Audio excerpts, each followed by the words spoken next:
Apartheid, 1948–1994. Saul Dubow. Preface. As I complete this book on a sunny winter's day in Cape Town, with Robben Island visible in the near distance, Nelson Mandela survives on life support in hospital. The world waits for the inevitable, pausing to re-ECT on his immortality. The presidency acts to control the political aspects of Mandela's legacy, while members of his family are involved in an unseemly spat over the site of his burial. As the shadows of Mandela's afterlife lengthen, the politics of memory and memorialization are everywhere in full display. Mandela will surely be remembered as the single most important figure in the transition to the new South Africa. What of the system he dedicated his life to overthrowing and which in his own person he so magnificently transcended? A generation after its formal abolition in 1994, apartheid recedes from immediate memory. The word retains such powerful valency that its meanings have slipped their original bonds to be universalized and applied to other contexts. Apartheid is, and will surely always remain, primarily associated with racism, exploitation, and colonialism. But these are general concepts whose precise meanings are themselves deeply contested. For all its familiarity, apartheid resists easy definition. It is difficult enough to capture the nature of the system at any one moment in time, even more elusive when attempting to comprehend it as a totality. The problem is made even more intractable by the fact that the recent past is not yet properly historical. Apartheid is significantly constituted by the slipperiness of collective memory. Impulses to remember and to forget exist in tension with each other.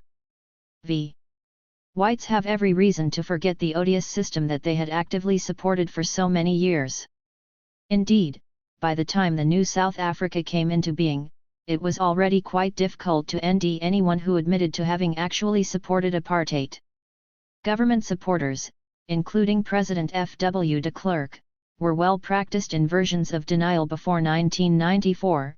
They claimed that apartheid was misunderstood, that it was originally well-intentioned but somehow became malign, that its outrages were perpetrated by others, that the cruelties and crimes were kept from them. Even as the Truth and Reconciliation Commission remed some of apartheid's worst atrocities, a miasma or collective amnesia began to spread. Most ordinary white people wanted to move on without remaining trapped by the past. A collective embrace of Madiba would expiate all sins. For some young politicized blacks, such as those in the ANC Youth League, there remains every reason to remind audiences constantly about the evils of apartheid and the heroism of those who opposed it. Hopes of restitution and personal advancement depend on this. Yet by no means all young blacks see politics as the way of the future. Many are alienated from, or disillusioned by, the political classes. The educated and the ambitious and other options more attractive. Whereas the past continues to be a usable instrument for some, others it an almost unspeakable burden. By the time of Mandela's presidential inauguration, there was anecdotal evidence that many black youngsters were beginning to lose touch with the system they and their parents had fought to overthrow. This is not altogether surprising. For one thing, several of the key institutions and legislative underpinnings of apartheid had begun to fall into abeyance from the mid-1980s. Students and teenagers in 1994 would have known more about the civil-political strife of the transition period than the system that gave rise to it.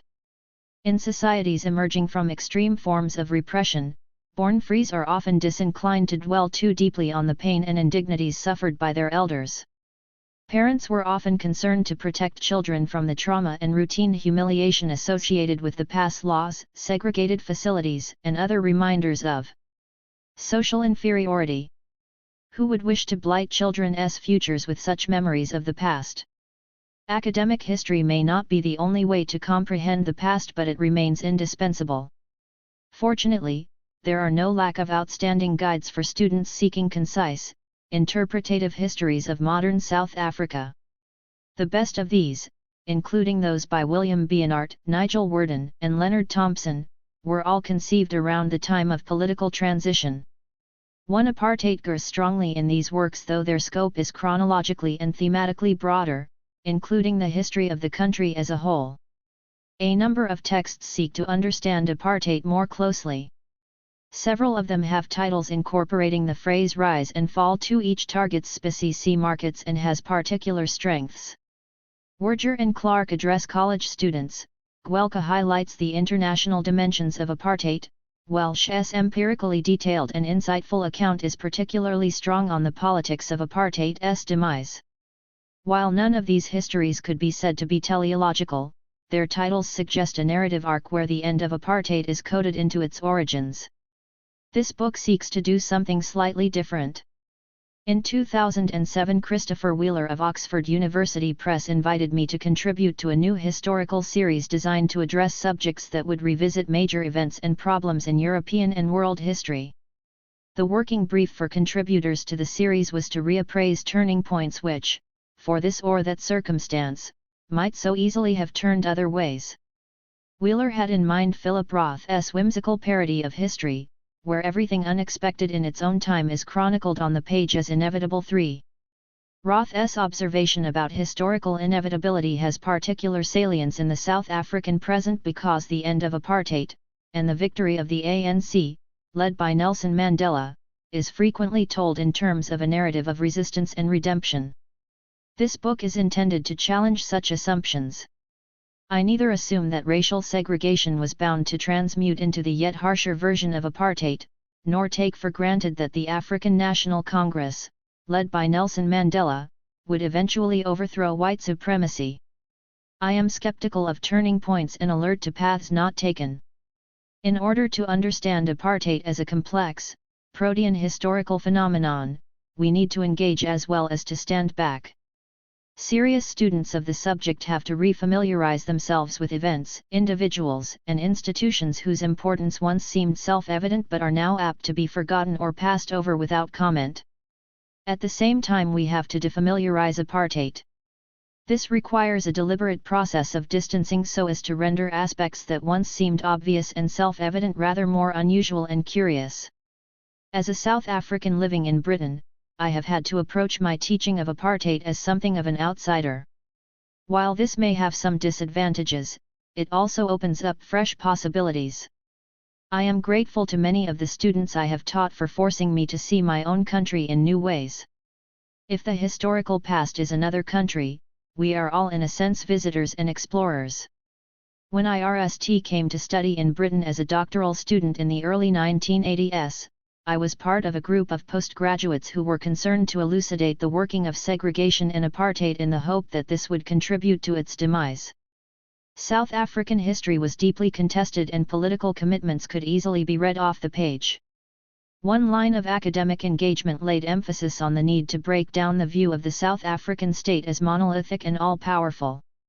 Another vital area of investigation was devoted to the study of anti-apartheid struggle and resistance, particularly as seen through the labor movement, within communities, and in political organizations.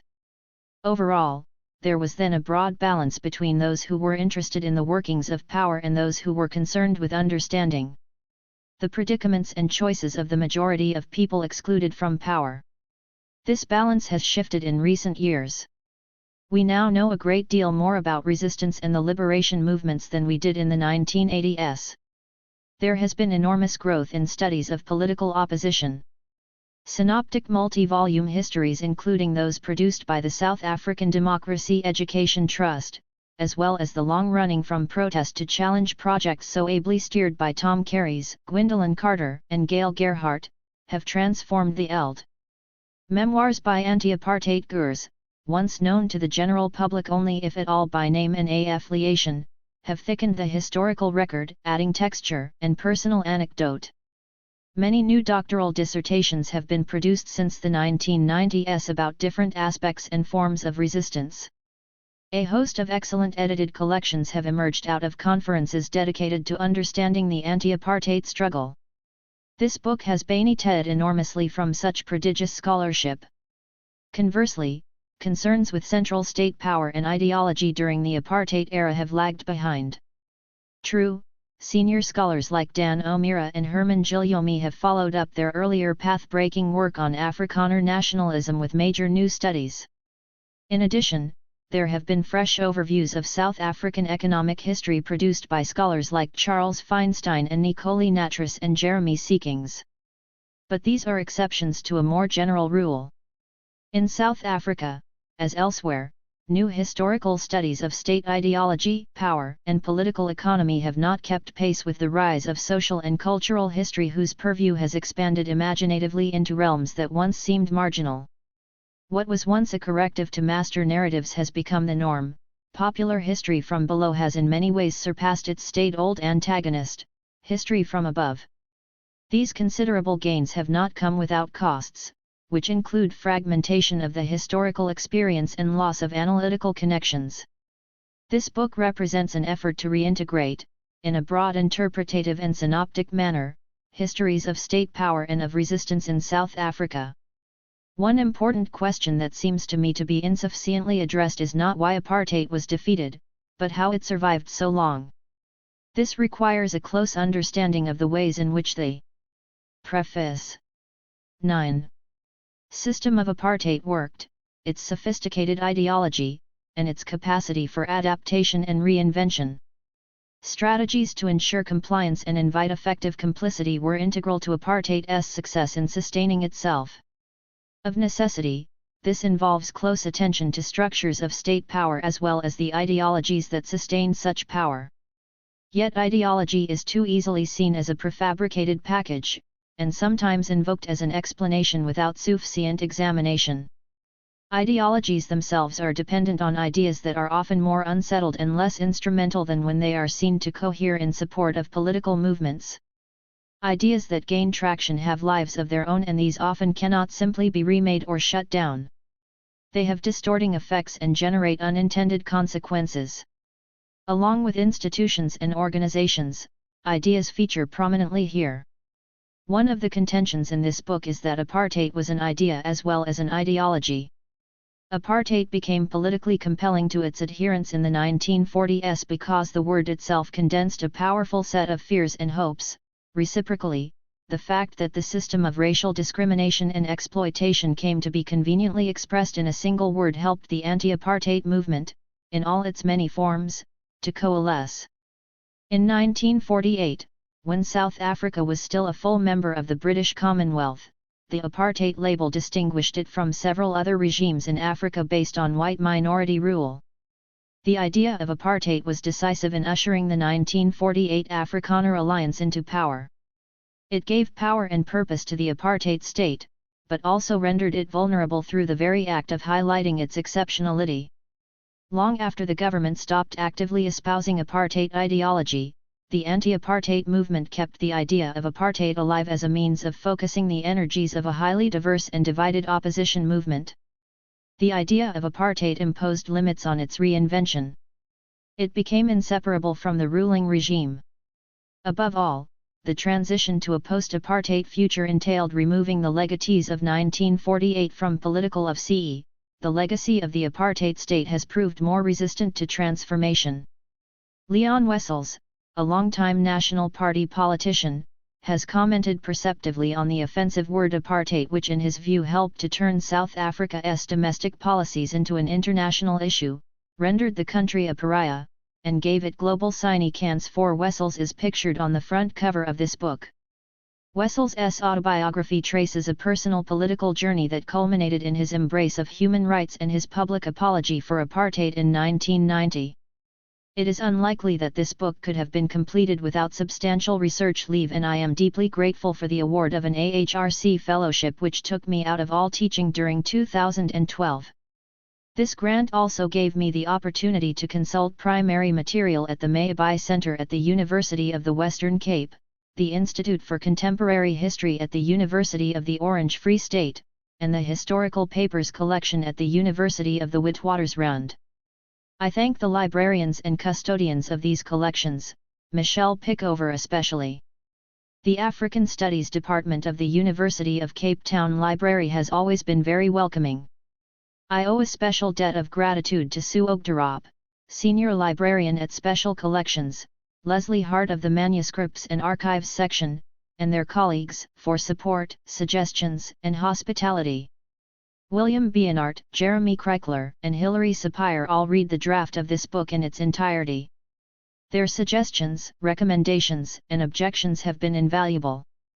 Paul Betts, Sinya Gossman, Lindy Quartz, Ian McQueen, Peter Vale, and Richard Wilson read sections of the manuscript. All made sharp as well as generous comments from which I have learned a great deal. The highly professional OUP editorial production team led by Catherine Steele and Emma Slaughter, and including Jackie Pritchard and Gail Eden, was exemplary. I feel honored to be able to use images produced by 4 of South Africa's nest photographers who have together documented apartheid from its very beginnings to its end: Ernest Cole, David Goldblatt, Jurgen Schodeberg, and Paul Weinberg. Without their cameras, apartheid might have looked quite different. Cape Town, July 2013.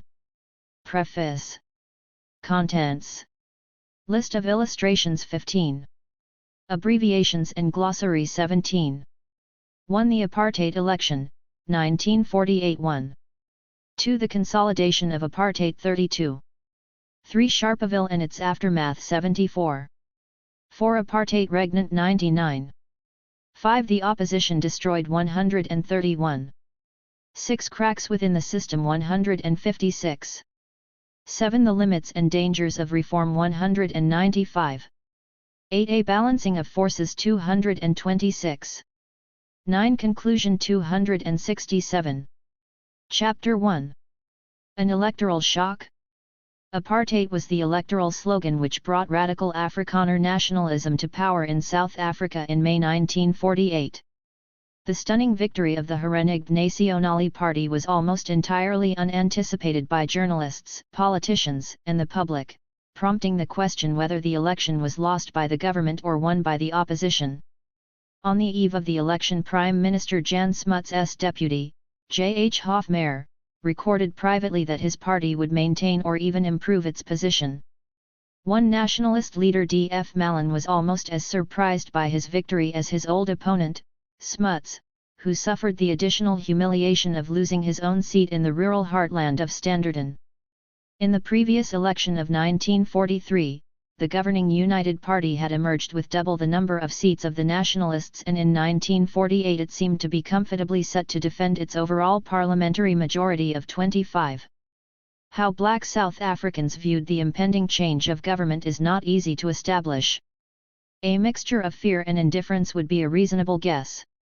In his memoir, Albert Luthuli, later president of the ANC, reacted that it was doubtful whether anybody realized how significant the election was to be. For most of us Africans, bandied about on the Eld while the game was in progress and then kicked to one side when the game was won, the election seemed largely irrelevant. Walking to his Johannesburg lawyers of CE on the day the result of the 1948 election was announced, the young ANC leader Oliver Tambo was 1. Confronted by a youth who spat in his face. Tambo interpreted this hostility as a clear statement of the new racial order, noting to himself that it would help to clarify the nature of the enemy. 3. The surprise of Mallon's victory was magnified by the widespread view that Smuts, who towered over South African politics, was unassailable. Though past his political peak and visibly aging, Smuts still best rode the political stage. His leadership in the Second World War had proved valuable to the Allies, capping a remarkable career as a statesman that stretched back to the First World War and before this to his romantic role commanding guerrilla forces in the South African War of 1899–1902. The crowning moment in Smuts's political life came in 1947 when he hosted the British royal family on their South African tour. This much publicised event was a mark of the personal esteem in which Smuts was held within the Commonwealth. The man of war was also an apostle of international peace. Smuts was the only signatory to the Charter of the new United Nations organization who had also participated in the League of Nations. He helped to draft the inspiring preamble to the United Nations Charter and was largely responsible for the inclusion there of the phrase human rights. As much as he was revered, the old Boer War hero was also reviled. Afrikaner nationalists charged Smuts with having sold out to capitalist imperialism by siding with Britain in 2 world wars and for supporting the mining industry against white workers in 2 bloody strikes. Charismatic, but remote and aloof, Smuts was out of touch with domestic politics. He had made a mistake in assuming that his own people would never turn against him. Hubris proved his undoing. Although Malin's parliamentary lead over Smuts was just VE seats in 1948, a pact secured with the splinter Afrikaner party led by NC Havenga proved sufficient to form a government. In the Senate their majority was just one. The nationalists' hold on power was tenuous and many considered their victory to be merely a temporary aberration. It was only by virtue of an electoral system favorably biased towards white rural constituencies, where Afrikaner farmers predominated, that the Nationalist Alliance was in a position to form a government at all. Significantly fewer votes were cast for Malin and Havenga in 1948 than for the opposition United and Labour parties. For South Africa's new Prime Minister, Daniel Francois Malin, was a stalwart of Cape nationalist politics, a dogged rather than dynamic leader who steered a prudent path between the party's constitutional and authoritarian tendencies. Many nationalist leaders were known to have been Nazi sympathizers during the war. Those who had fought Hitler's armies in North Africa and the Mediterranean dubbed them the Malin-Nazis. Aged 74 at his accession to the premiership, Malin at RST seemed fazed by his success. He had been a minister in several rural parishes of the Dutch Reformed Church in the Cape before giving this up in 1915 to pursue a political career, initially as founding editor of the Cape's Afrikaans newspaper Die Burger. Malin's religious outlook was orthodox and his political views were conservative rather than radical. He was relatively unaffected by the dogmatic neo-Calvinist abstractions that had taken root in centres like Potchefstroom. He disapproved of the young, rigidly ideological extremists based in the Transvaal and viewed their political leader, J.G. Strijdom, with great suspicion. Malin saw the 1948 election as the providential outcome of a long and bitter political struggle to secure Afrikaner power and to redress the wrongs of British imperialism. Announcing victory, he is said to have proclaimed, "Today South Africa belongs to us once more. For the RST time since Union, South Africa is our own. May God grant that it will always remain our own." 5 Here Malin was echoing the National Party's campaign psalm which began with the chant, "Love for what is your own nation, your own citizenship, your own South Africa."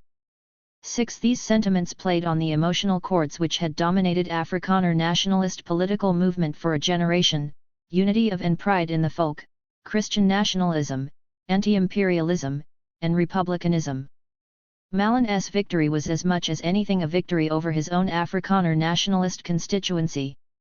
It was only since the 1943 election that he had managed to establish himself as Afrikanerdom's unchallenged leader. A recent biographical study portrays Malin as an aging, reticent politician, who was never in full control of his cabinet and who 3. was primarily concerned to consolidate Afrikanerdom's historic victory in a rapidly changing world that he scarcely understood. 7 Steeped in the Cape's traditions of coexistence between English and Afrikaans speakers, Malin was disinclined to force the divisive issue of republicanism.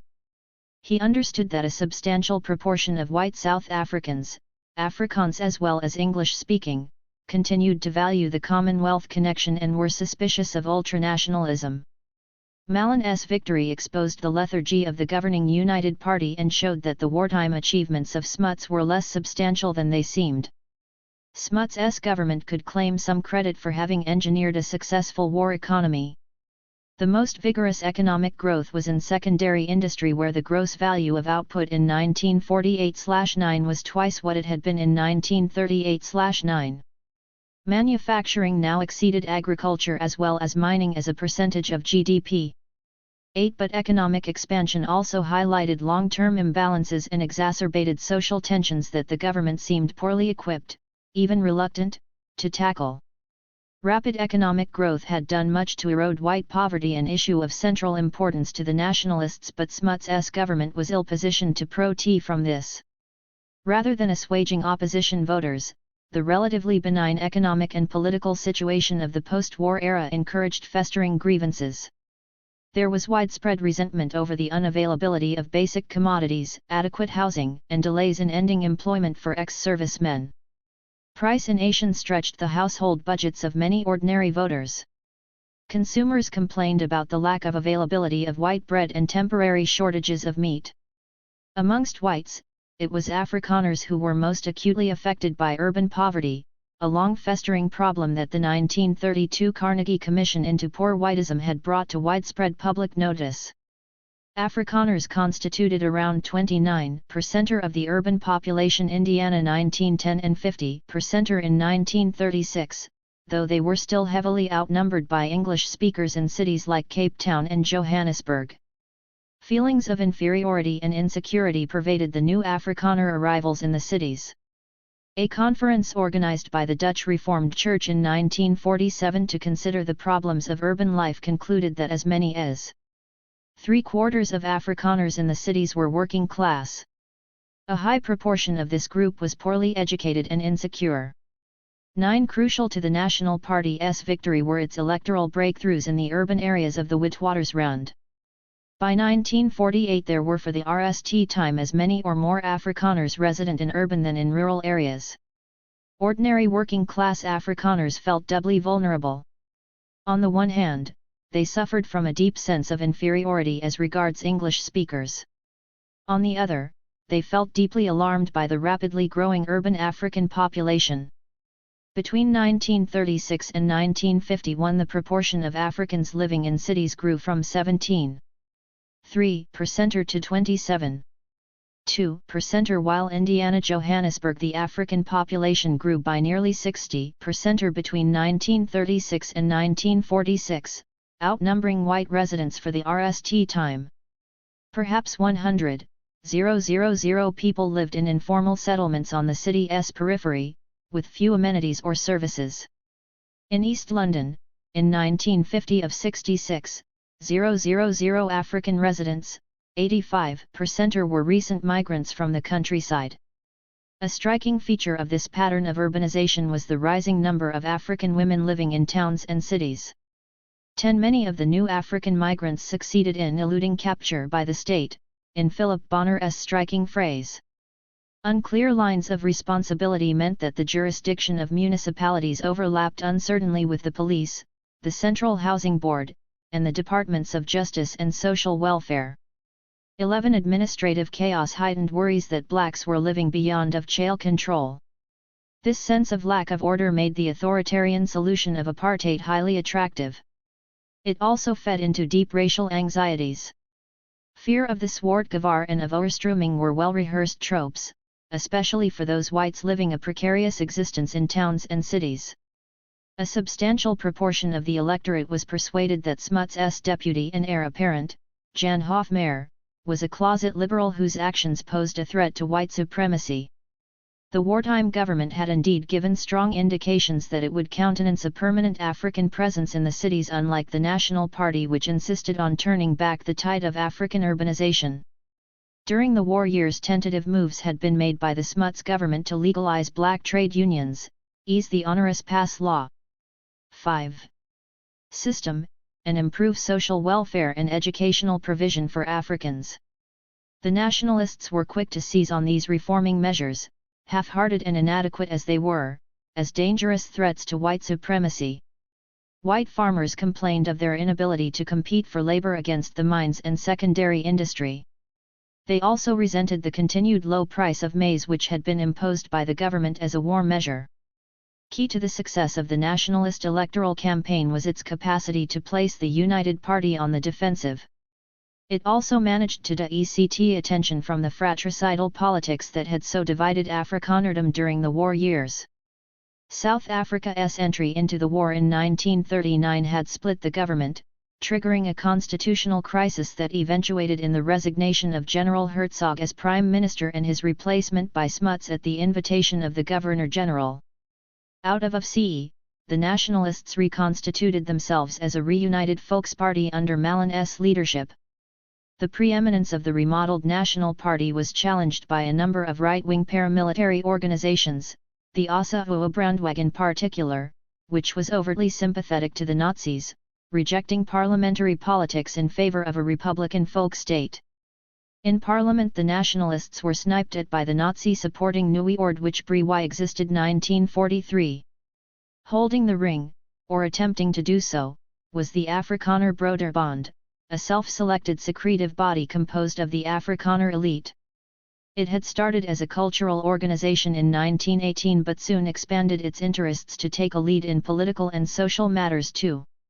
By the mid-1940s the Broederbond presided over a dense network of overlapping civic and cultural affiliates centered on the economically powerful northern regions of the country. The Broederbond proved highly influential in developing strategies and propaganda to support the achievement of a Christian national republic under Afrikaner rule. In 1934 the Broederbond issued a statement proclaiming the need for Afrikaner domination under its own leadership. Its practical initiatives focused on the need for the folk to uplift itself. Well-executed plans of social mobilization entailed sponsorship of business and insurance organizations, the formation of Afrikaans trade unions, and support for institutions advocating the 6. Principle of self-help. With extensive interests in culture, welfare, education, news, sports, and politics, the Broederbond created a large number of front organizations to secure its objectives. Elsewhere, its members were deputed to enhance or establish control of organizations and societies on which they had representation. One of the Broederbond's signal successes was to broker an accord in 1942 between the warring Ossawa Brandweg and the National Party in the form of a draft constitution. This document envisaged a future South Africa as a Christian national, Afrikaner-dominated sovereign folk state existing outside of the British Empire.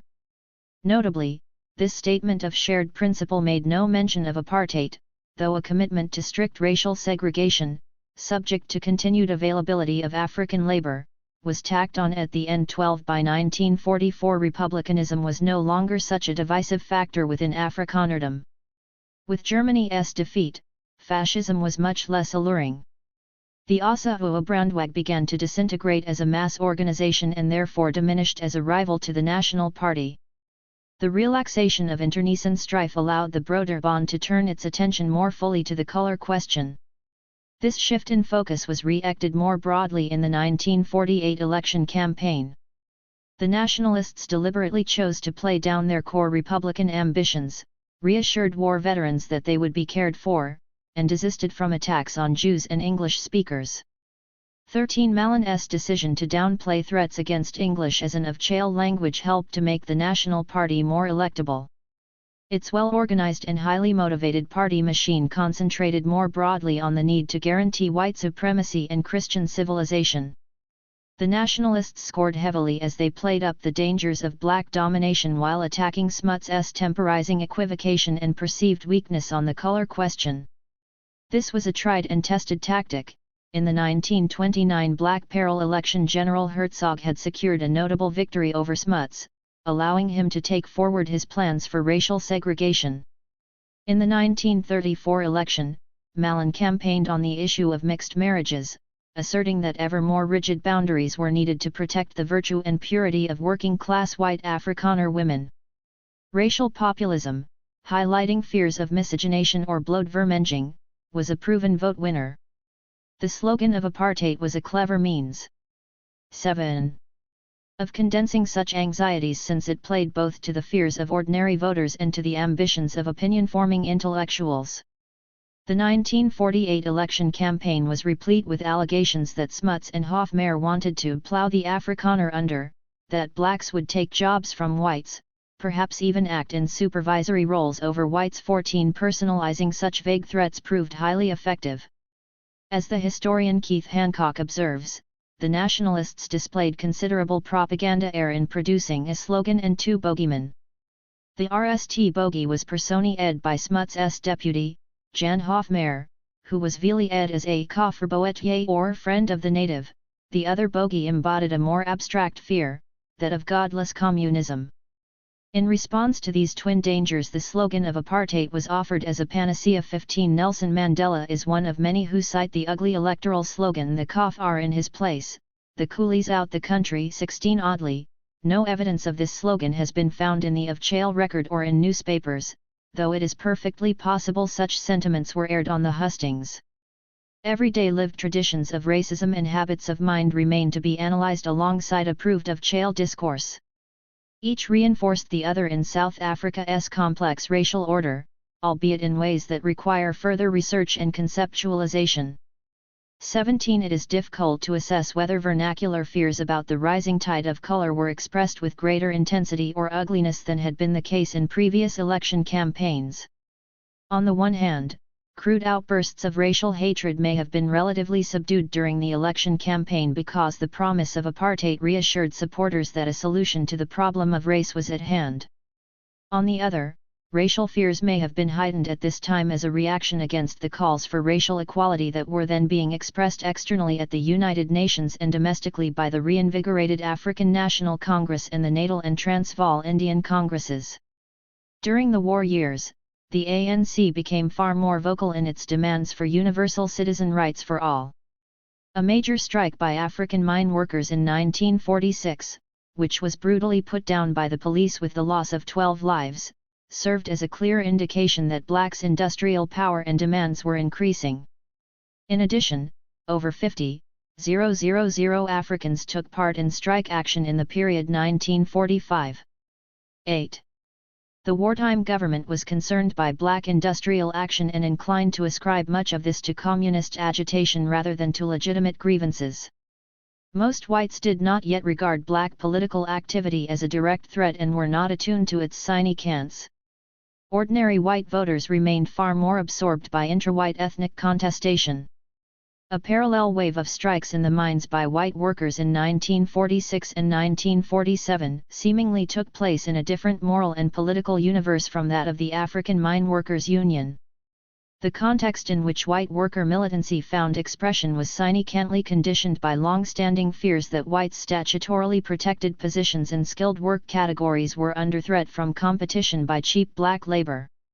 Yet the industrial ICT which absorbed white mine workers did not focus on black workers. Rather, it took the form of an internal struggle for control of the white mine workers union, which duly fell under the control of radical Afrikaner nationalists in 1948. The takeover was part of a coordinated Afrikaner nationalist effort to organize Afrikaner workers within an ethnically based class alliance. This helped to secure victory for the National Party in 1948 and to sustain it thereafter.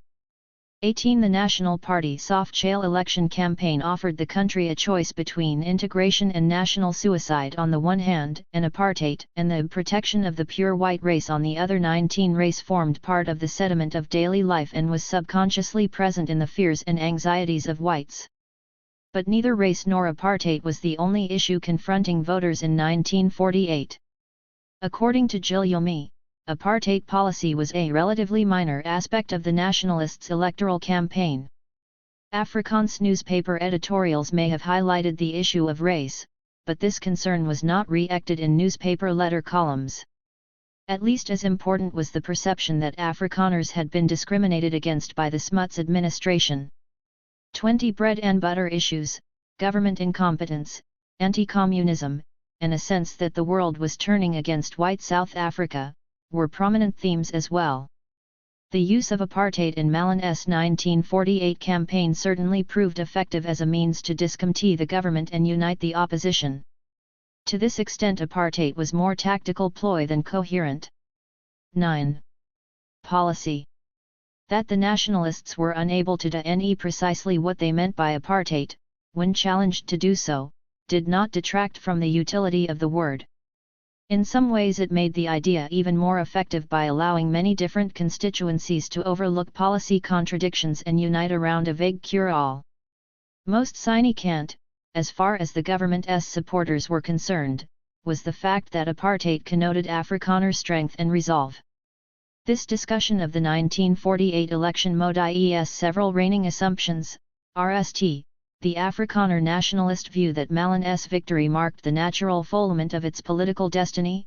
Second, the opposing African nationalist view that shifts in white politics did not matter all that much given the overall reality of white supremacy. And, third, the notion that the 1948 election was entirely about apartheid. Apartheid.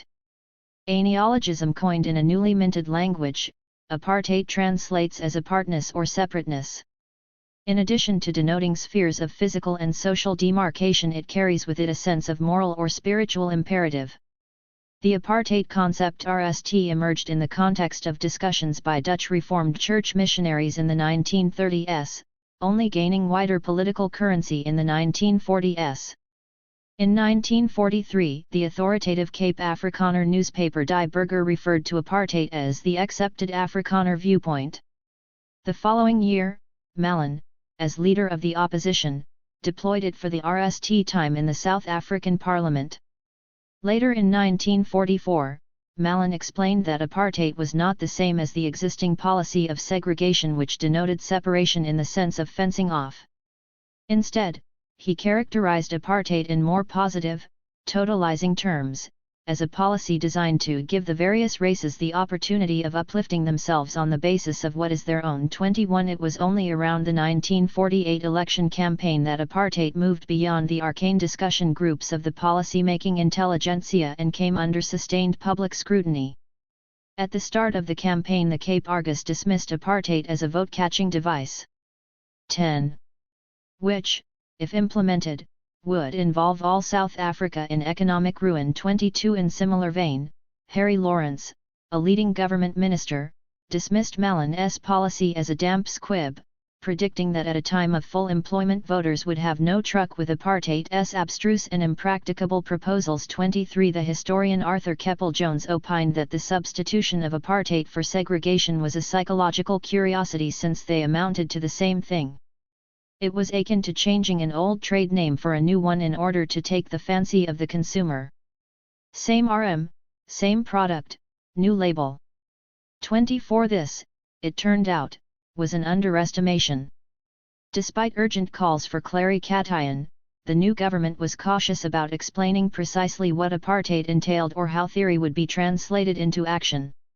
It was apparent to all that apartheid would be far more systematic and stringent than the existing policy of segregation.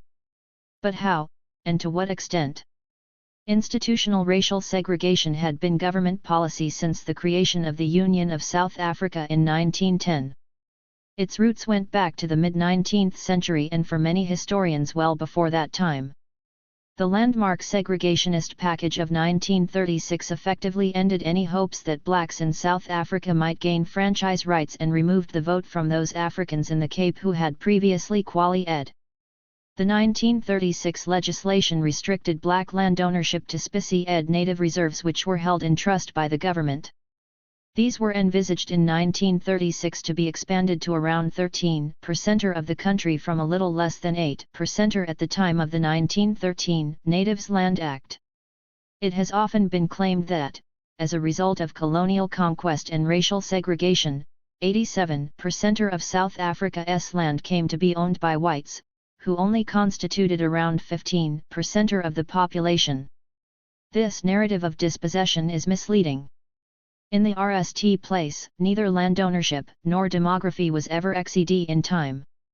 Secondly, the GUR of land in white ownership includes urban areas as well as national parks and takes no account of unproductive agricultural areas of the country or of regional variations.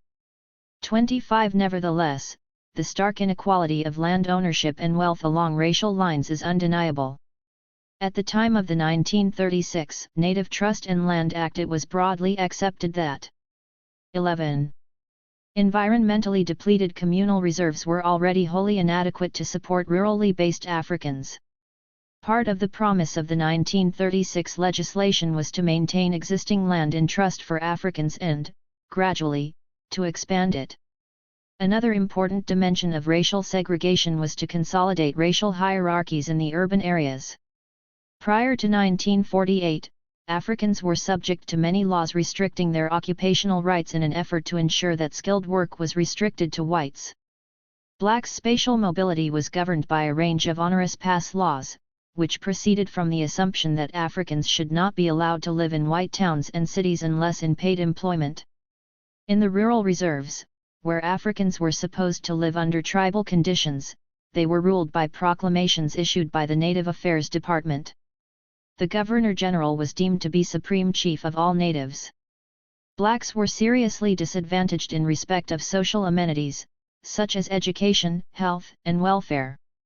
The continuities between the age of racial segregation and the age of apartheid are so clear that, in the view of many analysts, apartheid was not so much a departure as the entrenchment of an existing racial order.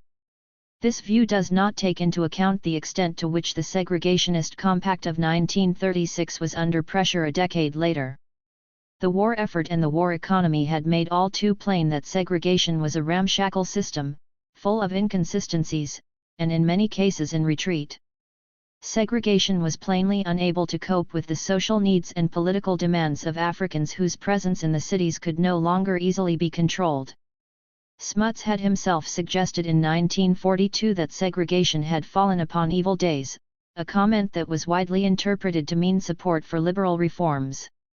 The urgent question in 1948 was whether apartheid was something wholly new or whether it was merely a new term for segregation.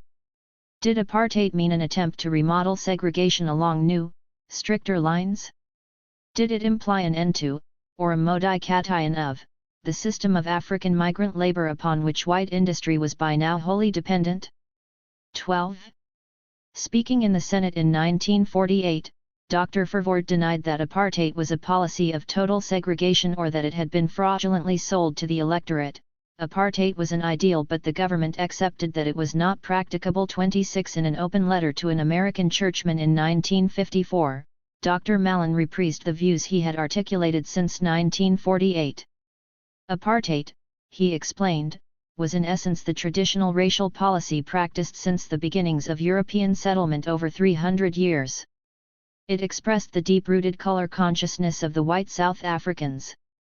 This consciousness was itself the physical manifestation of the contrast between two irreconcilable ways of life, between barbarism and civilization, between heathenism and Christianity. It was conditioned by the overwhelming demographic imbalance between blacks and whites. Mallon also insisted that apartheid was a positive and non-repressive policy based on the Afrikaner's divine calling and his privilege to convert the heathen to Christianity without obliterating his national identity. In theory, apartheid could only be achieved by dividing the country into two states with whites in one and blacks in the other. But Mallon acknowledged that full implementation of the policy would take very many years. It was an experiment which is as yet only in its initial stages. 27. This, then, was the way in which apartheid was publicly presented by the RST Nationalist Parliament, as a more rigorous, methodical, and fair application of age-old principles of racial segregation, as the most effective manner of guaranteeing the security of white, Christian civilization, and as an ideal to be worked towards with benefits accruing to blacks as well as whites. The message to ordinary white voters was clear: white supremacy and established racial boundaries would be maintained at all costs.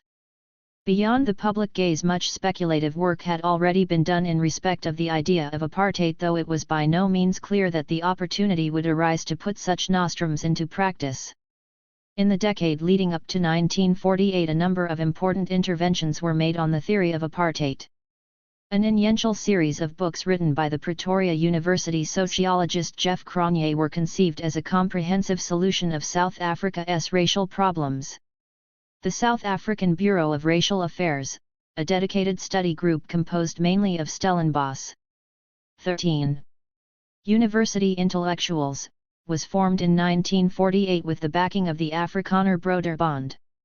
A year earlier, Dr. Mallon appointed a commission, chaired by the senior politician Paul Sauer, to formulate apartheid policies suitable for adoption by a nationalist government.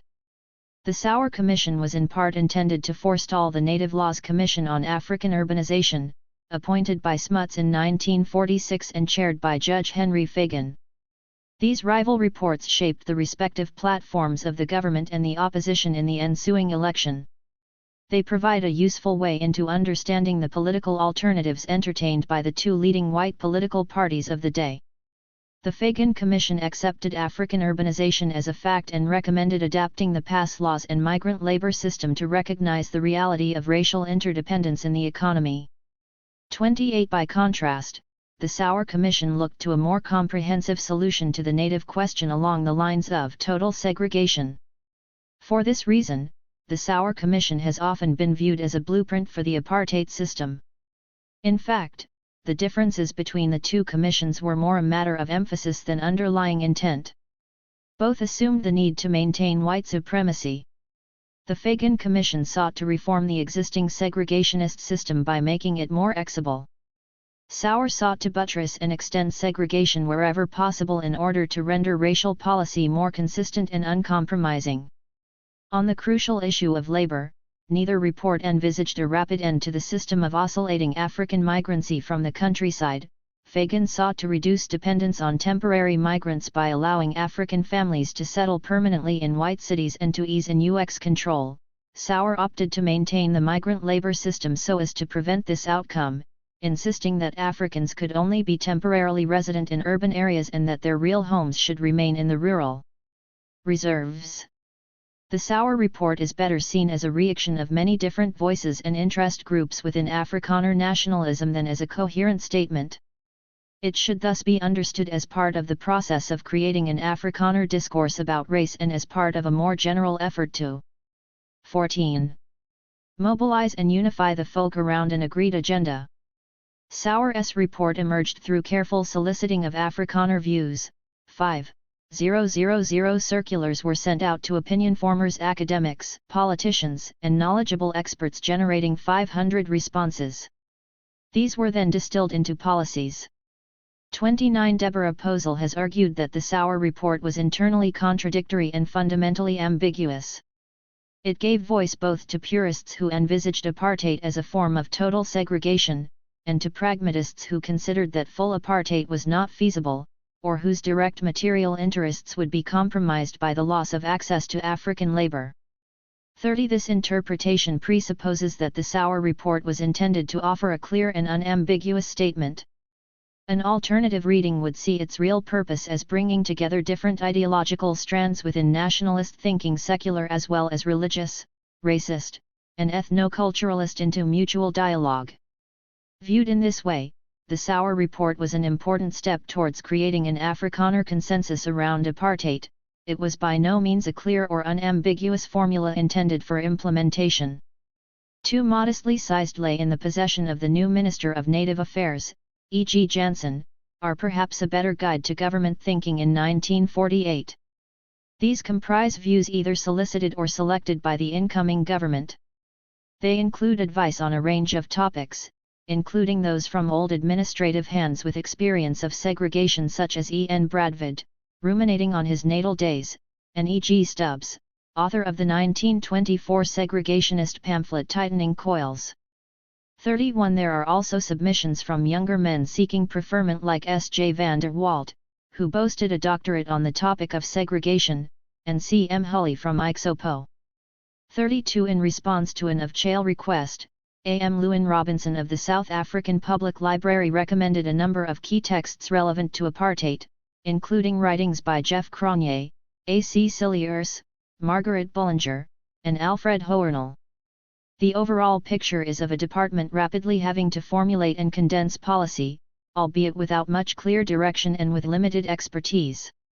Of greater importance, given the authors and the scope of their submissions, are the detailed memoranda from men of current eminence.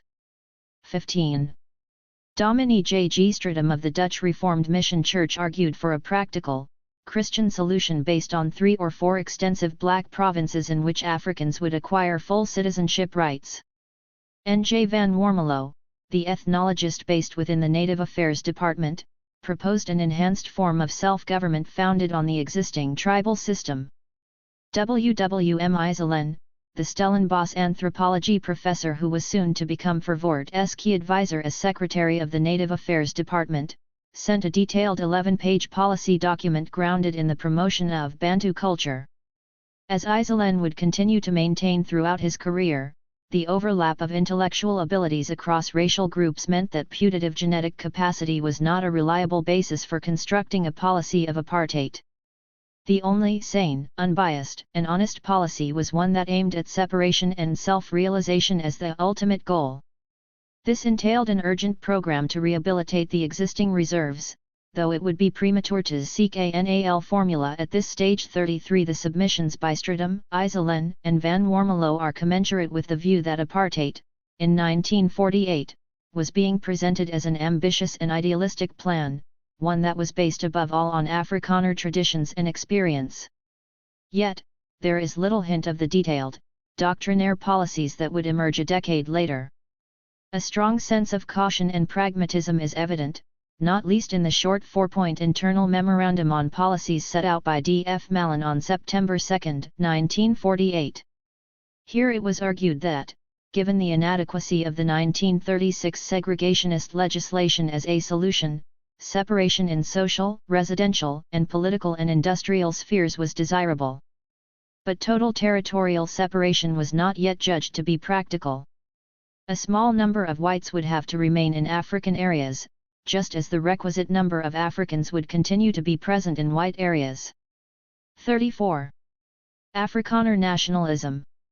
Although apartheid was a theory about how to treat blacks, it was in the RST instance a theory that emerged out of discussions about the special nature and God-given tasks of Afrikaners. Its key policies were almost entirely foreshadowed by racial segregation in pre-1948 South Africa, and 16. Indeed, in much of British settler Africa. To this extent it was more than just a reworked solution to the age-old problem of how to reconcile the competing needs and desires of whites and blacks.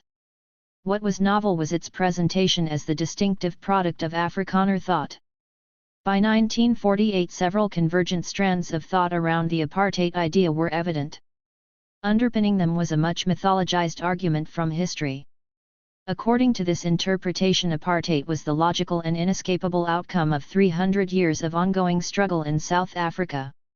During this time Afrikaners had constantly to defend their physical and cultural integrity in order to prevent themselves from being plowed under.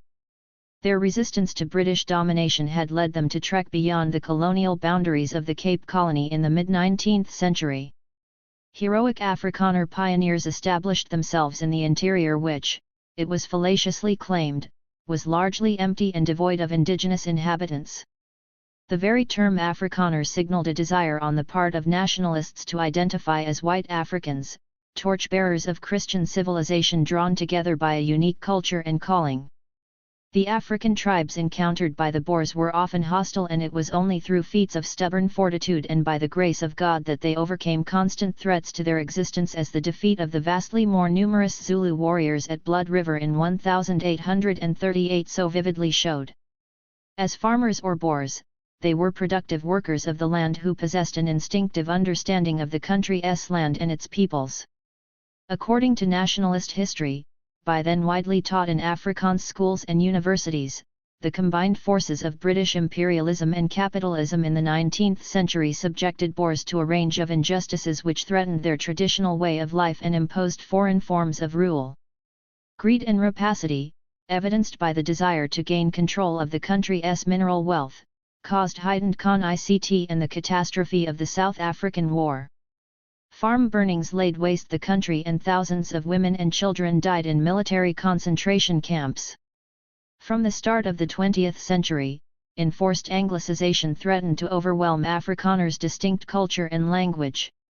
Industrialization and urbanization were a further blight. In the alien environment of the cities, ordinary Afrikaners were mired in 17. Poverty and vulnerable to competition in the labor market from cheap African labor. In these conditions, spiritual and bodily degradation was represented as a constant threat. This narrative of national suffering and redemptive resistance to oppression suffused Afrikaner nationalist historiography at the time. It was given new force from the start of the 20th century as the experience of urban poverty, social fragmentation, and spiritual confusion gave rise to a generalized sense of alienation and loss. During the Depression years of the 1930s, the Dutch Reformed Church became increasingly closely involved with the amelioration of Afrikaner urban and rural poverty. The landmark Carnegie Commission into Poor Whiteism, which reported in 1932, had close links to the Dutch Reformed Church. M. E. Rothman, organizing secretary of the ACVV, contributed the section of the Carnegie Report on impoverished mothers and daughters within the family. Philanthropy and social work, often closely tied to localized church activity, provided an important avenue for women activists to help dene the concept of the Volksmotor in public discourse. 35 As the Afrikaner nationalist movement began to mobilize politically around the issue of poverty, and sought to resolve these socio-economic problems at the level of state action, so members of the Dutch Reformed Church and organizations like the ACVV became more closely politically aligned with the broader nationalist movement. As well as socially engaged action, the Afrikaans churches provided fertile ground for new theological ideas linked to the need to maintain racial and ethnic boundaries. Consensus was difficult to achieve. When a national policy of racial segregation was presented to the electorate in the 1920s, the Dutch Reformed Church, although temperamentally supportive of segregation in practice, was disinclined to lend unequivocal endorsement to segregation at the level of national politics. Its hesitancy was conditioned by ideological schisms between hardline clergymen who wanted to entrench segregation and moderates who favored partial differentiation, protection, and gradual upliftment of blacks. 36 differences of opinion on the relationship between church and state were also in evidence. Unanimity was in any case difficult to achieve because the 18 DRC, like the National Party, was a regionally based federal organization encompassing different ideological tendencies. An important impetus for early formulations of the apartheid idea came from the missionary wing of the Dutch Reformed Church, which was directly in contact with black adherents. While Pietists in the Dutch Reformed Church focused on the individual's relationship with God and tended to be conciliatory on matters of race relations, from the late 1920s missionary leaders in the Orange Free State stressed the need to develop a more communal approach, specifically linking evangelical work to education and politics. For historians like Gil Yomi, the core of the apartheid idea emerged out of the efforts of these missionaries to reinforce Afrikaner ethnic identity by protecting its authentic cultural and spiritual EIE. By contrast, the policy of gelijkstelling, supposedly endorsed by English-speaking missionaries and liberals, was decried as a cause of race degeneration or bastardization. The Afrikaner folk, it was averred, had an ingrained aversion towards racial mixture or equality. It was God's will that their distinctive identity be protected. It was therefore possible to concede that humans were equal in the eyes of God without accepting equality in this world. 37 In 1935 a meeting of the Federal Council of the Provincial Dutch Reformed Churches adopted a common missionary policy which proved decisive in crystallizing views on the color question. Whereas church pronouncements on segregation were equivocal in the mid-1920s, RM pronouncements were now made in respect of Afrikaners' traditional antipathy towards racial mixing. The right of every nation to be itself was AF remed. Perceptions of economic and social vulnerability made the need for policy solutions more urgent. Although segregation was justified in respect of historical experience rather than on the basis of scripture, existing segregationist theory and practice was considered no longer adequate to the task. The logic of Afrikaner nationalism strained towards the more systematic concept of apartheid, a term introduced into Dutch Reformed Church discussions by J. G. Stratum in 1938. This year also saw the triumphal reenactment of the centenary of the Great Trek, which culminated in a national festival on a hillside overlooking Pretoria witnessed by upwards of 100,000 emotional people. 19. An imposing, bunker-like monument to Afrikaner history with Art Deco forms was commissioned on the site.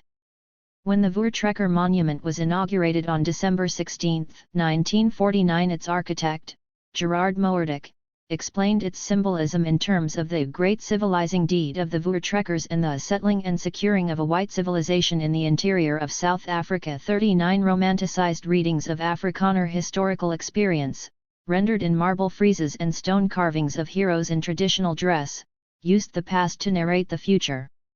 The historic trek was given new meaning and force by the metaphor of a tweed or second trek, a movement designed to establish Afrikanerdom in the citadels of the modern cities. By now, roughly half the Afrikaner population were living in cities and towns. Yet they continued to form only a small proportion of the professional classes and had barely begun to penetrate the upper echelons of the financial and business sectors. They were a distinct minority of senior civil servants. Afrikaners were heavily represented in working class areas, and it was to this constituency that apartheid was directed in particular. The iconography of the Voortrekker monument re-acted a new, sacralized version of history which cast Afrikaners themselves as God's chosen people.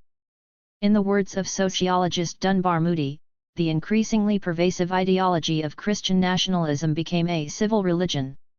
With this, a distinctive theology of apartheid, based on exegetical readings of Scripture, began to emerge. An important source of such thinking derived from the conservative Dutch theologian and politician Kuyper, whose writings introduced a powerful tradition of neo-Calvinist thought into the Dutch Reformed Church as a whole. Key tenets of Kuyperian theology included the notion that society was an organic whole, albeit one that was divided into separate spheres. In the case of society, the principle of sovereignty in every sphere should apply, ensuring separation between state, church, and social institutions. The principle of diversity or pluriformity entailed that each ethnic or racial group should maintain their own separate national or spiritual identity. Kuyperian Neo-Calvinism was a metaphysical philosophy with 20 broad applications.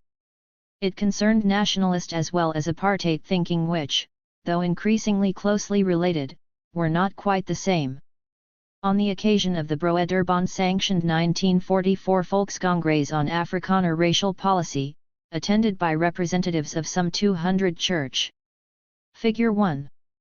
Author, Voortrekker Monument. 21. And cultural organizations. The leading nationalist poet Todius unveiled a Kuyperian-inspired biblical justification of apartheid.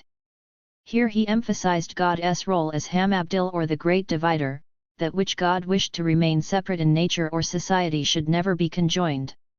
For example, the lesson of the Tower of Babel was said to be that God caused those who wished to build an undifferentiated humanity to speak mutually incomprehensible languages. It surely followed that equality or intermixture between different peoples was intolerable. In 1947, a meeting of churchmen in Pretoria responded to recent United Nations criticisms of South African race policy. The discussion revealed a clear line of division between the pragmatic, evangelical wing led by the Stellenbosch University theologian G.B.A. Gerdner, who was disdainful of neo-Calvinist apartheid dogma, and Kuyperian-Unionist purists like J.H. Kritzinger who were strongly inclined to ND support for apartheid by means of scriptural exegesis. It was the latter approach that gained ground, and the Council of Dutch Reformed Churches was now persuaded to endorse elaborate scriptural proofs for apartheid prepared by the New Testament expert E. P. Groenewald. 40 theologians like B. J. Murray, Ben Keat, and P. V. Pistorius would soon contest scriptural justifications of apartheid, but their objections were overridden or ignored. Instead, the Dutch Reformed Church synods proceeded to re-ene and sanction Groenewald's work, culminating in its acceptance by the Federal Council of Dutch Reformed Churches in 1957. The extent to which theological ideas had been absorbed into the nationalist movement by the 1940s is remarkable.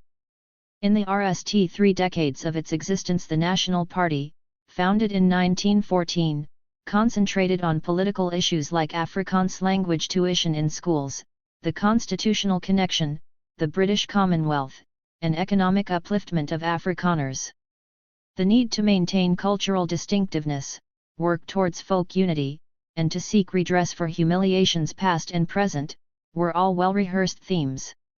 These were largely secular expressions of ethno-nationalism. The elaboration of Christian national ideology from the mid-1930s marked a new phase because it introduced an overarching theological dimension into debates that assigned Afrikaners a 22. Unique purpose. Increasingly, this distinctive mission came to be dened in the utopian language of apartheid. North and South. Christian nationalism was represented most powerfully in northern university centres like Potchefstroom, Pretoria, and Bloemfontein, all of which were situated in areas that had suffered major social dislocation and white poverty since the South African War. By contrast, the oldest region of Afrikaner cultural and political unions, the agrarian Western Cape, tended to be more pragmatic and cautious. Here, long traditions of parliamentarianism, a well-established rural-based Afrikaner middle class, and a growing commercial and financial sector, all acted as a restraint on political extremism. The appeal of Christian nationalism was in its totalizing philosophical reach and its radical novelty. Its power was enhanced by its capacity to inspire new organizations and societies in places where Afrikaner institutions including the National Party were relatively weak. Not only did it speak directly to the Afrikaner sense of EIE, Christian nationalism also offered means to infuse political practice with the fervor of confessional belief and the lure of absolute truth. This much was apparent in a new generation of well-connected ideological hardliners from the North, prominent amongst whom were Piet Meyer, Nico Diedrichs, and Jeff Cronje, as well as the future Prime Minister H.F. Verwoerd, a Northerner by adoption. These intellectuals were all born in the RST decade of the 20th century, none had direct experience of the South African War or of direct British rule, and all were focused on urban industrial problems. They came of political age as students in Europe in the 1930s when they were exposed to radical right ideas and witnessed at RST hand the crises of liberalism and the challenge of communism. Together they were responsible for introducing a potent new strain of uncompromising cultural nationalism or Volksnationalist ideology into the mass Volksbeweging or People's movement. As a leading member of the militant Asahua Brandweg and the Broederbond, which he went on to head, Meyer played an important role in 23. Articulating its vision of an authoritarian Christian national Afrikaner republic. He also assumed an important position in the growing Afrikaner trade union movement, emphasizing the dangers of class-based politics and seeking to ensure that the primary loyalties of Afrikaner workers were directed to the furtherance of a distinctive form of corporate folk socialism.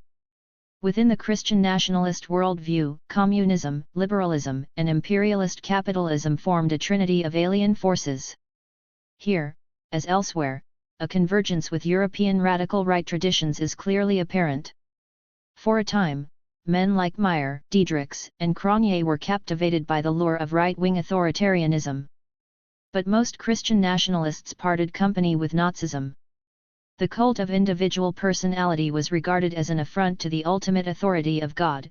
Totalitarianism connived with the principle of sovereignty in every sphere, and blood and soil Herrenfolkism variety was widely regarded as a foreign influence that was alien to Afrikaner traditions. From the mid-1940s, cults of violence, uniforms, and marching had increasingly limited appeal. For the young Diedrichs, the idealized nation Daned above all by its spiritual and cultural qualities, represented the pinnacle of total human achievement. Individuals were important only insofar as they contributed to the furtherance of the nation, and thereby to the will of God. While there are distinct fascistic overtones in many of his early writings and pronouncements, Diedrichs recoiled from the reductive view that biological descent was the principal criterion of nationality. And although he gave quali-ed endorsement to the idea of a folk state, he regarded the state's principal purpose as serving the interests of the nation, not the reverse. God, as creator of the universe, remained the supreme authority. Notwithstanding such assurances, the Romantic Volksnationalist tradition differed in emphasis and approach from scripturally based conceptions of Christian nationalism. In 1935, Diedrichs was reproached for his idolization of the nation by theologians like H. G. Stoker based at Potchefstroom University. 41 As adumbrated by the likes of Diedrichs, Meyer, or Verwoerd, the Volksnationalist outlook was decidedly opposed to equality or equalization, especially where color was concerned. Yet. 24. It is important to note that neither the folk nationalists nor the scripturalists foregrounded race in the 1930s and early 1940s.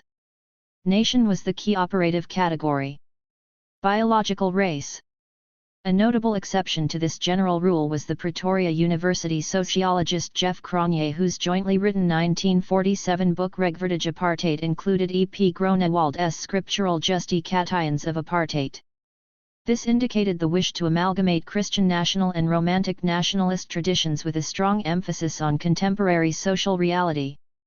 Cronje's writings on apartheid are suffused by visceral fears of racial mixing and contamination prompted by the dangers of whites and blacks living adjacent to each other in degrading conditions of poverty. The moral purity of Afrikaner women, who could so easily produce bastard children, should at all costs be protected. Anticipating later renaments in apartheid policy and thinking, Cronje distinguished between the threat to white supremacy posed by Indians, who were characterized as aliens, coloreds, who were culturally and physiologically deracinated, and Africans, whose Bantu characteristics had to be preserved by preventing them from becoming detribalized, a well-rehearsed trope which has echoes throughout British colonial Africa. 42 On account of their relative social proximity to whites, Indians, and coloreds grew disproportionately in Cronje's fears. They represented a different kind of danger from the mass of ordinary Africans. In the cleansed and ordered society that apartheid's theorists sought to construct, Indians represented a particular threat.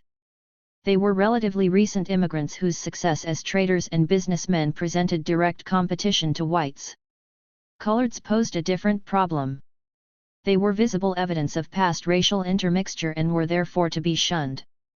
They were also disparaged for lacking a pure culture of their own. It was not uncommon within international eugenic and racial thinking to focus fears on those socially or racially denuded groups who posed the greatest threat to imagined boundaries. This is why many eugenists 25. Criminologists were far more concerned by the feeble-minded than less mentally able idiots or imbeciles. It also helps to explain why the capacity of Jews to assimilate to the dominant order and achieve prominence as communists as well as capitalists posed such a threat to anti-Semites in South Africa. Anti-Semitism was a significant mobilizing force within the Afrikaner nationalist movement, in the 1930s and 1940s most especially. 43 Racial eugenists were frequently more worried by perceived threats to race purity and white racial prestige than they were concerned to assert racial difference as fact. The existence of innate racial differences was taken for granted. Racial hysteria was commensurately greater when more advanced representatives of subject groups, westernized urban Africans for example, came into contact and competition with socially vulnerable poor whites. This helps to explain why the detribalized African was so much more augur of hate and contempt than Africans conforming to what was taken to be tribal tradition. Assertive urban Africans, often condemned for being cheeky, posed a far greater challenge to the existing social order. Cronje's obsessive preoccupation with blood purity and horror of mixture and contagion was given an even more overt eugenic spin by the geneticist Jerry Olof, who essayed a Christian national theory of racial biology. In 1942 Olof proposed a view of the Boer folk as a distinct biological type. The Afrikaner race, he reasoned, was the fortuitous result of mixture between European Nordic and Alpine races. Its purity had to be protected like a sacred pledge against poisonous infiltration. Afrikaners' distinctive racial composition offered the key to understanding their divine national destiny. 44 The eugenic writings of Cronje and Olof, as well as a sprinkling of anthropologists and psychologists, constitute a distinct sub-tradition of biological determinism in Afrikaner thinking. In itself, the ideological appeal of such prognostications was limited. Biological-based evolutionist theories sat uneasily with literal readings of scripture. Moreover, they opened up the troubling possibility that Afrikaner poverty might itself be eugenic in origin. This constrained the utility of eugenic ideas for mainstream Afrikaner nationalism. However, when linked more loosely 26.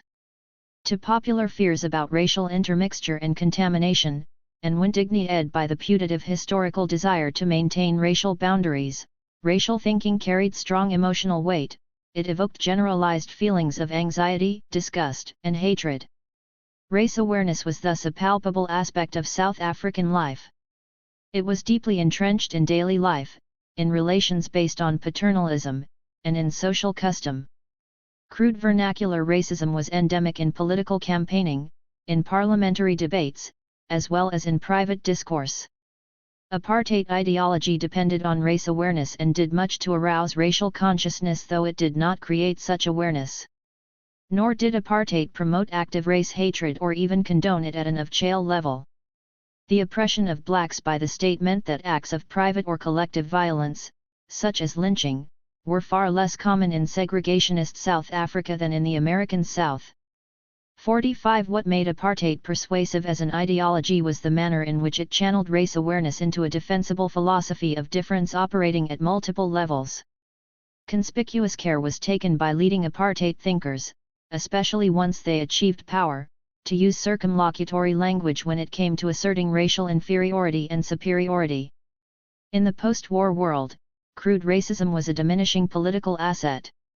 Insistence on difference based on culture was in any case more exible and durable, and in many respects more insidious. All the composite elements of apartheid thinking were beginning to coalesce by 1943 when the term started to be used by D. F. Mallon in his political speeches.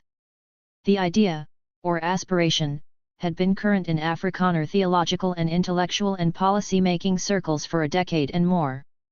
The Bond vir Rassenstudie, an earlier think tank, adopted apartheid as early as 1936 in order to distinguish the Afrikaner concept of total segregation from the less rigorous notion of segregation.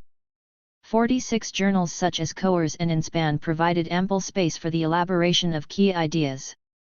The Mission Council of the Dutch Reformed Church, in a memorandum presented to the government in 1942, stated its support for the principle of race apartheid on the grounds of self-preservation and Christian charity. For all this, apartheid thinking was not yet indispensable to nationalist concerns in the way that anti-imperialist republicanism or poor white poverty already was. 27. Apartheid as route to power. The 1944 Volkscongress on the color question was a denied sign that the nationalist movement was beginning to shift its focus from internecine struggles and intra-white ethnic competition to think about white supremacy as a whole. Conceived of as a distinctively Afrikaner method of achieving this aim, apartheid succeeded in expanding an inward-looking ethnic nationalist struggle onto the terrain of national politics as a whole. This much was evident in the Sauer report which, for all its lack of overall coherence, showed that a substantial degree of consensus was being achieved among different sections and constituencies of the Nationalist Alliance. The Sauer report did not show that the Afrikaner Nationalist Alliance required apartheid in order to realize its ambitions, for example, that apartheid was primarily driven by economic need. Rather, it indicated that apartheid policies offered sufficient advantages to different class and occupational constituencies, farmers, businessmen, trade unions, etc., to make it broadly acceptable and, moreover, to promise distinct advantages. Those who maintain that apartheid was ultimately driven by economic factors have to reckon with the curious fact that the Afrikaner economic movement embraced apartheid only after the 1943 election. 47. It is well to remember that, until this point, the idea of apartheid was principally the domain of intellectuals and theologians. There was no overwhelming reason to suppose that the ideological musings of professional thinkers would prevail in the context of a new party coping with the constraints of power, unless it could be shown to be compatible with, or indeed advance, the material interests of a sufficiently broad constituency. This proposition was successfully made by ideologists who aimed to weld together different constituencies into a sense of common purpose for the purpose of ethnic mobilization. Apartheid, in other words, was not either an economic or an ideological construction. It is better thought of as the formula that allowed Afrikaner nationalism to cohere as an election-winning force. 28. Nor can apartheid thinking be reduced to a preoccupation with racial exclusivity, though obsessions with racial purity were prominent in the pronouncements of some of apartheid's most prominent advocates.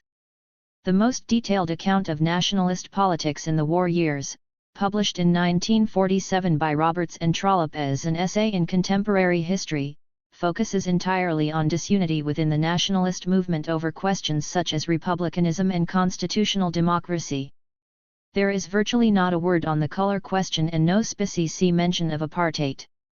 48. The fact that a specifically Afrikaner perspective on the color question emerged relatively late in the development of a nationalist movement is a reminder that apartheid only became synonymous with Afrikaner nationalism shortly before the 1948 election.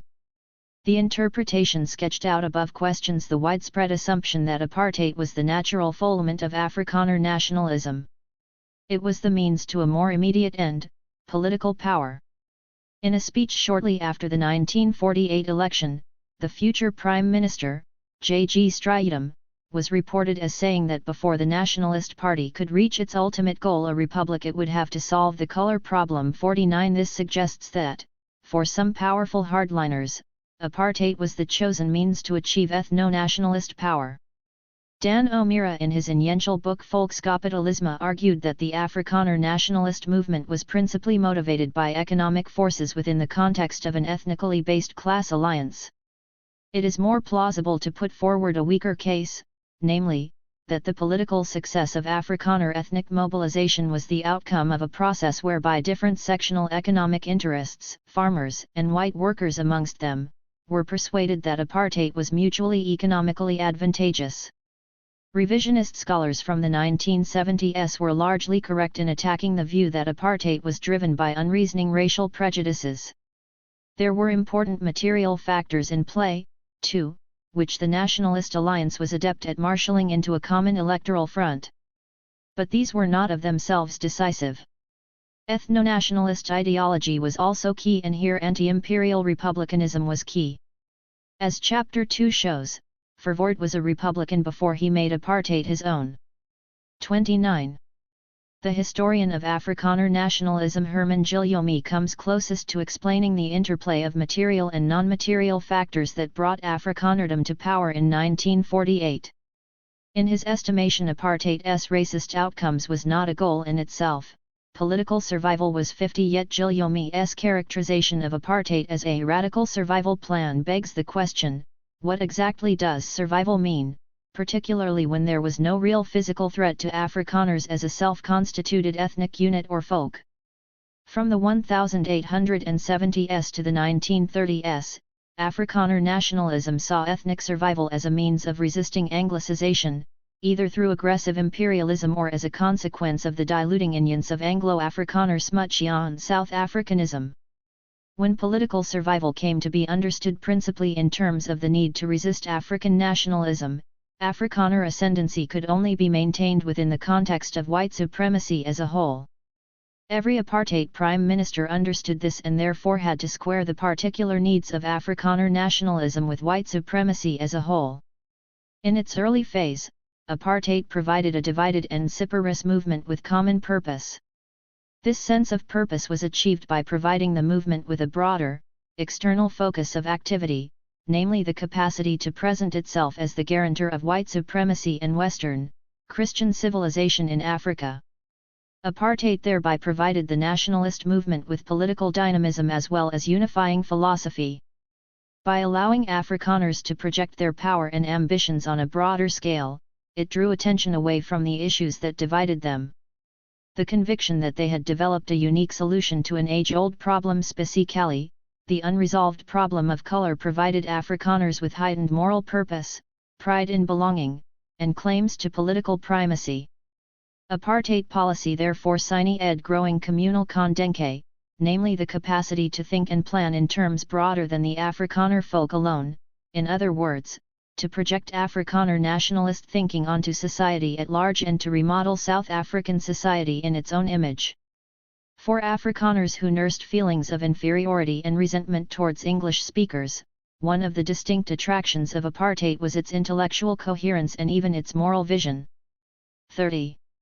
The late adoption of apartheid by the Afrikaner nationalist movement goes some way to explaining why the supporters of Smuts so underestimated Malan's challenge in 1948. Years of internecine nationalist squabbling had led many supporters of Smuts to believe, rather complacently, that Afrikaner extremists were more concerned with hitting each other than in forming a united front. Smuts gravely misjudged the depth of institutional mobilization that had already been achieved. Afrikaans churches, universities, newspapers, cultural societies, lobbying circles, and professional groupings were operating at a feverish pitch by this stage. Even if Christian nationalist theory was too recondite and abstruse for many ordinary Afrikaners to engage with, the fact of its existence stood as comforting proof that Afrikaners were the possessors of their own distinctive philosophy.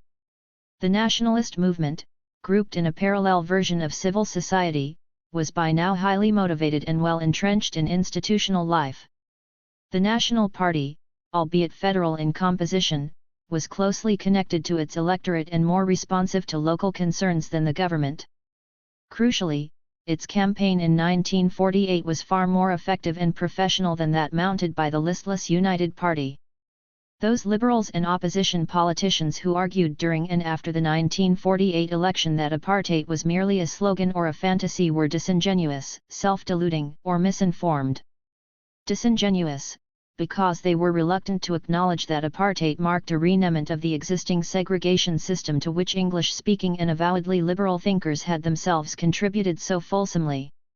Self-deluding, because they chose to believe that apartheid's inner contradictions and ambiguities would detract from its electoral appeal and that fantasies born of fear would be rejected because they were fallacies. Misinformed, because they failed to appreciate the growing unity of purpose within the nationalist movement after 1942. The existence of so many competing organizations and institutions, as well as the recent legacy of turbulent dissent, was misinterpreted as proof that the Afrikaner nationalist movement was terminally divided. To the contrary, it indicated its vigor, hunger, and developing maturity. 31. Chapter 2. The first phase of implementation. When Parliament reconvened in August 1948 to debate the new government's RST budget, General Smuts, now leader of the opposition, pressed Mallon to explain his intentions. Apartheid, Smuts averred, was mere propaganda, a confused catchword wrapped in a mass of misrepresentations. Following the line of the Fagan report, he insisted that it was simply impossible to do without African labor and that white farmers would not contemplate making available extra land for those displaced to the reserves. Mallon replied coolly that apartheid had been fully explained in the party's election manifesto. Rather than saying what apartheid was, he explained what it was not. It did not entail eliminating African workers from European areas, and nor was it merely a policy of oppression. To the contrary, apartheid had positive aspects insofar as it would enable Africans to develop institutions of their own and to enjoy a large measure of self-government in the reserves.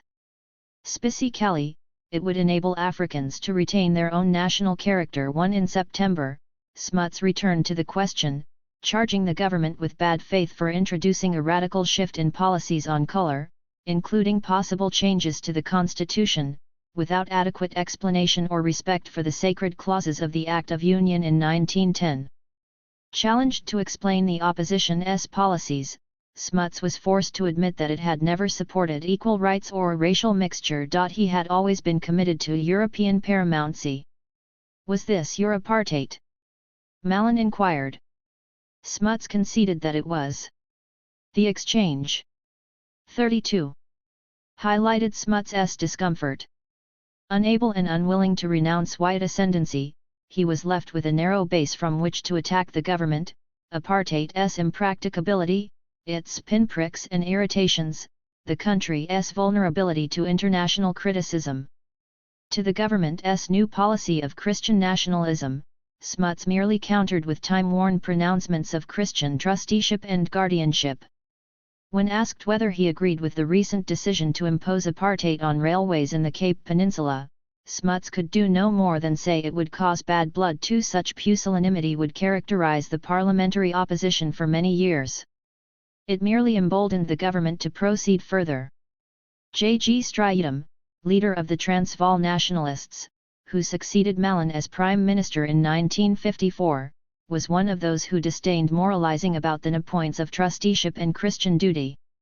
He was an outright believer in Baskep without the intellectual trimmings. Speaking in Parliament, shortly before the 1948 election, Strijdom mocked those who pretended they could not understand what the nationalists meant by apartheid. Quite simply, it meant that he would not sit in a bus alongside a native. Apartheid was essentially a matter of domination, either you are Baz, the equal, or the inferior, one of the three. If you are not Baz, you must be a man's equal. It is so clear and logical. If you say that you do not want to dominate the native, it simply means that you stand for a policy of equality. 3.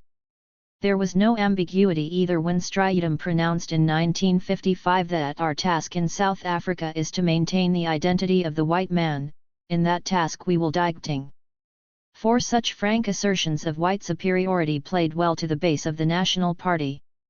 Any hopes that the new government would reconsider its intentions following its unlikely win soon evaporated. What the government lacked by way of a master plan was compensated for by an eagerness to improvise on the part of government departments. Immediately after the election, Europeans-only notices sprang up on Cape Town suburban trains enforcing racial separation in RST class coaches. Post of CES erected partitions at counters prior to creating segregated entrances. The new Minister of Native 33 Affairs, E.G. Jansen, announced his intention to control African urbanization more rigorously.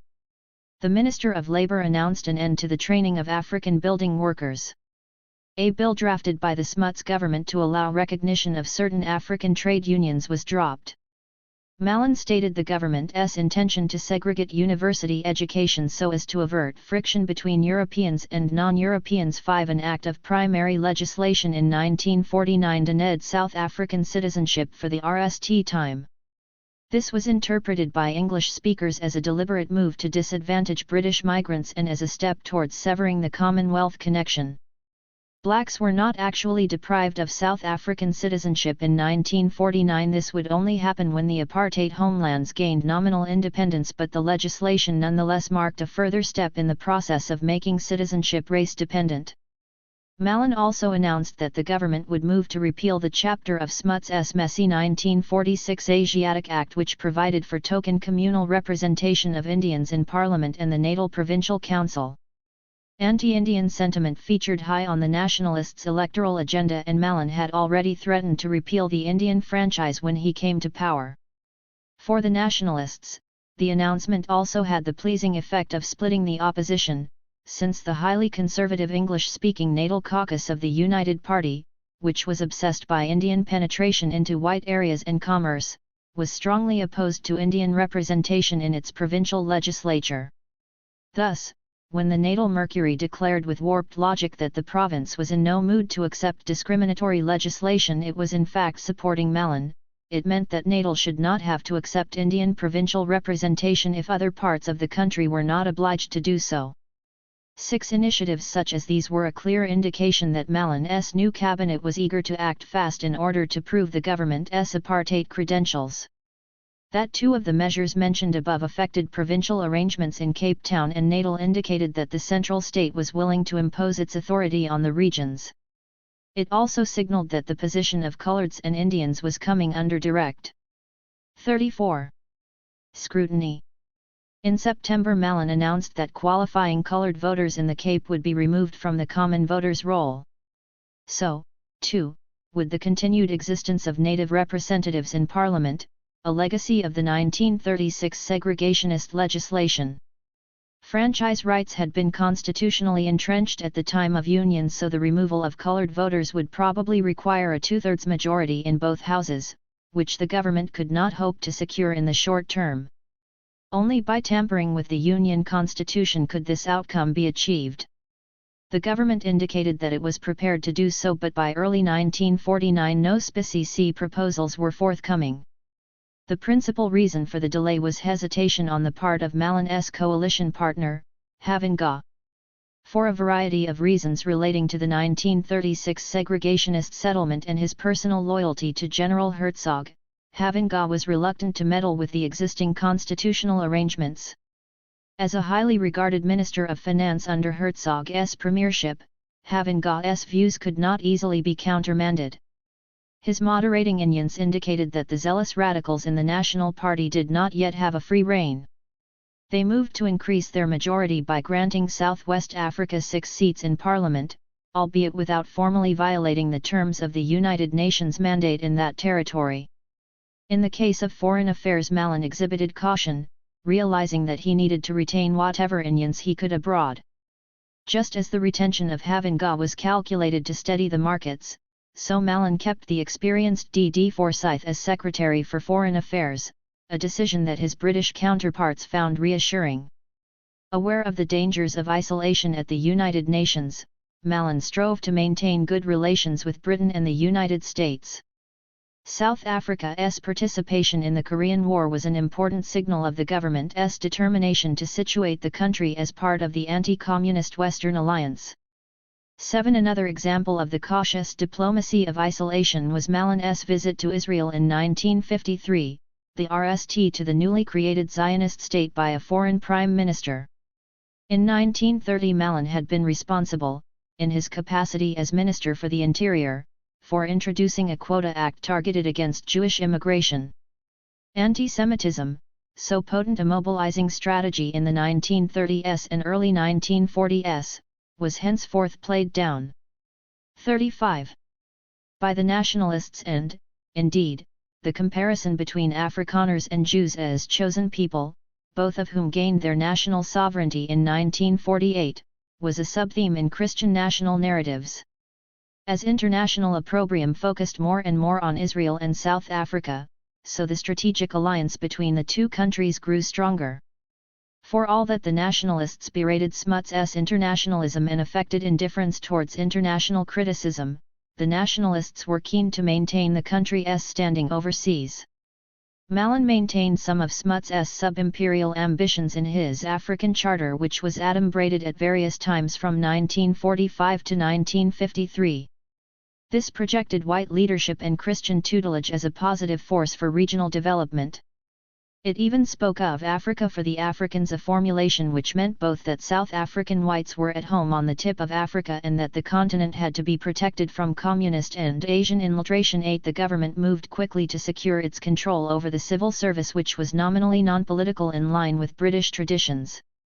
When Everett Poole was passed over as Army Chief of Staff in 1948, and the head of the railways was replaced by an Afrikaner a year later, it became clear that political affiliations would henceforth determine the pattern of senior positions in the government administration. In departments like the police, justice, education, and native affairs, where English speakers had long been strongly represented at senior levels, loyal nationalists were rapidly promoted. Patronage was a key means of retaining and rewarding reliable National Party functionaries in the fast-growing apartheid bureaucracy. Competence was a lesser consideration.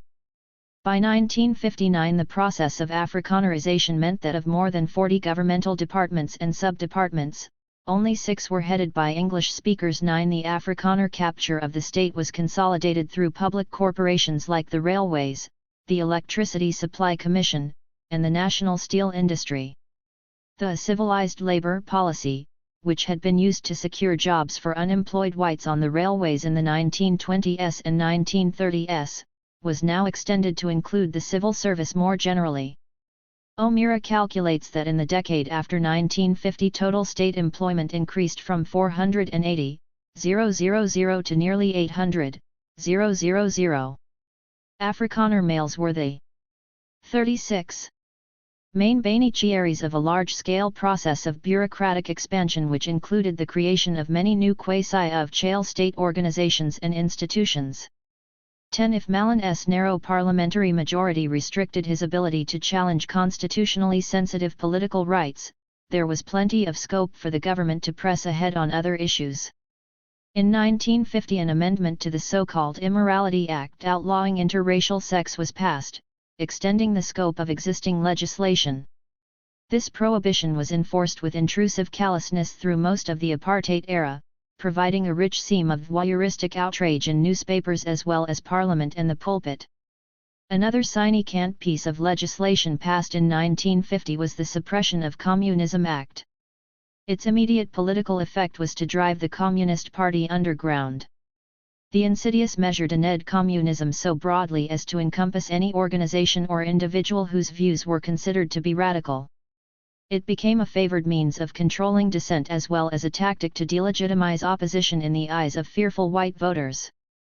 The Group Areas Act of 1950, which allowed the government to proclaim residential and business areas in towns and cities for designated race groups, was also based on prior segregationist legislation.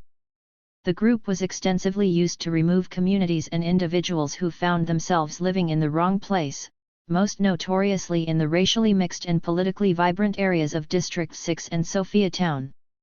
But not everyone resisted the opportunity to gain new housing. For instance, in Durban, many working-class Indians welcomed the opportunity to establish footholds in newly laid-out townships where they now paid rent to the municipal authorities rather than private landlords. A new departure, with no direct precedent in the segregationist era, was the Population Registration Act. This ensured that every child was assigned a racial category on birth. The measure was one of the foundational mechanisms of the growing apartheid state. It gave rise to the hated reference book or DOMPAS, which Africans were obliged to carry and to produce on demand following the passage of the Natives Act in 1952, whose Orwellian 37 title meant extension rather than abolition.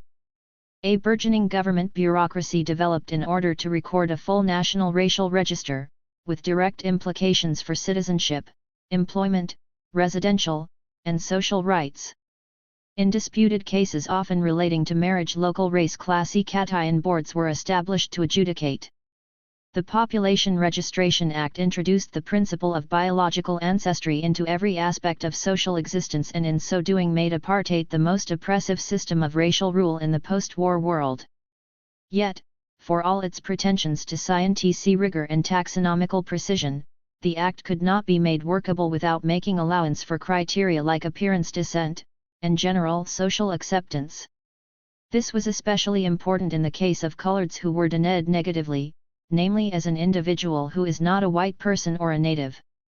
The complexity of categorization meant that coloreds were subdivided into various subcategories with a residual group denuded as other coloreds. As in so many aspects of apartheid, a considerable degree of rackety administrative flexibility enabled the system to survive and adapt. Here, as elsewhere, popular racism worked alongside bureaucratic and legal formulations, each level supporting and reinforcing the other. The principles of the Population Registration Act became internalized by the vast majority of South Africans. For all the anguish that they caused, only a tiny fraction of determinations were ever contested. The African nationalist response. During the Second World War, the African National Congress emerged as a modern, mass campaigning organization dedicated to the inclusion of blacks as full, equal citizens, in a unitary state. South Africa's entry into the CON-ICT highlighted Africans' indispensability in the national economy, and the international GHT against fascism found local echoes in demands for freedom and rights. A new generation of assertive intellectuals and activists came to the fore from the early 1940s, including figures like Nelson Mandela, Govan Mbeki, Walter Sisulu, Oliver Tambo, Anton Lembede, and APMDA. Grouped in the ANC Youth League, they challenged the conservatism and elitism of the established. 38. Leadership. As Africanists, they stressed self-reliance and pride, while questioning the influence exerted on the ANC by Christian liberals on the one hand, and communists on the other. As cosmopolitan intellectuals, they took close account of anti-colonial movements in Africa and Asia and began to think of themselves as participants in a global GHT for freedom. In 1943, the ANC published a seminal document, Africans' Claims, which adapted the principles set out in the Atlantic Charter for local use. The language of Africans' Claims marked a clear shift in ANC strategy. Previous appeals to restore the privileges enjoyed by civilized Africans were rephrased in terms of a democratic Bill of Rights applicable to all adult citizens, the citation of specific grievances and injustices requiring amelioration transmuted into a much broader social vision encompassing basic economic reforms, a fair redistribution of land, and the provision on an equal basis of health and educational services. Rapid urbanization dramatically altered the context in which the ANC's struggle for rights was pursued. The growth of urban slums and informal settlements in the major conurbations of the country diminished the state's capacity for surveillance and control, thereby opening up new political space for mobilization. James Sofasan Kimbanza, a Omboyant shantytown leader on the outskirts of Johannesburg, created a large personal following and used his influence both to enrich himself and to intercede with the authorities on behalf of his constituents. Industrial strikes, bus boycotts, pass law protests, and the growth of squatters' movements were all powerful manifestations of a growing urban crisis. The ANC was by no means the instigator of all these actions, but it was increasingly aware of the need to engage with popular struggles and more prepared than ever before to adopt a directly confrontational attitude to the state. This was the IP side of white fears of overstreaming which helped to propel the nationalist victory. In 1949 the ANC Youth League unveiled its program of action, which was subsequently adopted by the ANC. The program denied the object of struggle as the achievement of national freedom. It committed the organization to a campaign of boycotts, strikes, and civil disobedience as well as a one-day work stoppage. The program of action crystallized much of the radical thinking which had developed. 39. Within the ANC Youth League over the previous VE years, and set the stage for the political campaigns of the 1950s. It was as much a response to segregation as it was to the inauguration of apartheid. In his autobiography, Nelson Mandela recalls that at a meeting held with Oliver Tambo and others on election day the question of a new government was barely discussed. To Mandela's surprise, Tambo's response to the election result was, "I like this. Now we will know exactly who our enemies are and where we stand." 11. Whether or not these exact words were said, the story highlights a recurrent dilemma faced by the ANC in its GHT against white supremacy: to acknowledge the white political system, pay close attention to differences between factions and parties therein, and strategize accordingly, or, alternatively, to minimize recognition of white politics in order to concentrate on the GHT against the system, maintain unity, and avoid the traps of co-optation and reactive response. In fact, the ANC did both. The ANC was increasingly disposed to combine with other racially denuded groups, colored, Indian, and white too, with similar political outlooks in mounting a common front against apartheid. But this was not easily achieved. Apartheid legislation bore unevenly on different sectors of society. Anti-apartheid organizations were often regionally specific and shaped by the demographics of race and class. The ANC also had to decide whether its 1949 program of action should remain within the law and honor Gandhian traditions of passive resistance, or whether more confrontationary tactics should be adopted. A clear decision on this issue could not be reached. In the 1940s and 1950s ANC Presidents Summa and Luthuli counselled caution, fearing a backlash from the government, whereas the increasingly influential Youth League favoured militancy and began to consider the need for direct revolutionary action. Campaign against unjust laws. On May 1, 1950, a one-day work stoppage in opposition to apartheid legislation organised by the Communist Party and the Transvaal Indian Congress resulted in the deaths of 18 Africans, killed by police using guns and batons. This galvanized the ANC into launching its 40.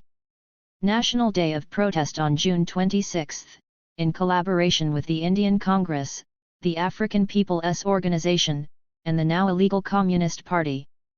By Mandela's own estimation, the June 26 protests and stay at home was only a moderate success. Although the public response was uneven, it helped to inaugurate a tradition of civil action involving competing or fractious anti-apartheid groupings in a common front or alliance. June 26, celebrated as Freedom Day, henceforth became the occasion for many more protest initiatives, including the landmark Congress of the People in 1955. In symbolic terms, Freedom Day marked the start of the ANC's efforts to challenge the government's monopoly on public commemoration. This was graphically illustrated when the government marked the tercentenary of the founding of South Africa by the Dutch East India Company by way of the 1952 Van Riebeeck Festival, named after the Dutch commander who established a European presence at the Cape. Considerable resources were devoted to a program of public events and pageants celebrating the development of a united white nation and the arrival of Western civilization in Africa. These efforts were not wholly successful, and the events were soured by a lack of common accord. It was unclear, for example, whether it was Afrikaner power or white unity that was being honored. Underlying tensions between Cape Town, the self-proclaimed mother city where Van Riebeeck established his outpost, and the Transvaal, indisputably the industrial heart of the country and centre of Afrikaner nationalist republicanism, could not be contained. Van Riebeeck was himself descient as a national icon. He was responsible for founding settlement on behalf of a Dutch mercantile company, not a nation, and he was a pragmatic sailor and settler rather than a hero. The festival is now best remembered because of the anti-apartheid counter-narrative that developed by way of response. The climate of animosity was especially feverish in the Cape because the period of the festival coincided with a key legal judgment on the government's right to proceed to disenfranchise colored voters by means of the 1951 Separate Representation of Voters Act. The Non-European Unity Movement, a left-wing organization predominantly composed of colored school teachers and intellectuals in Cape Town, organized public 41 boycotts. Unity movement thinkers wrote a series of public history historical texts which interpreted South African history as the constant unfolding of colonial capitalism and land dispossession. Of Chale white history was ingeniously subverted in books and pamphlets, including Dora Taylor's Role of the Missionaries in Conquest and Hosea Jaff's 300 Years, both published in 1952. 12 Also in this year the African National Congress launched its campaign for the Dance of Unjust Laws. Its timing coincided with the climax of the Of Chale van Riebeeck celebrations and therefore served as a dramatic expression of two irreconcilable competing nationalisms. Beginning with staged acts of non-compliance with apartheid regulations in Port Elizabeth and Johannesburg, and emerging out of the 1950 Day of Protest and the 1949 Programme of Action, the Dance campaign represented a concerted effort to join together a broad coalition of African and non-African organizations in clear rejection of 6 unjust laws. One of the original causes, the Franchise Action Council's bid to prevent the removal of coloreds from the common voters' roll, ceased to be a focus of protest as the campaign developed. 13 Though its objectives were in some ways inchoate, and its impact uneven, the Dance campaign was an innovative experiment in the politics of mass civil disobedience. Like the near-contemporaneous civil rights movement in the United States, it drew strongly on Gandhian roots but also unleashed more aggressive responses at a local level. Letters of protest from ANC leaders to the government were ignored or treated with contempt. When Walter Sisulu and ANC President James Moroka wrote to the Prime Minister protesting that the government continues to insult and degrade the African people by depriving them of fundamental human rights enjoyed in all democratic communities, Malan's private secretary took issue with this point and gave voice to an explanation based on BASCAP and biological race determinism. I think that it is self-contradictory to claim as an inherent right of the Bantu who differ in many ways from the Europeans that they should be regarded as not different, especially when it is borne in mind that these differences are permanent and not man-made. If this is a matter of indifference to you and if you do not value your racial characteristics. 42. You cannot in any case dispute the Europeans' right, which in this case is definitely an inherent right, to take the opposite view and to adopt the necessary measures to preserve their identity as a separate community. 14. As far as the government was concerned, the ANC had no right to approach the Prime Minister directly, it should rather direct any grievances it had to the Native Affairs Department, now under the political leadership of the uncompromising Hendrik Verwoerd. In effect, the government was declaring that the African National Congress, its affiliates and allies, were irrelevant to the country's political future. Beginning on Freedom Day, 1952, selected ANC activists were enjoined to pledge to serve their country and its people by conspicuously defying apartheid laws. In towns and cities all over South Africa, volunteers gave the ANC's thumbs-up salute. They chanted Africa, and Maybai as they conspicuously ignored apartheid restrictions at park benches, railway stations, post of CES, and other segregated institutions. Khaki uniforms, white shirts, and lapels in the ANC colors were frequently worn. Self-discipline and peaceful collective action was the guiding moral philosophy. Confrontation was mostly avoided by advertising plans in advance and limiting the numbers of individuals involved in any one action. There were prayers expressing Christian sacrifice and martyrdom. The hope was that by inviting arrest and imposing intolerable burdens on the state's capacity to police its own regulations, the system would be rendered inoperable. Between June and December 1952, over 8,000 resistors were arrested and jailed. The Eastern Cape and Transvaal saw the bulk of activity. Participation was low in the Free State and Natal. Care was taken by the ANC leadership to manage the campaign of civil disobedience and to avoid provocations so as to avert the potential for outbreaks of violence. 15 But the ANC was not always able to maintain full control over protesting crowds. The Dance campaign proved a vent for deep popular frustrations that were sometimes expressed in powerfully racialized terms. When rioting broke out in Port Elizabeth, Kimberley, and East London, the ANC called off the national campaign, fearing that popular anger was 43. Getting out of hand. New research suggests that as many as 250 blacks were massacred after police opened on a mass meeting in East London on November 9, 1952, far more than the of-jail death toll of 9 dead and fewer than 30 wounded. 16. The police hushed up the scale of the deaths and the ANC distanced itself from the rioters and lawless youths. For the most part, the Dance campaign's rich imagery of peaceful and disciplined protest came to be remembered as a high point of nonviolent resistance through the long years of exile. Figure 2. Men being taken off to trial in Lorry, Jurgen Schodeberg, treason trialists taken from a Johannesburg prison to the Drill Hall Court for the RST day of the treason trial December 1955. 44. The government easily met the policing challenge without undue difficulties. Tellingly, not one of the unjust laws was repealed. Instead, Parliament hurriedly passed draconian new measures to contain and punish protest. One of these, the Criminal Law Amendment Act, sanctioned whipping and ness as punishment for political dissent, even passive resistance. Another provided for the imposition of a state of emergency to maintain public order. A year of banning orders, arrests, and trials weakened the leadership of the campaign alliance and led to Moroka's replacement as ANC president. Well before the end of 1952, the momentum of the Dance campaign had been halted. The Malinazis. Another powerful response to the Malin government was registered by ex-servicemen. Participation in the war and in educational schemes like the Army Education Service raised the hopes of many soldiers for post-war social reconstruction along more egalitarian and democratic lines. However, returning from North Africa and Europe, they were shocked to end a new government in power in 1948 composed of home front fascists who had vigorously opposed South Africa's participation in the war. Their outrage was confirmed when, in 1948, Malin freed Roby Liebrandt and other war traitors. Liebrandt, who had represented South Africa at the 1936 Berlin Olympics as a boxer and became enamored of Nazism, took part in an outlandish German plot to assassinate Smuts and overthrow the government.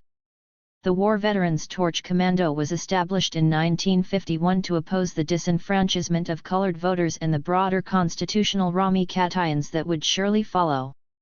It boasted as one of its leaders Sailor Malin, an RAF pilot and hero of the Battle of Britain, whose rural Afrikaner background and broad South Africanism lent the movement considerable popular appeal. Other leaders of the Torch emerged out of another veterans organization, the Springbok Legion, which was oriented towards the Communist Party.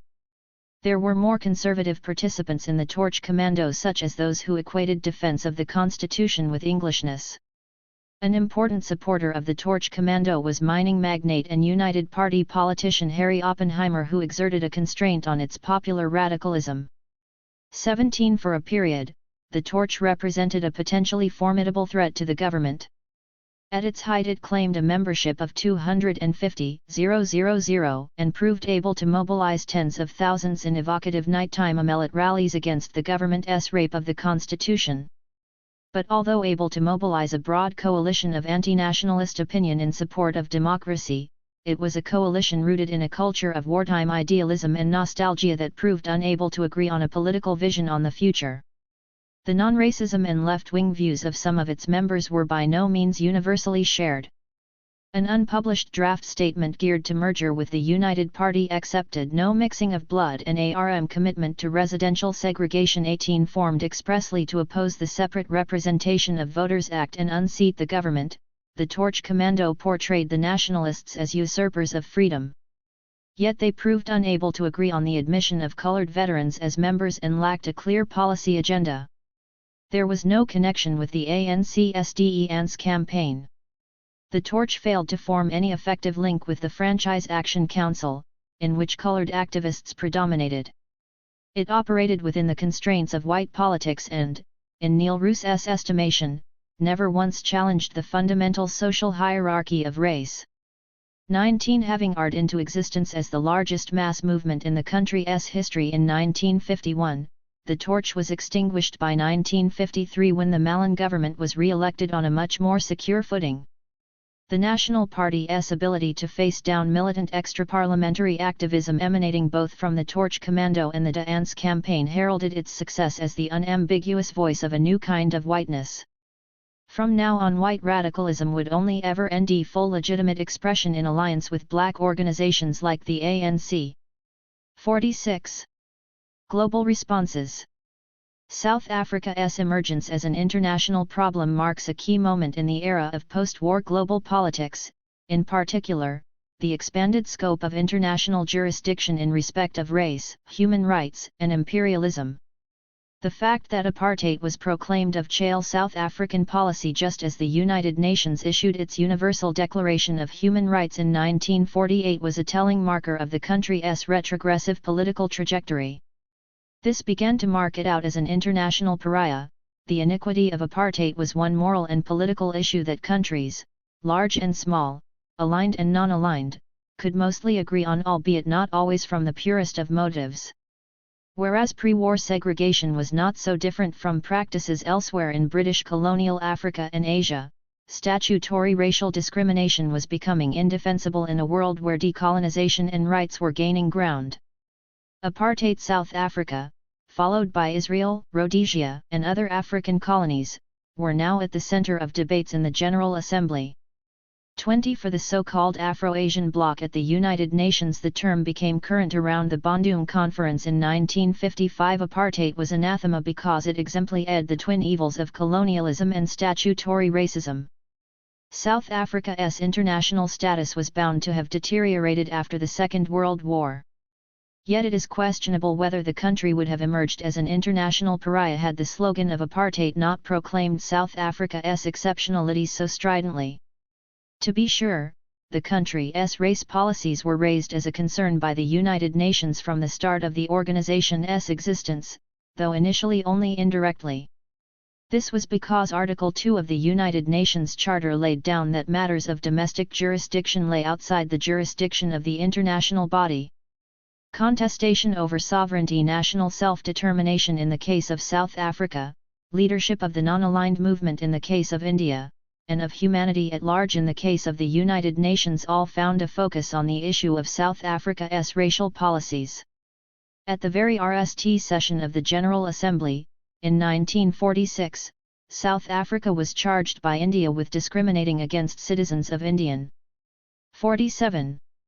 Dissent in respect of the 1946 Asiatic Land Tenure and Representation Act and of violating bilateral agreements entered into between the two countries. In that year, India became the RST country to impose trade sanctions on South Africa. Whereas Smuts took the narrow legal view in 1946-7 that the United Nations was not competent to intervene in matters concerning a country's sovereign rights, the Indian delegation, led by Mrs. Vijayalakshmi Pandit, adopted a broader legal and humanitarian approach. At the UN General Assembly in 1946, she insisted that South Africa's discriminatory treatment of Indians in the country constituted a denial of human rights and fundamental freedoms as laid down in the UN Charter.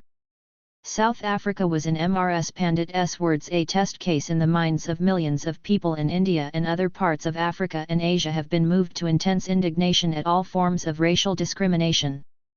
The issue was personally awkward for Smuts since he himself had played a key role in drafting the section of the preamble to the United Nations that mentioned human rights.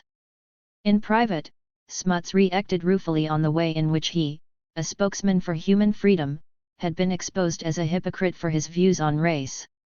Color, Smuts recorded, "Queers my poor pitch everywhere." 21 Another angle of attack came in the form of criticism of South Africa's role in Southwest Africa, whose legal status as a Class C mandate under the defunct League of Nations remained an ongoing matter of international debate. In November 1946, Smuts attempted to persuade the Trusteeship Committee of the United Nations to allow South Africa to incorporate Southwest Africa on a formal basis. India and the Soviet Union objected, and in the course of the debate South Africa's native policy was subjected to vociferous criticism. The leader of the ANC, Alfred B. Summa, used the issue of Southwest Africa at this time to draw attention to the treatment of blacks in South Africa. 22. The question of Southwest Africa's sovereignty reached the World Court at The Hague, and the problem was only narrowly resolved with Namibian independence in 1990.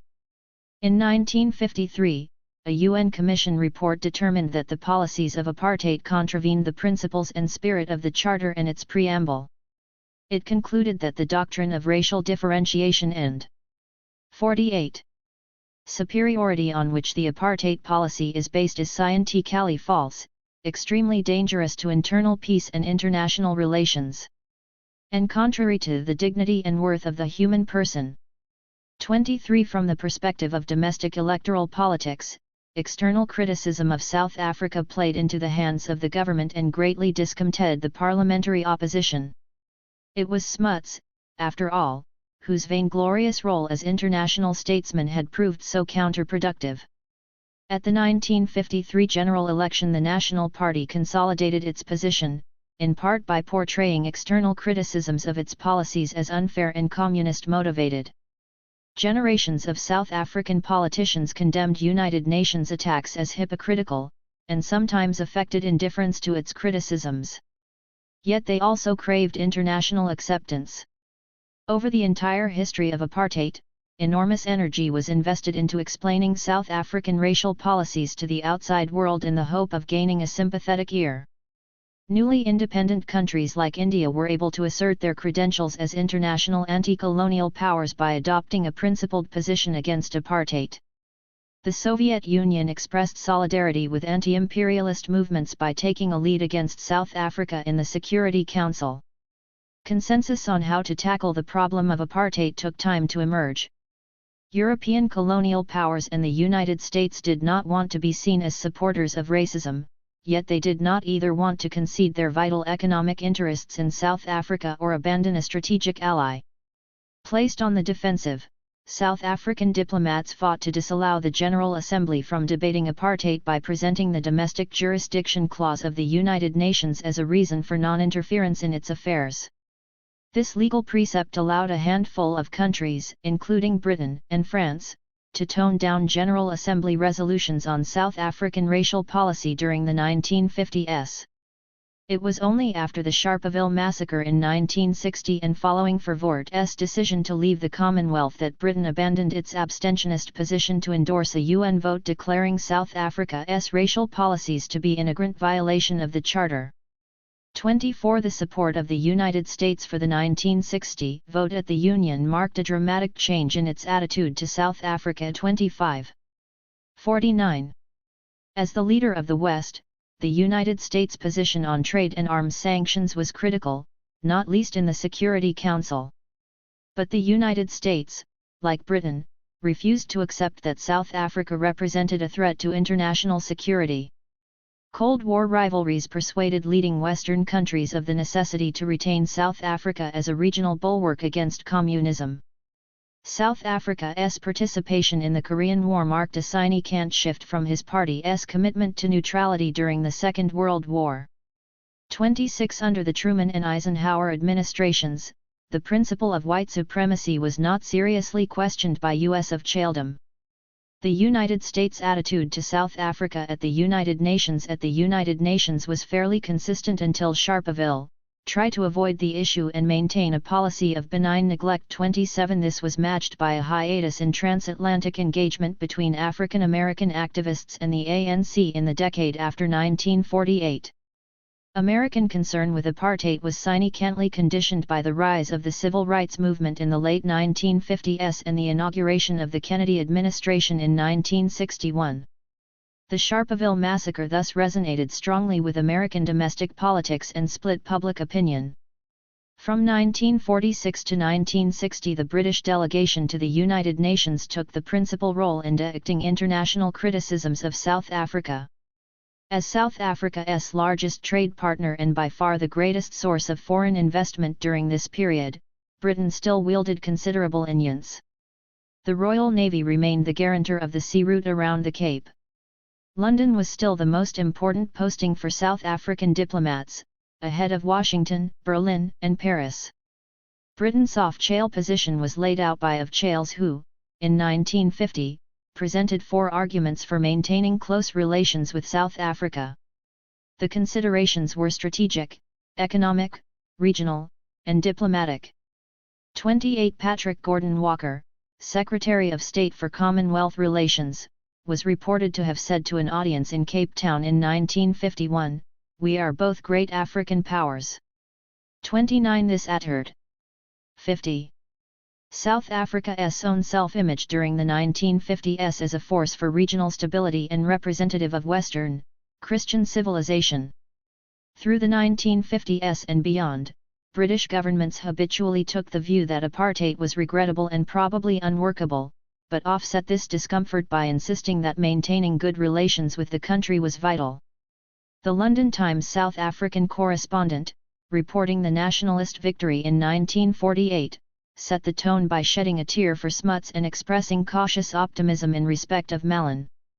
30 The right wing of the Conservative Party in Britain fought a stout rearguard defence of its African colonies in the 1950s, identifying decolonisation with national loss and socialist advance.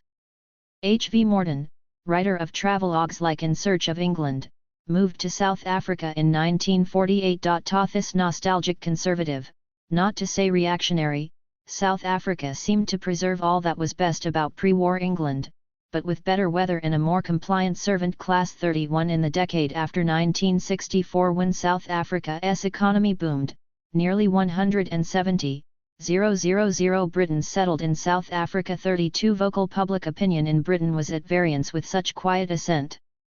Well before Sharpeville, solidarity groupings with roots in the anti-slavery movement like the Movement for Colonial Freedom, led by Fenner Brockway, and Canon John Collins's Christian Action, began to develop an anti-apartheid pro-LE in Britain.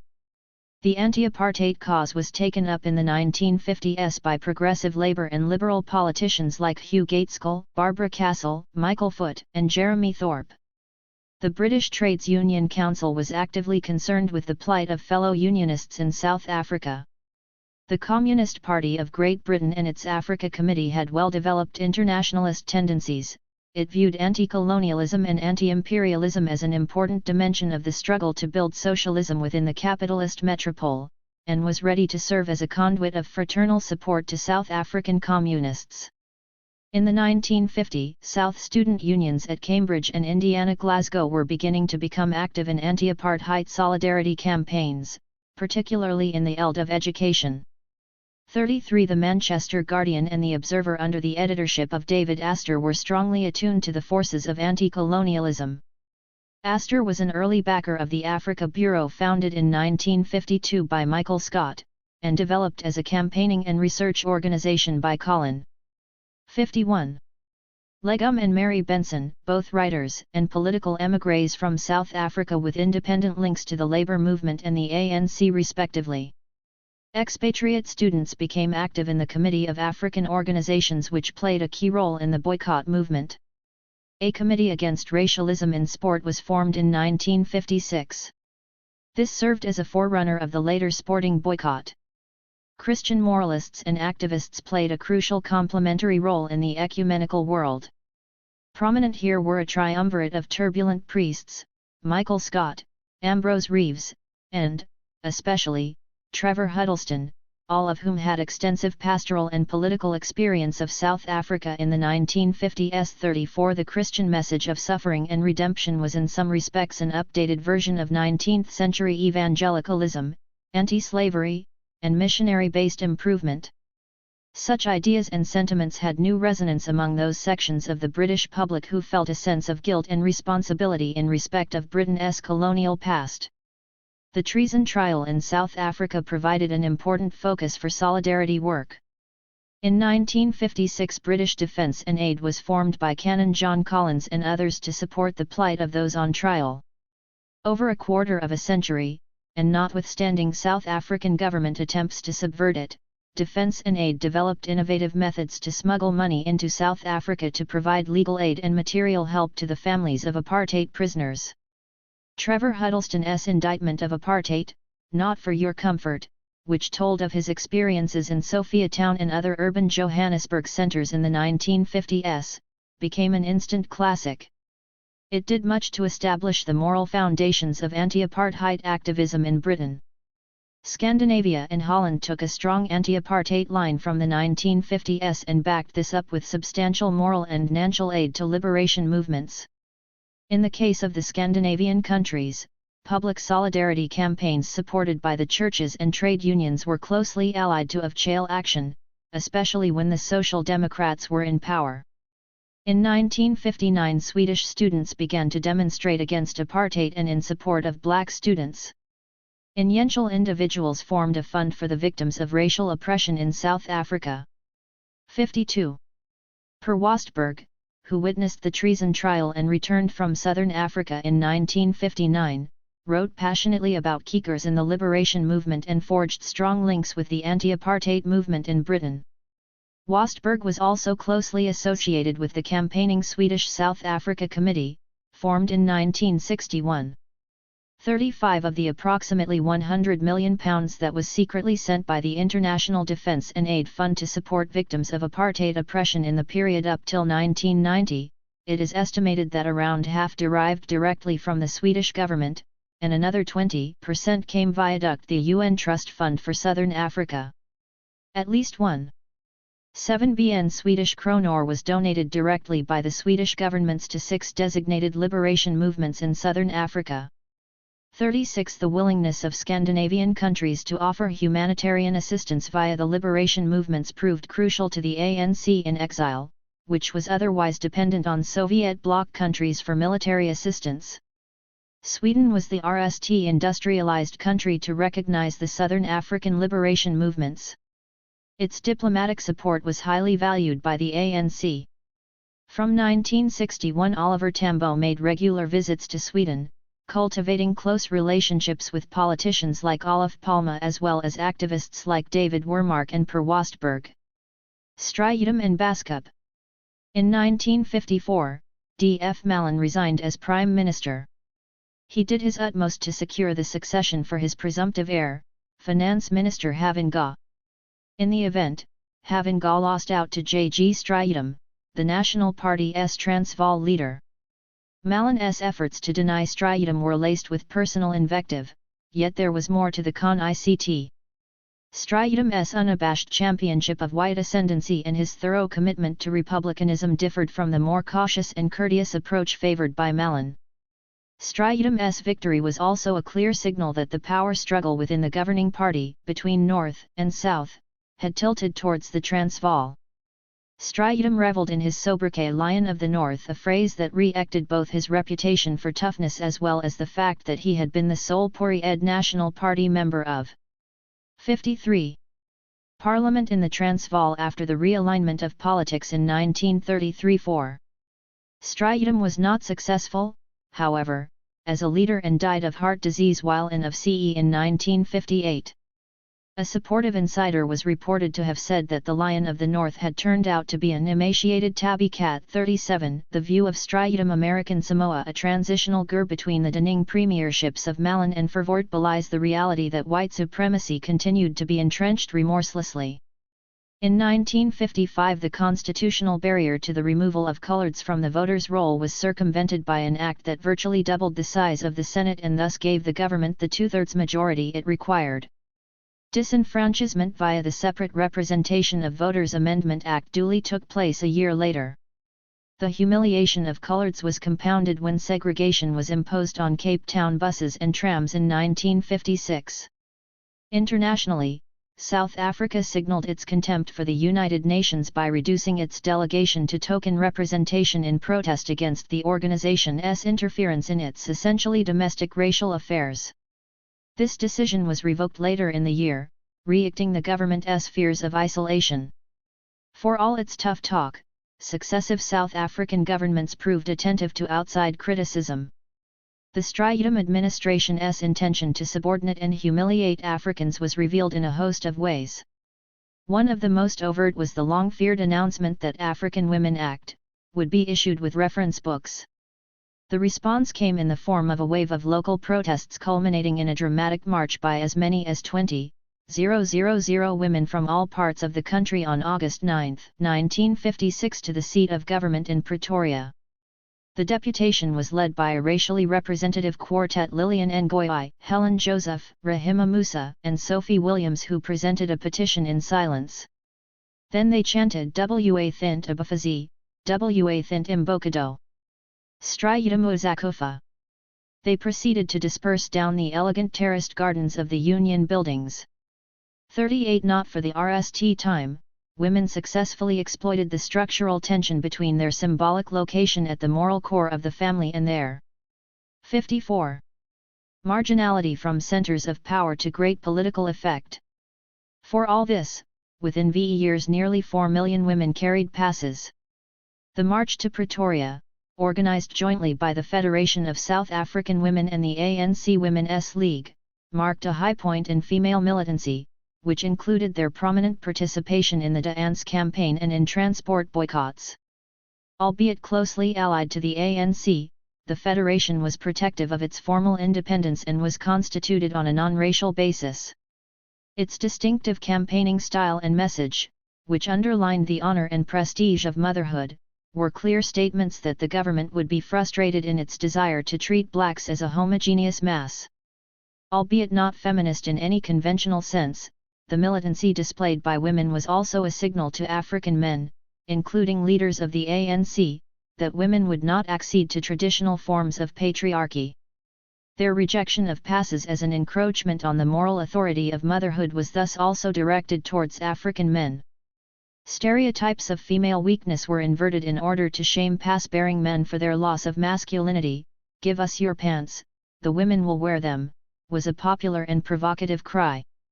Perhaps the clearest signal of the government's intention to subordinate Africans was the Bantu Education Act of 1953. This measure aimed to bring all educational provision under the control of the state. It effectively meant the end of the independent church and mission school system which, for a century, had successfully schooled a small elite of Africans. Many mission school graduates had gone on to become political leaders. The intention of the act was to suffocate independent thought and crush the aspirations of the improving elite. Hendrik Verwoerd, who introduced the act, stated its intentions baldly in the Senate in June 1954, "The Bantu must be guided to serve his own community in all respects. There is no place for him in the European community above the level of certain forms of labor. Within his own community, however, all doors are open. For that reason it is of no avail for him to receive a training which has as its aim absorption in the European community, where he cannot be absorbed. Until now he has been subjected to a school system 55. Which drew him away from his own community and misled him by showing him the green pastures of European society in which he was not allowed to graze." 39. The Bantu Education Act was especially resented by the African middle class, evoking impassioned protests on the part of teachers as well as students and parents. Verwoerd's much-quoted Justification contained two distinct messages. On the one hand, it suggested that blacks were to be treated as mere units of cheap labor, hence the inappropriateness of teaching academic subjects like mathematics which Africans would not be able to utilize in practice. In the memorable phrase of the Unity Movement intellectual Ibi Tabata, this was education for barbarism 40, or, as ANC spokesman Duma Nakwi put it, Dr. Verwoerd's ideal member of the Bantu society will be an automaton who will grow the green pastures for the Europeans, but who will be blind to the wealth he is creating, insensitive to and dumb about his sufferings, deaf to anything else except the commands of the master. 41. On the other hand, Verwoerd's use of terms like own community and Bantu were keywords in the developing discourse of expanded ethno-nationalist culturalism.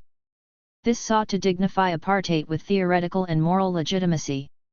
Bantu education envisaged a system of enforced multiculturalism in which Africans would be schooled in a manner appropriate to their cultural development. Verwoerd's reference to pastures and grazing thus spoke to both constituencies. It likened Africans to simple docile animals, while also evoking the idea that blacks were naturally tribal and therefore best suited to life in the rural reserves where, in principle, there would be no constraint on their ambitions. Verwoerd's plans for Bantu education were calculated to appeal to the mass of ordinary Africans who remained outside of the education system altogether. Although particular academies like Adams College in Natal or St. Peter's College in Johannesburg were much prized, the system of schooling for blacks was very limited, acutely short of resources, and in a state of collapse. Thus, much as the provision of inferior education was resented by the relatively privileged, the creation of a mass system of schooling was regarded as a quantitative if not qualitative vanity by those who remained entirely beyond the education. 56. System. Teachers' associations were split between those committed to a total boycott and those which felt it was better to continue the struggle from within. In the decade after 1955, the numbers of Africans receiving primary education more than doubled to 2 million within a decade. This was one reason why campaigns to boycott or subvert the new education system proved short-lived. 42. That apartheid acted at once to constrain the African elite, while also providing limited opportunities that had not previously existed for the majority, is key to understanding its capacity to ensure compliance. The point is well illustrated in another iconic example of apartheid brutality during the Strijdom premiership, the destruction of Sophiatown and the western areas in 1955. Unlike most areas of black urban settlement, Sophiatown was a suburb of Johannesburg where Africans had managed to purchase land by freehold after it was laid out in 1903. By the 1940s it had developed into a culturally vibrant oasis, where ANC leaders like A.B. Summa and Robert Rishaw lived alongside musicians and artists such as Hugh Masekela and Gerard Sekoto, as well as writers and journalists like Bloke Modisane and Kenthamba.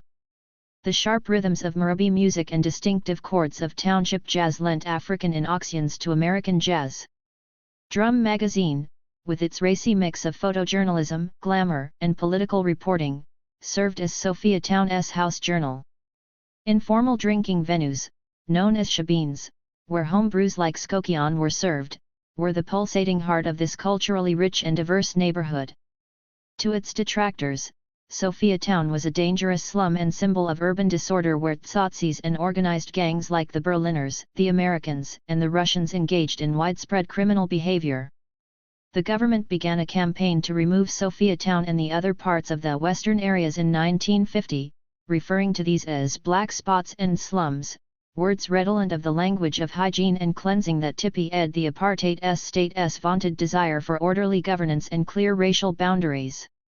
In the center of the city, blacks living on the top floors of apartments and tall buildings were targeted. So were the slum yards that developed in cramped neighborhoods below. 57. The Natives Resettlement Act provided the legislative basis for the removal of Sophiatown's residents to the newly built township of Meadowlands, whose unlikely name conjured up faux pastoral associations. Despite concerted efforts to oppose the removal, the government proved intransigent, and in February 1955 a military-style operation caught resistors unprepared. Sophiatown was destroyed by the end of the decade and a total of 60,000 Africans removed to the southwestern townships. An orderly white working-class suburb was built on the ruins of Sophiatown. It came to be known as Triumph. The destruction of Sophiatown, like the predominantly colored area of District 6 in Cape Town, left scars that never healed. In both cases a culture of memorialization and sense of loss was all that remained. Yet, for all the protesting ets bearing the D'Ant message "we shall not move," the resistance to removals in Sophiatown was neither uniform nor constant. The state prized people out by driving wedges between Africans and coloreds, as well as landlords, tenants, and squatters. For the latter, the acquisition of matchbox brick houses and waterborne sewerage represented a material gain, whatever the ensuing loss of freedom and community. Forced removals from Sophiatown and District 6, as well as from Cato Manor in Durban, are amongst the best-known instances of the application of the Group Areas Act. They took place in large metropolitan areas, aroused popular resistance, and have duly been immortalized in countless memoirs and histories. These iconic examples of urban ethnic cleansing were all the more poignant because their cosmopolitan composition was anathema to apartheid's insistence on managed social and spatial order. It is well to remember, however, that the operation of the group took place throughout the country, in small towns as well as cities, often well beyond the purview of newspapers and political activists. In small towns like Kroonstad, as Isabella Kentridge observes, non-white areas could be more mixed than larger conurbations, partly because the operation of urban segregation had previously been in the hands of town councils lacking in resources and political will. Under apartheid, however, no urban area remained immune from the operation of the 58 group as bureaucrats set to work to let out coloreds, Indians, and Africans in the non-white sections of town and created spatial buffer zones between them. 43 The effects of such removals for individuals, families, and communities were profound and transgenerational in their impact. From the government's perspective, the rigorous application of spatial apartheid succeeded in its primary objective of dividing communities according to presumed racial and cultural hierarchies. The fact that there were gainers as well as losers from the process was frequently divisive, since relative deprivation encouraged people to focus on tangible benefits rather than the larger picture of overall racial rule. In subsequent years this made generalized resistance to apartheid domination all the more difficult to mount. The rigorous enforcement of past laws, imposition of Bantu education, application of the Group Areas Act, and vagrant manipulation of the constitution, exemplify the way in which Baskup, bureaucracy, and doctrinal apartheid were interwoven and mutually reinforcing. This was also demonstrated by the 1956 Industrial Conciliation Act, which went so far as to deny Africans the status of employee, a measure that dealt a major blow to trade union rights and precluded the potential for non-racial labor unity. The denial of basic rights was extended through a welter of security legislation and array of punishments reserved for use against non-compliant subjects. 44. Verwoerd and IJsselstein at Native Affairs. Prior to Verwoerd's unexpected move to Native Affairs in 1950, the department was a political backwater with low visibility and lacking in prestige. E.G. Jansen, appointed Minister of Native Affairs in 1948 on the basis of his prior experience in the post under Prime Minister Herzog, carried on in much the fashion of the segregationist era. He presided over a relatively decentralized administration, the senior ranks of which were largely English-speaking, and whose officers regarded native administration as something of a vocation to be practiced with tact as a specialist art. In respect of labor, the Department of Native Affairs was reluctant to help farmers competing against mines and 59. Industry if this meant intervening in the market to subsidize them. Jansen was immediately perceived as ineffectual by a rising group of Broederbond-affiliated experts on the native question who sought decisive action and an end to liberal muddling. He was duly relieved of his position and offered the Governor-Generalship in 1950. From the start Verwoerd imposed a new regime in native administration, transforming the department into a highly centralized bureaucracy and imparting a sense of direction. Scientific management and technical planning were all key aspects of his authoritarian statism. In this sense he was more the master builder of apartheid than its architect. The top tier of English-speaking administrators was soon passed over or eased out of positions of influence. Afrikaans became the preferred language of communication. Verwoerd's Secretary of Native Affairs, Werner IJsselstein, did much of the foundational thinking. Like Verwoerd, he had worked as a professor at Stellenbosch University. Born into a Berlin missionary family based in the northern Transvaal, IJsselstein trained as an academic anthropologist. The vaunting vision of positive apartheid was, to a significant extent, his own. IJsselstein sought to restore African culture to an idealized tribal state. Separate education was the chosen instrument to achieve this. IJsselstein's conception of apartheid as the fulfillment of ethnic destiny by way of separate development was often in advance of Verwoerd's. Together, IJsselstein and Verwoerd used the Native Affairs Department to fashion the idea of apartheid into practical existence. In so doing, the outlying province of native administration acquired enormous powers and expanded rapidly until it became a veritable state within the state. Douglas Smith, a former Secretary of Native Affairs, was barely exaggerating when he described Verwoerd in 1953 as a Napoleon in native affairs who was trying to set up a great black empire under his supreme dictatorship. 45 The Native Affairs Department had long been oriented towards the rural areas and the reserves, practicing forms of indirect rule geared to the maintenance of the tribal system. From the mid-1930s, schemes were introduced in the African reserves so as to improve agricultural productivity and combat environmental degradation. Under the policies of reclamation or betterment, experts pressed the need for stock dipping, 60, and cattle culling as well as fencing and contour terracing. More often than not, policies were not executed. As in other parts of colonial settler Africa, conservationist ideas were often strenuously resisted by Africans as an unwelcome interference with livelihoods and ways of life.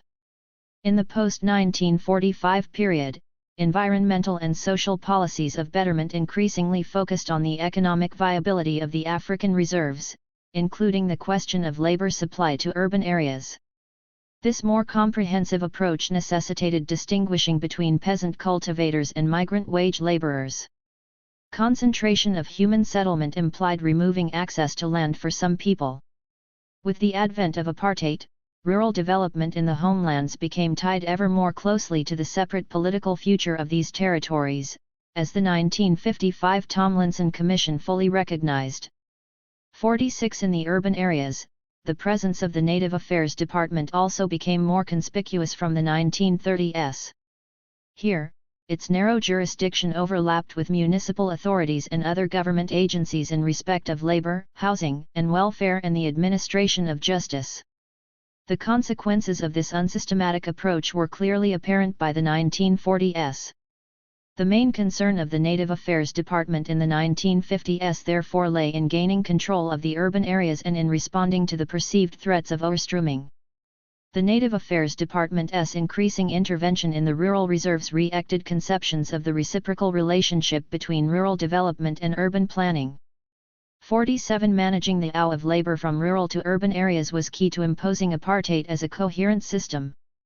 If the South African economy is imagined as a traditional egg timer with two bulbous parts at each end, labor would have to flow through the narrow aperture connecting the two. This was precisely where the blockages in the system proved most acute. Control over the movement of labor was the weakest element in the pre-1948 system of segregation. It also proved to be the single most intractable aspect of Grand Apartheid, particularly as increasingly coercive mechanisms were introduced to retard or reverse the process of urbanization. Verwoerd, the apostle of centralized planning, moved swiftly to integrate all aspects of labor and urban policy under his charge. The 61. Native Laws Amendment Act revised a raft of already existing legislation affecting Africans in urban areas. This umbrella act now afforded state of jails extensive powers of arrest in the case of Africans deemed to be idle or disorderly. It made provision for the creation of labor bureaus which Africans seeking employment would have to register with. Section 10 made it illegal for Africans to be in proclaimed towns and cities for longer than 72 hours unless they were born in the area, had lived there continuously for 15 years, or had worked for the same employer for 10 years. Residency rights could be lost if, during this time, an individual had fallen foul of the law. The Natives Act of 1952 created the hated reference books which all Africans of 16 and over had to carry and produce on demand. These measures formed key planks in the armory of and UX control measures by which the state sought to regulate the labor market and limit Africans' rights to live in cities and towns, in effect creating a division between urban insiders and rural outsiders. To be sure, such legislation had precursors in the segregationist era, namely the Pass Laws and the 1923 Urban Areas Act, which promised to prevent Africans from residing in towns unless required to minister to the needs of the white man. But segregationist-era legislation was unevenly enforced and had increasingly fallen into abeyance, often with the tacit approval of the Smuts government. Apartheid aimed to reverse the lackadaisical implementation of racial segregation. What was novel in the Verwoerdian scheme was the attempt to intervene in the labor market at source so as to regulate the flow of labor from rural areas to cities. In order to accomplish this, a vast tiered network of labor bureaus was developed which forced Africans to register their availability for employment. The system was designed to perpetuate migrant labor and restrict urbanization by processing applicants in the rural areas. Labor bureaus were intended to allocate labor to various sectors of the economy, often in defiance of market forces. From the 1950s it became illegal for any employer to engage an African worker who was not of Chile registered at an of Chile Labor Bureau of CE. By these means it was hoped that systematic planning, overseen by an omniscient bureaucracy, would control urbanization in a rational, 62. An orderly fashion. The notion of a labor contract as something freely entered into by two parties was thereby fundamentally altered. In all, these innovations amounted to a degree of demographic dirigisme that had never before been attempted. Yet by the end of the decade it was becoming apparent that the Labor Bureau's system was failing to achieve its objectives. Employers and work seekers alike simply outed the rules and made their own arrangements. 48. The key to THIRD-WORLDISM's effort to integrate urban and rural initiatives, and to exercise unprecedented powers over the individual person, was a reference book, known colloquially by Africans as the Dompas. This would link data concerning an individual's birth, race, residency, tribe, tax status, and employment status. The 1950 Population Registration Act made this theoretically possible. By the mid-1960s a universal archive of some 10 fingerprint records and photographs was maintained in the Central Reference Bureau or Bureau. This ambitious device constituted the heart of THIRD-WORLDISM's ambitious biometric state, which was perhaps unequaled in scope by any country in the world at this time. 49 Large-scale computerization began in 1966. The major constraint to the successful issuing of reference books was not so much political resistance by Africans to registration as the near impossibility of marshalling the bureaucracy and managing the technology to complete the process in the 18 months allowed for by THIRD.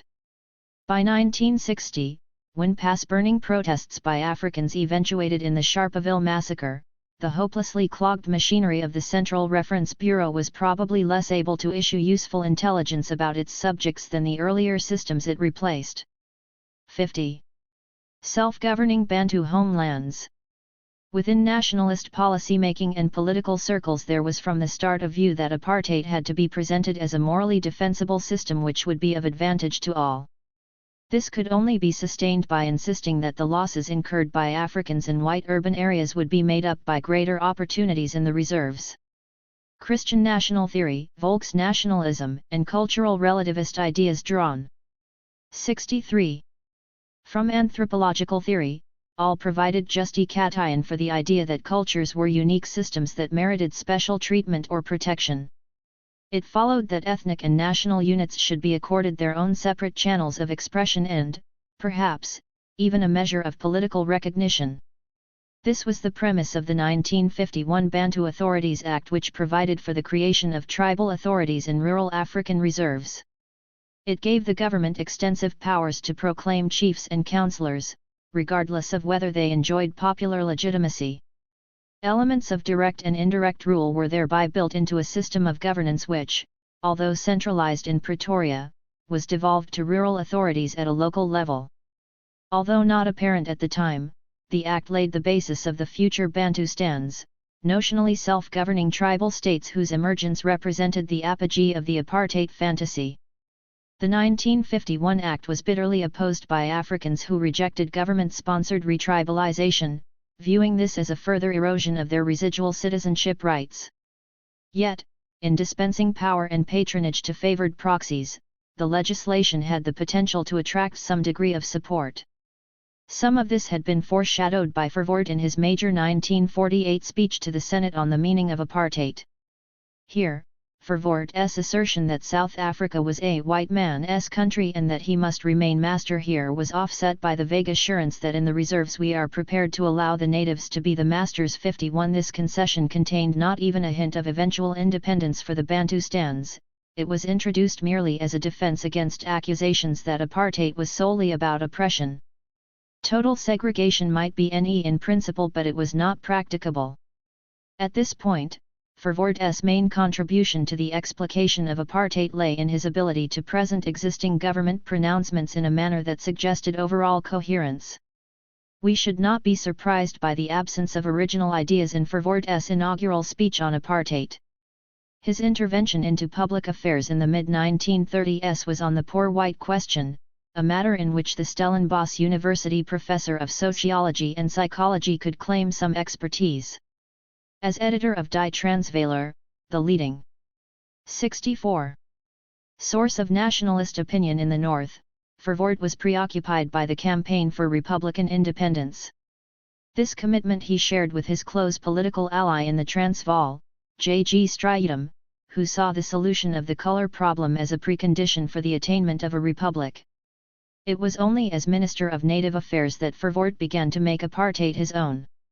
Apartheid was thus in no sense Verwoerd's invention, however much it was his creation. The logic of planning and the ideology of apartheid became mutually reinforcing under his dominant style of leadership. A less contentious but highly significant dimension of the 1951 Bantu Authorities Act was the abolition of the Natives Representative Council, established under the segregationist legislation of 1936. The demise of the Representative Council was mostly unlamented. It was famously denounced in 1946 by Councillor Paul Mozaka as a toy telephone. Nevertheless, to do away with the council was more than a confirmation of its obsolescence.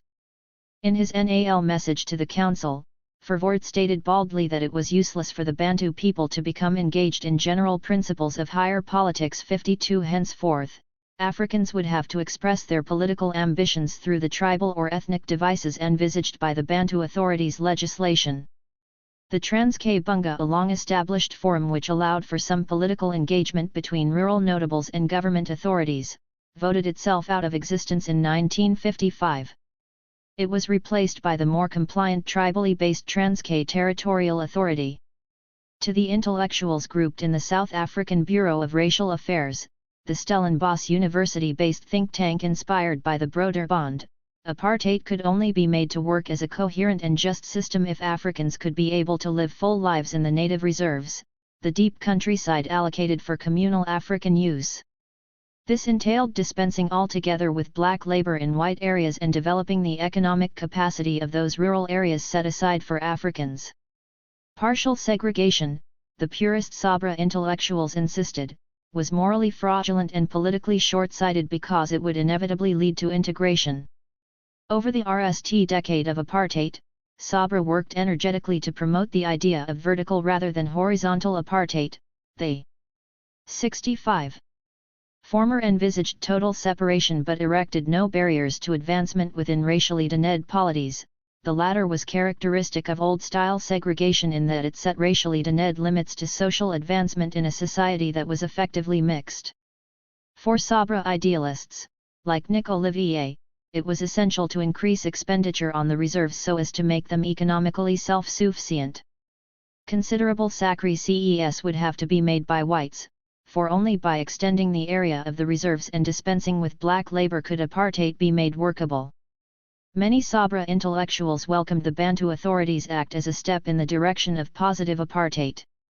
But the government proved loath to purchase the land required to extend the reserves under the terms of the 1936 segregationist legislation, fearing a backlash from white farmers who neither wanted their land expropriated nor wished to live alongside African farmers without access to their labor.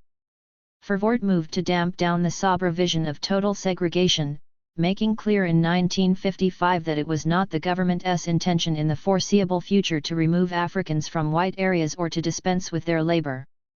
His urban housing program was precisely intended to satisfy the economic demands of industry and suggested that an African presence in the cities was permanent. In 1955 the endings of the Tomlinson Commission, established to investigate the rehabilitation of the reserves, became public. This large-scale investigation, which had been formed in 1950 with the active support of Sabra, concluded that £105 million of government money would be required to create a fully diversified economy in the reserves. The ambitious scheme entailed separating farmers from non-farmers and promoting industrialization. 53 Verwoerd rejected the Tomlinson recommendations and set about whittling them down. Likewise, Iselen cautioned that the tempo of development envisaged by Tomlinson was too rapid. There were rising tensions between Sabra idealists on the one hand and National Party pragmatists, as well as outright supremacists, on the other. Con-ICT was exacerbated when some Sabra members openly rejected the removal of coloureds from the common voters' roll, arguing that coloureds were integrally part of white and indeed Afrikaner society. Disagreement between Sabra intellectuals. 66. And the National Party intensified and reached breaking point by the end of the decade. Verwoerd resigned his membership of Sabra, and in 1961 a Sabra faction loyal to him was able to purge the organization of its outspoken moral idealists, some of whom later emerged as liberal critics of the government.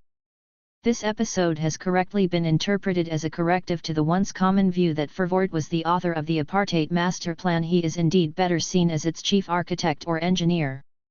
It also serves as a reminder that the competing and con-isting views evident at the time of the Sauer report had not been resolved a decade later.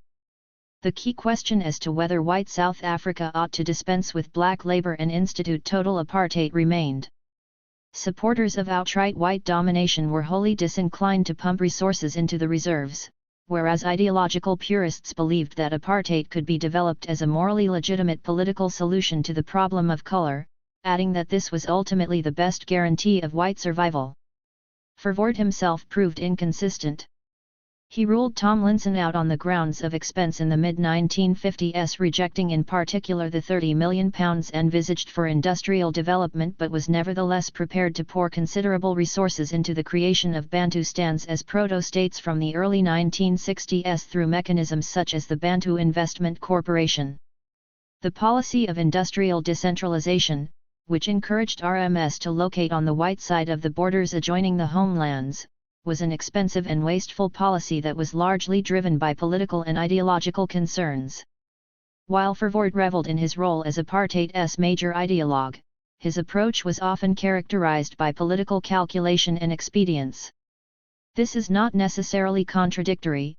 Successful conviction politicians invariably have to show exibility and pragmatism in order to achieve their ends. The fact that Verwoerd's ideological fervor was balanced by pragmatism is not therefore so remarkable. What does stand out in Verwoerd's character is his total belief in his own rectitude, his implacable need to retain absolute control over his party, and his refusal to brook any challenges to his growing authority. 67.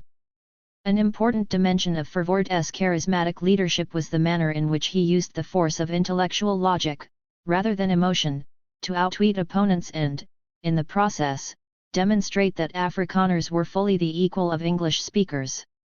This was amply shown in his confrontation with Macmillan over the Wind of Change address in 1960-54. Achieving parity with white English speakers in social and political terms was what initially brought Verwoerd into politics, which is why republicanism was so vital to his ambitions.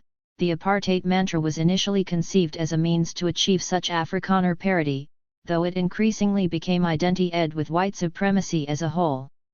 The more grandiose aspects of apartheid had much to do with Verwoerd's personal ambition and the way in which he used his position in the Native Affairs Department to carve out a personal political empire. To this extent, apartheid was as much the making of Verwoerd as it was his personal making. Congress of the People, 1955. Whereas Afrikaner nationalism was founded in opposition to British imperialism, it came of political age as the defender of white supremacy against African nationalism. Yet apartheid's ideologues found it difficult to recognize modern African nationalism at all, because to do so was to admit Africans' existence as self-motivated political citizens. It was far easier to portray African nationalism as a cipher for other malign forces conspiring within and outside the country's borders, above all, liberalism and communism. The mirror image of this fear of the alien philosophies of liberalism and communism can be seen in the pattern of anti-apartheid resistance, where the presence of non-Africans in nationalist politics frequently proved divisive. Whereas Africanists within the ANC Youth League like Mandela, Sisulu, and Tambo came to value cooperation with non-Africans through the struggles of the early 1950s, others like APMDA, Potlako Lebalo, and Josias Madzunya remained deeply suspicious of white and Indian interference. They were able to tap into a deep well of popular thinking that viewed freedom as synonymous with African leadership. 68. The high point of multiracial opposition to apartheid came in 1955 when the African National Congress and its partners, the Indian Congress, Colored People's Organization, and the Congress of Democrats, met at Kliptown outside Johannesburg to agree the Freedom Charter. Nearly 3,000 delegates attended the event, overcoming police harassment and logistical obstacles in an exuberant show of unity. The ANC was effectively Conramed as RST among equals within a movement structured as an alliance of interest groups and peoples. Strikingly, every constituent organization bore the name South African in its title, thereby reinforcing the idea that the Congress movement's goal was a unitary state in which national and cultural differences would be accorded recognition so long as this did not jeopardize the achievement of a common or super-South African nationality. Africanists resented the formal inclusion of whites, coloreds, and Indians. Some left-wing critics of the Congress objected that the structured multiracialism of the Congress of the People mirrored the of-chail racial categories of the apartheid state. The culminating moment of the Congress of the People was the adoption of the Freedom Charter. This replaced the ANC's Africans' claims and its Bill of Rights as a founding manifesto of democratic aspiration. It continued to serve as such for 40 years until it was formalized and superseded by the post-1994 Constitution. Amongst the liberal democratic principles proclaimed by the Freedom Charter were the right of the people to govern, freedoms regardless of race, color, or sex, equality before the law, and equal access to education, housing, and medical care.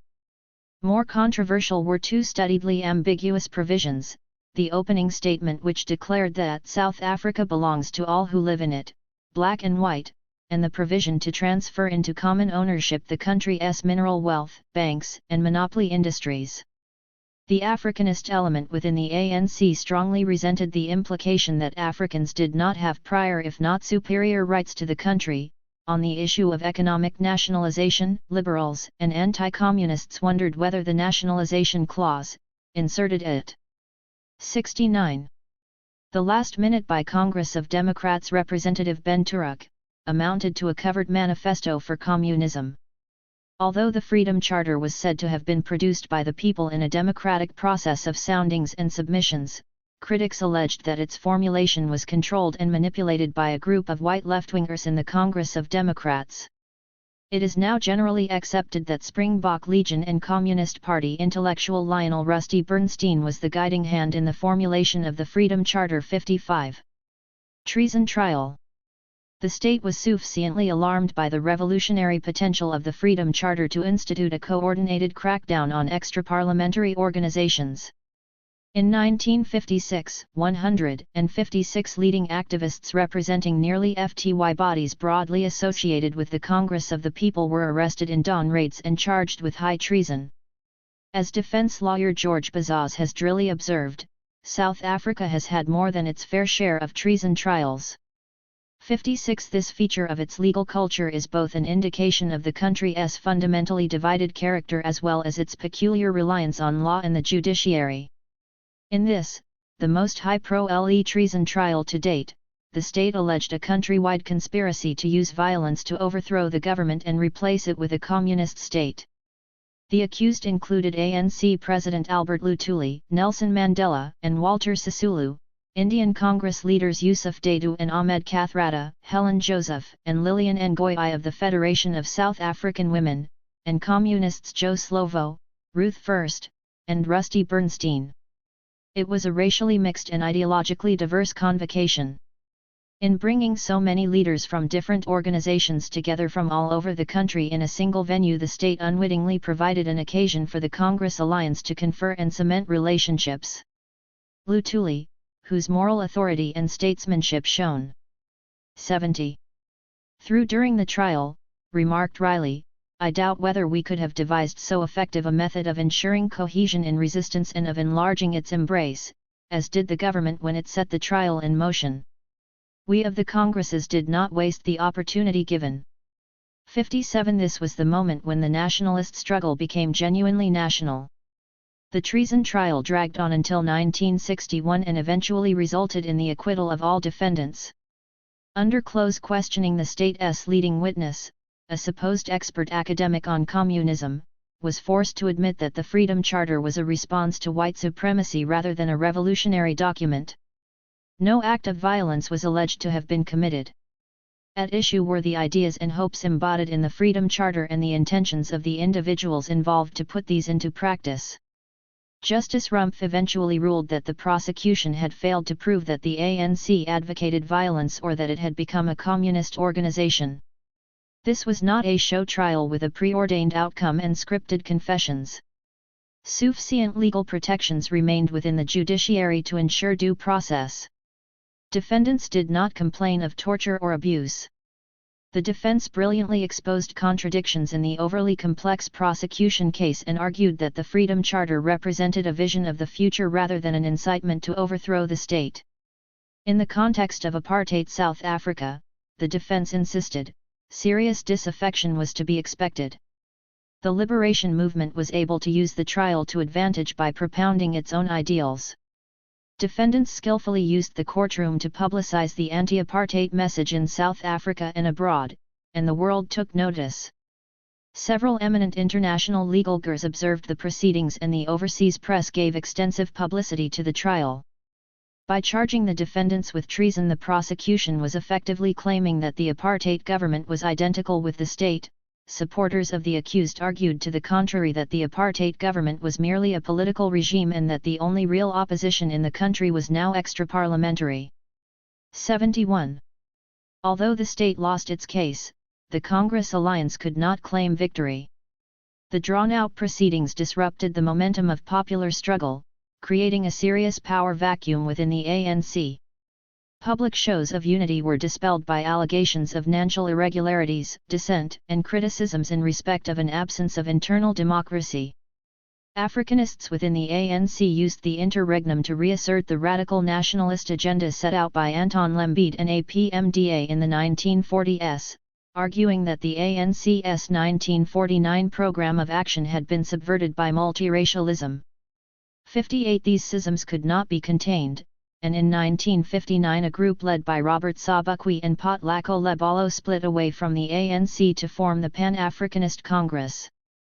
The popular energy released by the Congress of the People dissipated as the treason trial dragged on. On March 21, 1960, while Albert Luthuli was in the witness box adumbrating the ANC's commitment to nonviolence, news filtered in of a massacre at Sharpeville. A state of emergency was declared and many of the treason trialists were arrested in police swoops. By the conclusion of the trial, the ANC and PAC were already outlawed. As the ANC Secretary-General Duma Nakwidrili remarked to CO-accused Helen Joseph, "This trial is out of date." 59 The era of the treason trial marked the end of legitimate mass resistance in South Africa, and with it a particular style of politics based on mass action and nonviolent civil disobedience, in many aspects more like the contemporaneous civil rights movement in the United States than anti-colonial struggles in other parts of Africa. The government concluded that its draconian security legislation was inadequate and that the formal legal process was an encumbrance to its grip on power. Many of those opposed to apartheid were reluctantly coming to the realization that peaceful protest and popular mobilization alone could not overthrow apartheid. Crucially, the treason trial helped to dramatize apartheid to the outside world and so helped to prime the international community to appreciate the enormity of Sharpeville. The International Commission of Jurists objected to the way in which the charges had been drawn up. 60 Scandinavian countries showed concern. Louis Blom Cooper, who attended the treason trial as one of 2 British observers, wrote in 1959 that not since the burning of the Reichstag in Berlin in 1933 with 72. The notable exception of the special trials at Nuremberg has a trial attracted such international attention as the treason trial in the Union of South Africa. 61 The Dean of the Harvard Law School, reviewing the trial, concluded with the statement, "The free world cannot be unconcerned when there is a land where 80% of the people are unfree." 62 As well as marking the closure of open mass resistance to apartheid, the treason trial brought a new generation of political gurus to national and international attention. These were the men and women who came to prominence through the Dance Campaign, the 1956 March to Pretoria, and the Congress of the People. This was a remarkable achievement in a country where politics was largely understood as white politics and Parliament was still regarded as the arbiter of public debate. In the Handbook of Race Relations, published by the Institute of Race Relations just after the 1948 nationalist victory. A chapter on politics begins with the assertion that the non-European people of South Africa play a very minor role in the political life of the country and that no single organization had yet emerged entitling it to speak for blacks as a whole. 63 A decade later, such a statement would be repudiated by many observers. The ANC and the Congress Alliance had clearly succeeded in establishing a major presence in South African politics, which the challenge represented by the PAC from 1959 to primacy in the liberation movement did nothing to weaken. ANC membership, perhaps 5,000 in 1948, grew rapidly to more than 100,000 by the end of the 1950s. Even pro-apartheid intellectuals in Sabra found their way to private discussions with ANC leaders like Luthuli, notwithstanding Verwoerd's explicit disapproval. 64 It took another quarter of a century for Afrikaner intellectuals with links to the government to repeat this exercise with the ANC. 73. Chapter 3. Sharpeville and Langa. The year 1960 was one of seismic upheaval in South Africa. It began with the death of 437 men in a pit collapse at Colebrook Colliery south of Johannesburg, on January 21, brought about by a grand disregard of engineering safety in pursuit of Pro-T. On March 21, police read more than 1,000 rounds of ammunition at a crowd in the black township of Sharpeville, which had gathered round a low wire fence at the local police station to protest against the pass laws. 69 people were killed, many of whom were shot while running away, and approximately 180 casualties were recorded. Nothing links these two events other than their close geographical and temporal proximity, in a sense that both were to a significant extent structurally created accidents, products of systemic failure in a society that placed little value on ordinary human life. The Colebrook disaster has long been forgotten. By contrast, the Sharpeville massacre, which soon eclipsed interest in the Colebrook catastrophe, continues to resonate in historic memory as an iconic symbol of apartheid intransigence and cruelty and of popular resistance to oppression. On February 3, Harold Macmillan, the British Prime Minister, delivered a much-heralded speech to both houses of the South African Parliament in which he momentarily shocked white South Africa by warning that a wind of change is blowing through the continent. A new African national consciousness, he explained, was evident in many different places, and this political consciousness had to be accepted as 74. A political fact. The impact of the speech on white South Africa was rather less momentous than many British historians choose to remember. Macmillan made no direct reference to apartheid, and his deputation did not make contact with the ANC or other opposition movements. Nor did he want to risk pro-table ties or security links with white South Africa. His chief message was that Britain would no longer stand behind white minority regimes in Africa or impede decolonization. A visibly angry Verwoerd responded that white South Africans, while describing themselves as Europeans, were rooted in the continent and had nowhere else to go. They were responsible for bringing civilization to Africa, and they remained the link between Africa and the West. In an allusion to the policy of separate development, Verwoerd assured Macmillan that blacks would be given rights in those parts of the country which their forefathers had settled, adding that it was the white man who has made all this possible. To the South African Prime Minister's spontaneous and articulate response to Macmillan's polished address made for a moment of political theatre, even Verwoerd's critics acknowledged that it was a performance of formidable power. While the reverberations of the Macmillan-Verwoerd dialogue were still being felt in white political circles, Sharpeville erupted.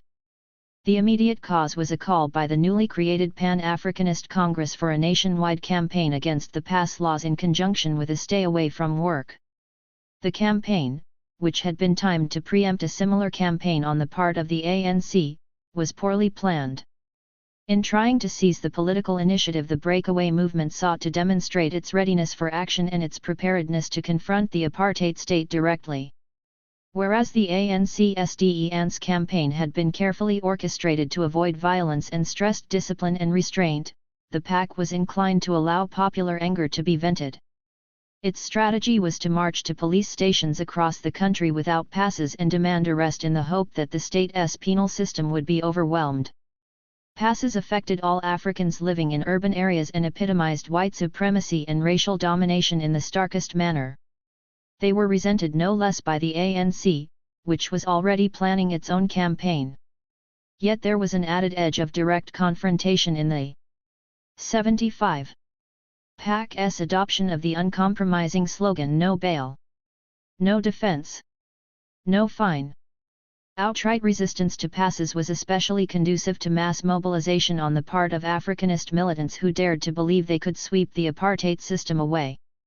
The PAC's leader, Robert Sobukwe, counseled caution and reiterated the principles of absolute nonviolence.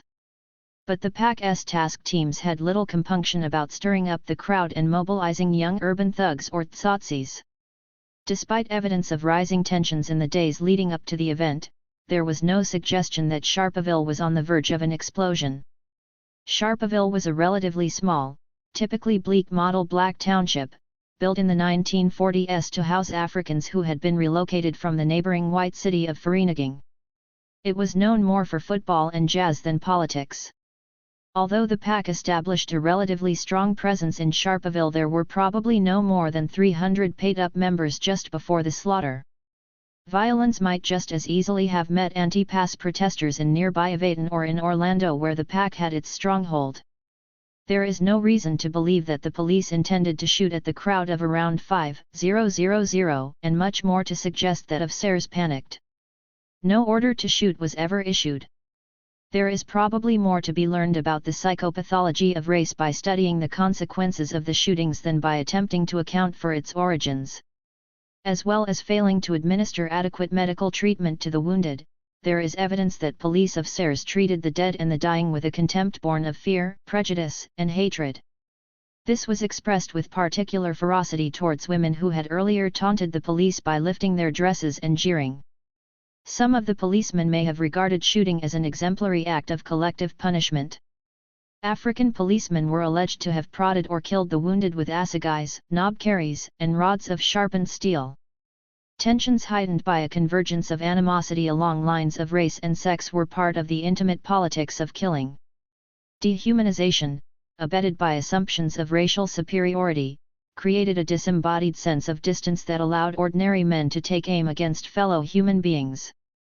In many standard accounts of modern South African history, the fact that black policemen made up nearly half of the force of 294 deployed at 76. Sharpeville is apt to be overlooked. Their presence in such strength serves as an important reminder that the apartheid state sought actively to divide communities against themselves and always depended on the recruitment and collusion of collaborators. Most insidious were the black agents or askaris who were recruited to infiltrate the liberation movements, for even as the shock waves of Sharpeville spread through South Africa and round the world, Longa and Nyanga townships in Cape Town erupted.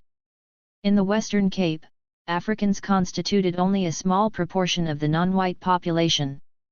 The government's desire to preserve this region as a colored labor preference area meant that Africans already resident there were all the more determined to resist the pass laws. The PAC established itself amongst migrant workers in the townships of Cape Town under the leadership of a young student from the Transvaal, Philip Kagozana, and with the active assistance of members of the Liberal Party who shared the Africanists' hostility to communism. Speaking in Cape Town in February 1960, Robert Sobukwe assured his audience that in the new Africa we are going to, there will be no Indians and no Europeans, but we will all be Africans. Amongst ordinary migrant workers, the tone of agitation was more racially polarized, assertive, and militant. The demonstrations that began in Longa and Nyanga on April 21 gathered momentum as news of the slaughter at Sharpeville dared through. Anger was vented by stone throwers along with threats to kill the white men. Several unarmed protesters were shot dead in Longa that night. 10 days of unrest and strikes could not be contained by the police. PAC task force teams operated as paramilitary gangs and clashed with police. The pass laws were temporarily suspended. Buoyed by this unprecedented concession, and infuriated by further police raids in Longa, 30,000 silent protesters, largely unorganized, marched peacefully and in silence to the center of the city on March 31. They gathered on the historic Grand Parade opposite the police station, a more prudent move than the original plan of marching on Parliament. Liberal politician Helen Suzman reacted on the confusion and panic in government circles at this time. "I don't see how they will ever reinstate the old order." 677. The police offered Kagosana a meeting with the Minister of Justice on the understanding that the young leader would disperse the demonstrators. There were rumors that Kagosana was betrayed by liberal advisers who persuaded him to agree to this plan. Whatever the truth, Kagosana accepted the compromise in order to avoid the likelihood of lives being lost and thereby lost the initiative. 7. After dispersing the crowds in central Cape Town, Kagosana returned for his promised meeting with the minister. But he never saw the Justice Minister and, instead, was arrested. A police and military cordon was thrown around the townships of Langa and Nyanga. Large-scale arrests were made and considerable violence was meted out on strikers and detainees. Newspaper reports spoke of indiscriminate brutal beatings by police wielding sjambok whips. By April 11 the 3-week disturbance was over and active resistance in the urban areas decisively quelled. Rural revolts. Events in the rural areas provide a counterpoint to the Sharpeville/Langa conflagration. In pockets of the African countryside, simmering discontent continued, just as it had done through much of the 1950s. Throughout the decade, the state's efforts to impose apartheid governance in the rural areas gave rise to a series of localized struggles. The Bantu authorities' system was a particular focus of resentment, especially when this entailed the replacement of chiefs who enjoyed popular legitimacy by pliant government nominees. The extension of rural taxation, a key aspect of the system, was another major burden. Also unpopular were government efforts to promote land reclamation or rehabilitation in an attempt to promote soil conservation and agricultural productivity. Such measures involved schemes like cattle culling, compulsory dipping, and fencing, interventions which vulnerable farmers regarded with deep suspicion, fearing that their already marginal status would be further undermined. In 1950, a rebellion broke out in the heavily overcrowded Witsia-Shuak Reserve in the Orange Free State. This was directed by migrant workers against a paramount chief accused of imposing cattle culling measures. 78. On behalf of the state. In the western Transvaal town of Zeerust, in 1957, women resisting the imposition of pass laws helped to foment a revolt against a tribal chief, Albert Gopane, who was reviled as a government collaborator. In Sekhukhune, a bastion of resistance to colonial rule in the 19th century, a movement of migrant workers with ANC and Communist Party sympathies known as Sabatakama rose in revolt after the deportation of a popular chief in 1958 and an incident in which police opened on a village crowd. 8. Following riots in the Durban township of Cato Manor, where several policemen lost their lives after women stormed the local beer hall in protest at the municipal monopoly, there were sporadic disturbances in rural Natal and Zululand against agricultural betterment. These included the destruction of dipping tanks, crop burnings, and militant protests by stick-wielding women. The ANC neither expected nor fully understood the anger of women, whose primary motivation was defense of their livelihoods. 9. The most extensive, sustained, and well-organized rural revolt took place in Pond Island and neighboring Tembuland in the Eastern Cape between 1960 and 1963. Here, too, resistance to agricultural betterment policies featured strongly. The crisis was prompted by the leadership of Botha Sigca, a non-hereditary chief appointed to head the Transkei Territorial Authority, who was widely regarded as collaborating with the government. Despised for having publicly sworn loyalty to Verwoerd, Sigca was said to have kept life-size portraits of the Prime Minister and Minister of Bantu Administration on the mantelpiece of his chambers. 10. In June 1960, opponents of the Bantu Authorities system met on Gaza Hill between Bizana and Lusikasiki. Armored police supported by helicopters threw tear gas and opened killing 11 Bondo and wounding 60 more. A committee demanded the removal of Chief Botha Sigca, withdrawal of the Bantu Authorities and Bantu Education Acts, an end to passes, and called for African representation in Parliament. In neighbouring Tembuland, resistance centered on the role played by Chief Kaiser Matanzima, who had been controversially invested in 1958 as a paramount chief. Simmering resentment led to widespread hut burnings from 1960, coupled with agitation against agricultural 79 rehabilitation projects. Matanzima's supporters launched reprisals. The state weighed in with imprisonment and banishments, often imposed by unpopular chiefs, who now acquired additional powers under the much-hated Proclamation 411. The wave of rural disturbances and killings of pro-government chiefs and headmen in the late 1950s signaled the potential for a broadening of political resistance. In the case of Puntland, unrest peaked after the Sharpeville crisis.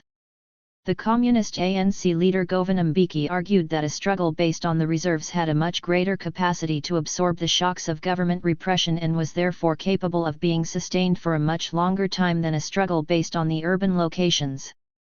According to Mbeki, peasant struggles might in the long run prove more of a challenge to the government than urban resistance, and a proper blending of peasant and worker struggles should be a priority. 12. The countryside risings in the 1950s offered evidence of extensive rural-urban networks, often sustained by the migrant labor system, which served as a natural transmission belt for ideas and propaganda. Although many ANC leaders had roots in the countryside, the organization's modernizing ideology was strongly oriented to organizing the urban masses. The ANC seldom offered more than rhetorical support for peasant resistance. It did little to build a presence in rural areas, largely failing to capture the powerful but inchoate strands of Africanist resistance that gravitated more naturally to the Pan-Africanist Congress or the All-African Convention based in the Eastern Cape. Here, Murphy argues, African nationalist organizers became increasingly removed from popular politics at the very time that popular political consciousness had become radicalized. 13. The ANC's ambivalent relationship to the countryside is partly explicable as a reaction by modernizing progressive cosmopolitans to the government's insistence that Africans were naturally tribal. Rural revolts were, in any case, isolated, mostly defensive, and generally oriented to local rather than national objectives. In some ways they were conservative, for example, in seeking to protect the institution of chieftainship and tradition against intrusive government manipulation. Peasant uprisings lacked a broad encompassing ideological vision and 80. Were seldom articulated in the universalizing language of freedom favored by Marxist theorists of proletarian-led revolution. Senior ANCers like Govan Mbeki were thus never able to persuade their peers of the political potential represented by the hard-pressed peasantry. Differences within the Communist Party over whether to favor rural or urban-based resistance mapped onto entrenched theoretical divisions over the relative importance of national and class struggle. Thus, left-wing and liberal intellectuals like Jack Halpern and Charles Hooper, who wrote about the Sekhukhune and Zirist uprisings, were exceptional voices. 14. Had the of-Chale voices of liberation been more receptive to the rural areas, which featured so prominently in nationalist struggles elsewhere in Africa, it is possible that the capacity of the state to contain resistance in 1960 would have been far more stretched than proved to be the case. A state of emergency. For a brief moment Sharpeville and Longa rocked the government. Huge quantities of foreign capital were repatriated overseas, the gold price and the stock market fell sharply, and the finance ministry was forced to take strong measures to protect against a deterioration in the government's reserves and its balance of payments. Stayaways momentarily paralyzed commercial and industrial activity in the major urban centers. The prospect of serious economic decline and the certainty of international isolation prompted alarm bordering on panic throughout white South Africa. A state of emergency was declared in all the country's major urban areas as well as many rural districts, giving the police sweeping powers of arrest and detention. Parliament voted in favor of banning of the ANC and PAC, citing their allegedly revolutionary objectives. By the middle of May some 2,000 political leaders and activists, including Luthuli and Sabukwi, were taken into custody under the emergency regulations. In this febrile environment some radicals ventured to hope that the government might collapse. Other leaders, like Oliver Tambo, prudently left the country in order to establish an exile presence for the ANC. Some Gurs with the ear of the government pressed for a permanent relaxation. 81. Of the pass laws and a process of cautious reform aimed at stabilizing the urban black population. One of these was the businessman Anton Rupert, who had met Philip Kagosana at a dinner party just before the Longa uprising. Another was the influential editor of Die Burger, Pete Silly. Immediately after Sharpeville he pronounced that the word apartheid has hopelessly failed and argued that the future of white South Africa would depend on improvements in the position of urban blacks. 3 cabinet ministers, including Eben Donjis, attempted without success to persuade the Prime Minister to abolish the reference book system. 15 expressions of moral confusion within Afrikanerdom were abundantly evident when 11 leading theologians of the 3 Dutch Reformed churches contributed to a volume entitled Delayed Action, which cast serious doubt on apartheid's theological foundations and called for a new outlook on racial attitudes. One contributor, Albert Geyser, was sacked from his professorial position at Pretoria University and convicted of heresy. A Dutch Reformed minister in Krugersdorp told his congregation after Sharpeville and Longa that bullets and imprisonment could not solve the native problem. He was pressured to resign.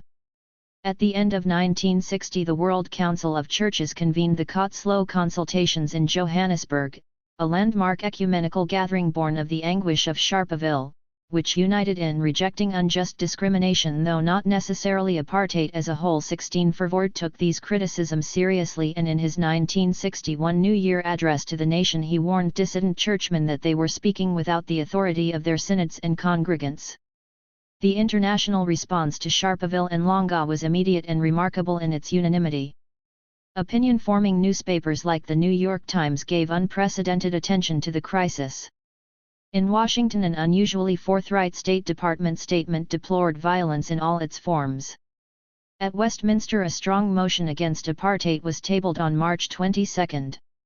Spontaneous demonstrations at South Africa House in London were described by the Times as something new in public protests. 17 The Indian Parliament prepared to discuss a motion condemning the mass killings, while in Lagos a committee of Nigerian patriots was formed to lead mass demonstrations. 18. 82. On April 1, 1960, the UN Security Council passed a historic resolution condemning the Sharpeville killings and called upon the South African government to abandon its policy of apartheid and racial discrimination. Britain and France abstained. The following month the General Assembly declared South African policies to be a flagrant violation of the UN Charter. In a significant shift, Britain supported this position, dropping its previous stance, which was that South Africa's racial policies were essentially a domestic concern. The United States' support of the Security Council resolution marked a similar change in attitude. In both cases a groundswell of popular anger helped to shift official attitudes. The United Nations Secretary-General Dag Hammarskjöld prepared to visit South Africa, charged with upholding its charter. He did so in 1961 and might have returned had he not died in a plane crash later that year. Consolidation. Verwoerd remained coolly recalcitrant and elected to tough it out. Reporting the events at Sharpeville to Parliament on the day after the killings, he noted blithely that disturbances were not new to South Africa nor connected to it. Unrest, he reasoned, was a periodic phenomenon and came in cycles as a result of incitement in regard to some or other matter of law. Admittedly, a large number of people had been killed, but this was only because blacks were becoming more bold or cheeky. 19 Minister of Bantu Administration De Wet Nel opined that race relations had never been better. An official in his department issued an edict forbidding handshakes between blacks and whites. 20 urban administrators were ordered to address township residents as man rather than Mr. or Sir. Blithe condescension and overweening paternalism were hallmarks of the Verwoerdian style. In keeping with the pretense of normality and business as usual, an official commission of inquiry into the Sharpeville disturbances was announced. Notwithstanding the doubts of more far-sighted government supporters, the National Party as a whole retained full confidence in the power of the state to put down insurrection. For its part, the United Party opposition proved supine in the face of 83. Government insistence that agitators were responsible for the disturbances. It too subscribed to the view that white supremacy had to be defended at all costs. On April 9, the day after the outlawing of the ANC and PAC, Verwoerd's composure was further tested when he delivered a speech at the annual Rand Easter show in Johannesburg, culminating in the peroration. "We shall GHT for our existence, and we shall survive." At this point, a wealthy English farmer with a long history of mental disturbance, said to be possessed by a violent urge to shoot apartheid but with no clear political affiliations, mounted the platform and read 2 bullets into the Prime Minister's face at point-blank range. 21 Extraordinarily, Verwoerd survived and he was back in active politics less than 2 months later. While Verwoerd was incapacitated, the acting Prime Minister and representative of Cape nationalism, Paul Sauer, caused serious ructions in the party by calling for a new approach and suggesting that the events at Sharpeville had closed the old book of South African history. The air was thick with rumors of a coalition government. But Verwoerd ended all speculation when he announced from his hospital bed that he would not change course. For the Prime Minister, the disturbances only underlined the necessity to complete the process of separate development. 22 If anything, the attack on his life strengthened Verwoerd's resolve and extended his mesmeric authority over the National Party. Once back in active politics, he moved quickly to repress the reformist impulses evident in opinion-forming circles like Sabra and the Dutch Reformed churches. The state of emergency was lifted.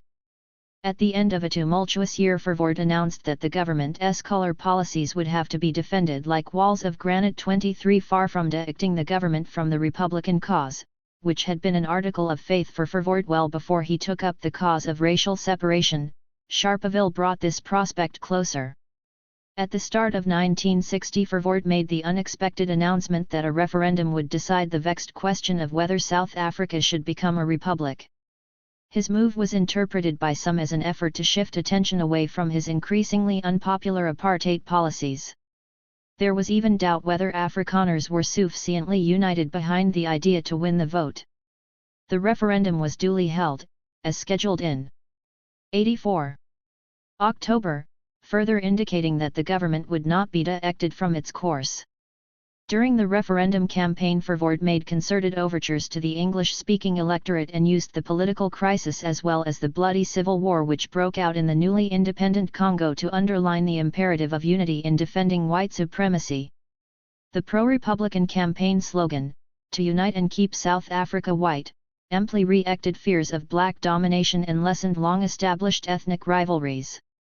Sufficient English speakers were convinced of this argument to endorse the Republican proposal with a yes vote of 52%. The narrow margin of victory indicates that by no means all Afrikaans speakers, who constituted more than 55% of the white electorate, voted with the government. Some must have opposed the Republic, perhaps because of fears of international economic isolation or out of residual loyalty to the British monarch and existing constitutional arrangements. But English speakers were shifting their allegiances. At the 1961 general election, the National Party significantly strengthened its position and won a majority of votes for the RST time. One of the factors in this victory was the support for the government of English speakers, responding to the call for national unity. 24 The Republican campaign did indeed reveal that English-speaking South Africans were far less wedded to Britain and the multiracial Commonwealth than they had been a generation or more before. It also demonstrated the government's willingness to expand insular Afrikaner nationalism into a greater white nationalism. A symbol of this shift was the token inclusion in 1961 of 2 conservative English speakers in the cabinet. More significant was the decision to abandon efforts to restrict white immigration. 25 At RST, Verwoerd was prepared to retain South Africa's membership of the Commonwealth.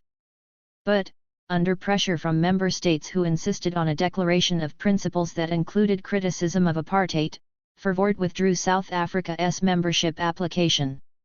On his return to South Africa from the Commonwealth Heads of Government meeting on March 20, 1961, Verwoerd was welcomed by tens of thousands of adulating supporters as the leader of the white man. 85. In Africa. Air Force jets roared overhead. Verwoerd declared that his withdrawal from the Commonwealth was a victory, not a defeat. For many of his supporters this was indeed Verwoerd's nest hour. He had turned the long divisive issue of republicanism into a unifying position of apparent strength and thereby realized the twin-pronged aim of the 1948 Apartheid Manifesto: white supremacy and Afrikaner dominance. 26 From this moment on until his assassination in 1966, Verwoerd enjoyed more complete control over cabinet and country than any South African leader before or after. A revolutionary moment? Just as Verwoerd used the Sharpeville crisis to entrench his control, so key leaders of the Congress alliance used the opportunity to press for more radical responses. The banning of the ANC and PAC meant that armed resistance, hitherto canvassed only as a possibility by a select group of ANC and Communist Party cadres, became a central priority. One of the foremost advocates of guerrilla action was Nelson Mandela, whose influence in the ANC was now in the ascendant. Mandela's own account, supported by most ANC historiography, represents the formation of MK as unavoidable if not inevitable. This interpretation has since come into question. It is true that Mandela met Luthuli in June 1961 to get the ANC leader's assent for the formation of MK, but there is strong circumstantial evidence to suggest that Luthuli was never wholly persuaded of the decision to abandon the principle of nonviolence, nor fully appraised of preparatory talks about the potential for insurrection. In pressing the case for armed resistance, the dynamic and impetuous Mandela began to surpass Luthuli, who enjoyed high personal and moral standing within the movement, as well as having the capacity to reach beyond it as a natural statesman. 27 Luthuli addressed enthusiastic racially mixed crowds in Cape Town, Durban, and Johannesburg during 1960 and was awarded the Nobel Peace Prize in 1961, the RST South African to achieve this honor. Luthuli was by no means the only Gur within the ANC alliance to oppose the turn to violence. Influential members of the Indian Congress, 86, such as Maulvi and Yusuf Kashalia, both steeped in the ethos of passive resistance, spoke against, as did Ahmed Kathrada and Monty Nayaker.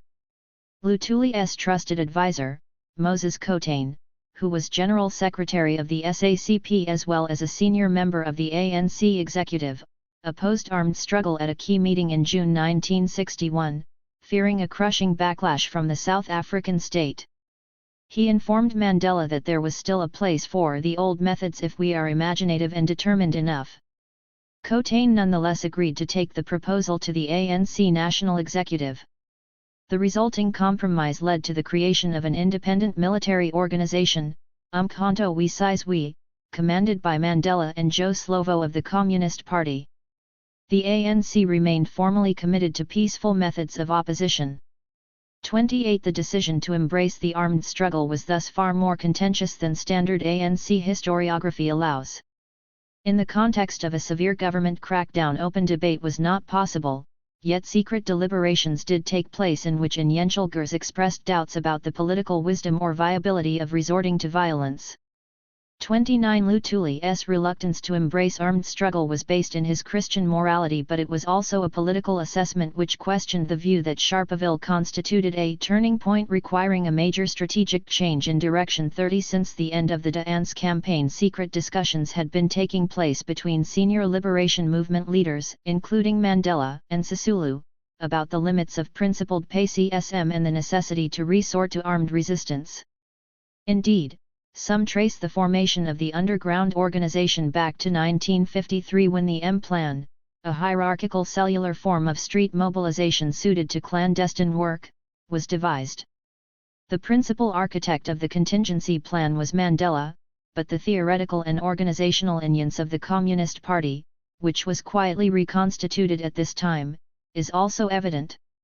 31 Towards the end of 1960, senior ANC and Communist Party militants sought support from China and Russia. In Beijing, the South African mission was met by Mao Zedong and Deng Xiaoping. It is not known whether China or the USSR endorsed a military campaign at this time. Mandela and other ANC leaders toured parts of Africa in 87, 1961 too, including Algeria and Ethiopia, to explore the possibilities for guerrilla war. The South African Communist Party decided to create sabotage units in late 1960 or early 1961. 32 This, in turn, acted as a spur to the ANC.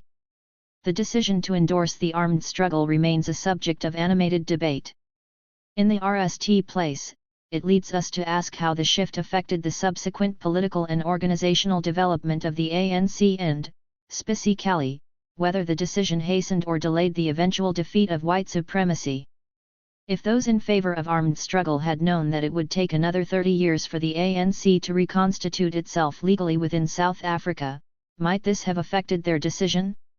It is also worth asking whether the opportunities for mass opposition were indeed exhausted in 1960 and, if so, was this temporary and might prospects have revived more quickly if the liberation movements had remained underground and at home? Assuming Verwoerd had died at the hands of David Pratt in April 1960, it is not altogether inconceivable that some form of meaningful political process along the lines of the much-talked-about National Convention could have been inaugurated between Luthuli and a more exible successor to Verwoerd. The overwhelming political crisis and palpable sense of fluidity might just have made this possible, and there were overseas mediators like Dag Hammarskjöld who were primed to intervene. But Verwoerd did not die and, in any case, it remains unlikely that whites were ready to countenance any real loss of power. Secondly, the decision to endorse armed struggle raises questions about the relationship between the Communist Party and the ANC. New evidence that Mandela was a member of the Communist Party around the time of Sharpeville, notwithstanding his earlier strong ideological opposition to the party in the 1940s, proves little in itself. If Mandela did join the party, as now seems likely, it is almost certain that this was for pragmatic rather than doctrinal reasons. 33 Based on his experience of working closely with communists from the Dance campaign, Mandela had probably come round to the view that membership of the party was strategically advantageous to the ANC. 88. Paul Landau attributes the pressure for the turn to armed struggle to the Sophia Town group, headed by Mandela, Sisulu, and Nakwi. Their antagonists included Africanists in the Transvaal ANC as well as skeptical members of the Communist Party such as Moses Kotane and Rolly Ehrenstein, some of whom felt that the party would do better to work with trade unionists. 34 This complicates the view that the turn to violence amounted to a Communist Party takeover and suggests that it has to be seen more as a tactical alliance between Mandela's youthful faction and the Johannesburg wing of the Communist Party. Personal ambition surely played a role, for Mandela's ascendancy to a position of leadership after 1960 was inseparable from his role as MK's commander-in-chief. This position was achieved with the active support of the Communist Party, which realized that clandestine organization was not only necessary in the new political circumstances, but also advantageous to its enhanced role in the vanguard of the struggle. With an active membership numbering no more than 500 at this time, the Communist Party was tiny, but its membership was a highly dedicated and self-selecting elite that exercised disproportionate influence on the ANC. It does not, however, necessarily follow that Mandela was being used by the Communists to amplify their own influence. This claim can just as easily be reversed, namely, to argue that Mandela was willing to use Communist Party resources and organizational capacity in order to advance the cause of orthodox African nationalism. If this was a relationship of convenience or a tactical alliance, no one could predict who would get the better of the deal. Much depended on contemporary assessments of South Africa's readiness for revolutionary change at this time. In the pages of the radical journal Africa South, an instructive debate on the country's revolutionary potential began in the period leading up to Sharpeville. In 1958, Julius Lewin concluded that South Africa did not manifest the classic conditions favorable to revolution, a rising but frustrated middle class rather than poor people suffering from outright oppression and an inefficient state machine with uncertain control over its armed forces. Lewin concluded that the resistance campaigns and industrial strikes of the 1950s had not threatened the security of the state in any fundamental regard. 35. 89. This intervention promoted a series of responses by theorists associated with the ANC and the Communist Party, some revealing the influence of the theory of colonialism of a special type which was to become the central doctrine of the Communist Party. Jack Simons detected greater fluidity than was outwardly apparent, observing that South Africans are no more aware of the dangers than are people living on the volcano's edge. Michael Harmel took issue with the typology of classic revolutions and looked to Asia and Africa for inspiration. Democracy and self-government, he averred, were not slegs veer blangs. Nor did revolution necessarily entail violence. The certainty of revolutionary change in South Africa lay in the fact that no minority government could endure once the majority took the path of resolute resistance and organization against it, and there were plenty of examples to indicate that this was indeed happening. 36 Independent-minded Marxist intellectual biologist Eddie Roux argued similarly that much depended on what one meant by revolution. Modern colonial revolutions were a new phenomenon in that they combined social, economic, national, and racial factors, the last of which was of the greatest significance.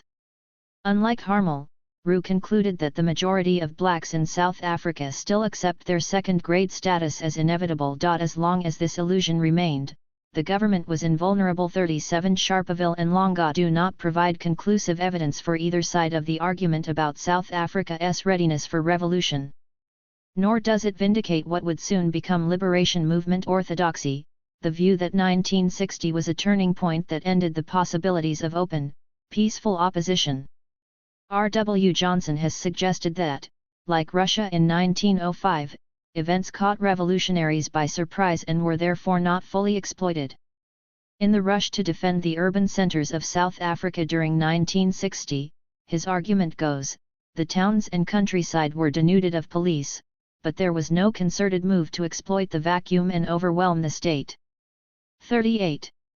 Sabotage and insurrection. On December 16, 1961, 10 small explosives were detonated in Johannesburg and Port Elizabeth by Umkhonto we Sizwe, the newly formed 90. Armed wing of the ANC. Government installations were targeted. The date was highly symbolic since it occurred on an off-chale public holiday dedicated to celebrating the Voortrekkers' defeat of the Zulu army at Blood River in 1838. So, too, was the timing of the explosions, which took place just a day after Albert Lutuli's return to South Africa with the Nobel Peace Prize. MK's actions occluded Lutuli's message more effectively than the government had managed to do. Pamphlets announcing the birth of MK stressed the liberation movement's disinclination towards violence, adding, "We hope that we will bring the government and its supporters to their senses before it is too late." 39 This hesitant pronouncement left unclear whether the intention was to sound a warning in the form of armed propaganda or else lay the foundations for guerrilla war. Few revolutions could have been launched on such tentative and tenuous foundations. The explosions were nonetheless an eloquent statement of a major change in ANC strategy and a clear indication of Mandela's growing influence. Sharpeville was not the reason for the turn to armed struggle so much as the catalyst. The decision had been brewing since the mid-1950s. The rural revolts in Zeerust, Pond-Oland, and Sekhukhune raised the possibility of more sustained insurrection. In Africa, Cuba, and Asia, revolution was in the air.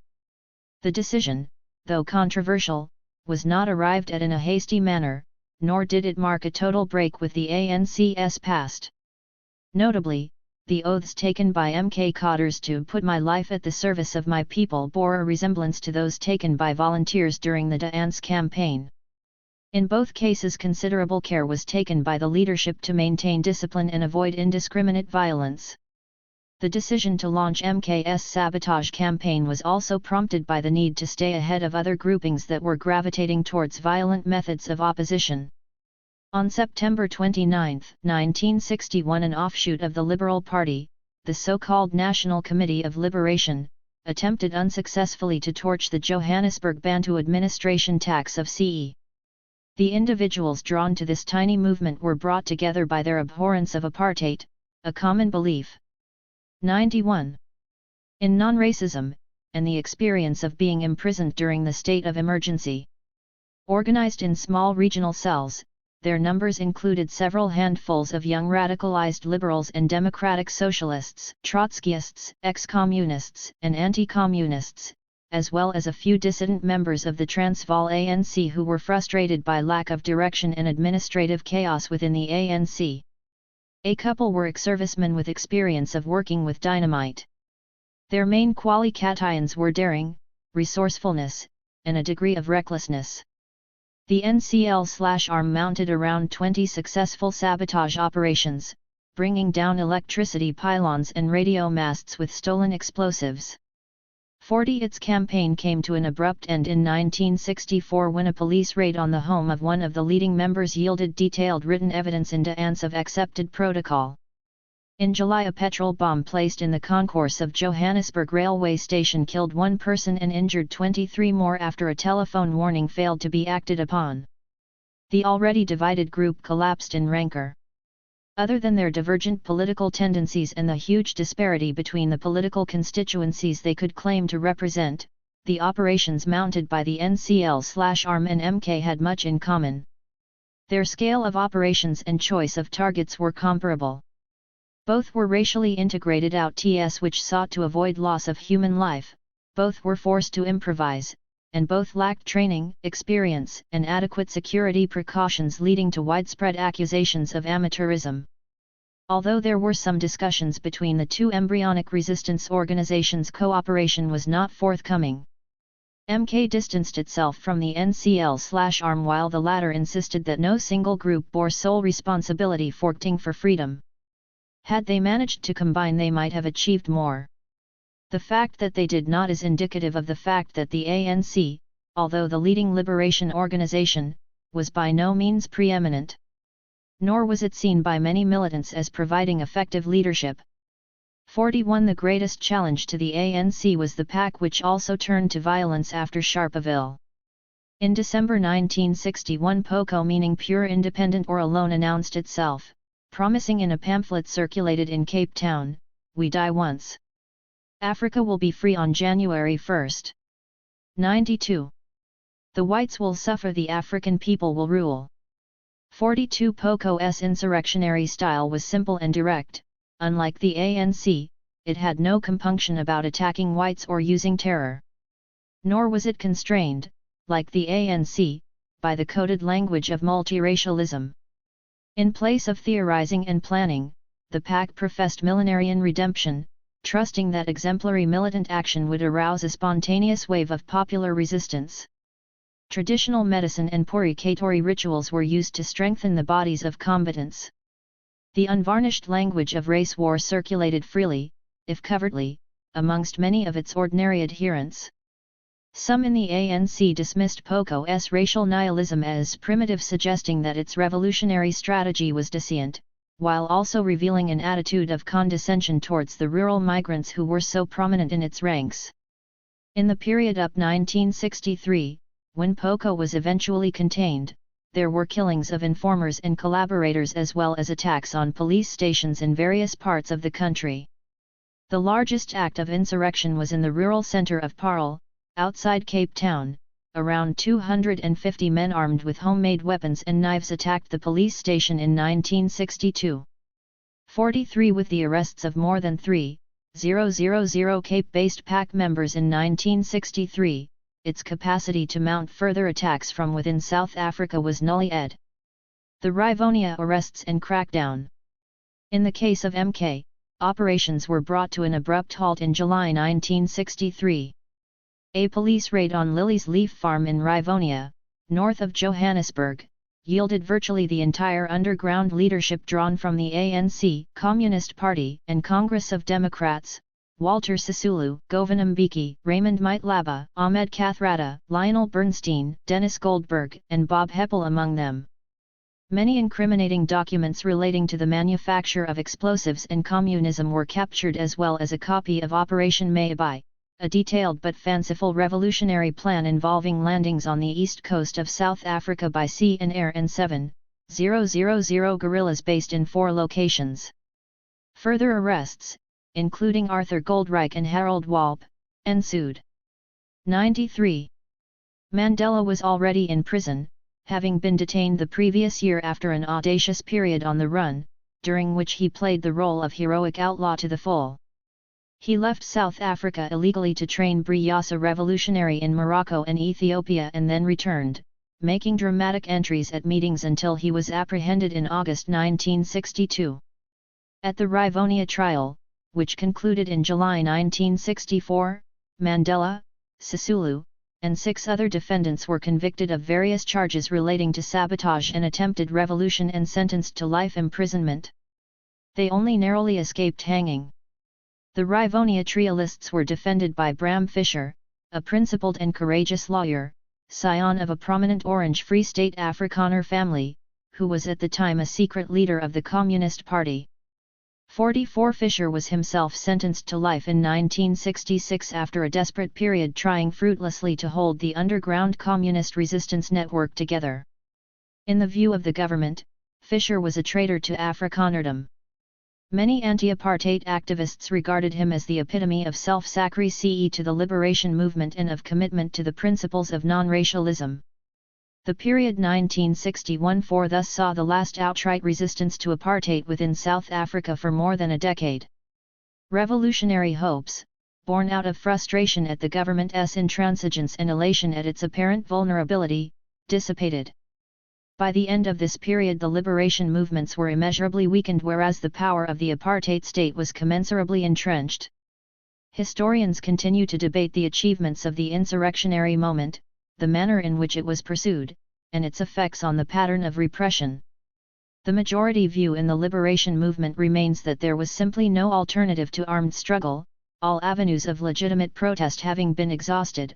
Others maintain that the move to armed struggle was premature, poorly executed, and self-defeating, not least because it foreclosed on areas of open mass resistance and mobilization that had not been fully explored.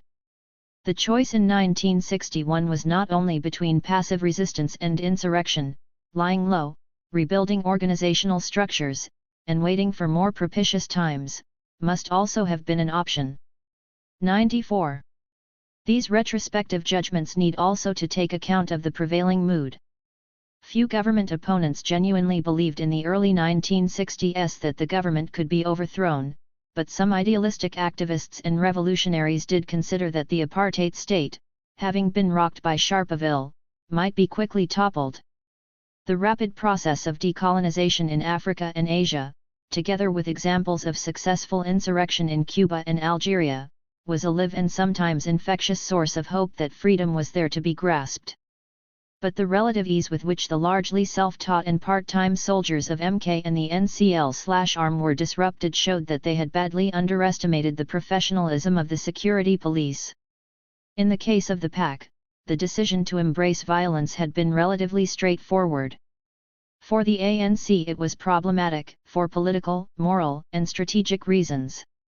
Traditions of nonviolence, exemplified by Luthuli and shared by Mandela, ran very deep in an organization that remained powerfully influenced by gradualism, mission Christianity, and Gandhian principles of nonviolence. The standard ANC/MK vindication of the armed struggle greatly oversimplifies the political and moral uncertainties of the time. It also underplays the fact that the decision to move the struggle underground increased the ANC's reliance on the Communist Party, whose influence on African nationalism became more profound in the context of underground struggle. The growing dependence of the ANC on communists organizationally, materially, and ideologically also provided convenient cover for the government's blanket crackdown and delegitimization of African nationalism. The view that communist-inspired revolution was the underlying cause of subversion and disorder became an article of faith for the government. It persisted with the myth that most Africans were amenable to apartheid and that the minority who were not were victims of propaganda and agitation.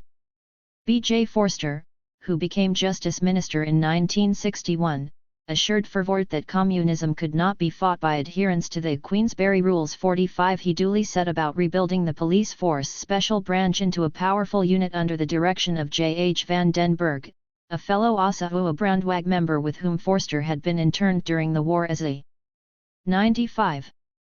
Nazi sympathizer. In memoirs of the period many veterans of the struggle attest to the significant shift in the scale of police and government repression after 1960. In the 1950s, when opposition was open, political activists could generally rely on a relatively independent criminal justice system and, for whites at least, a measure of fair play on the part of the police.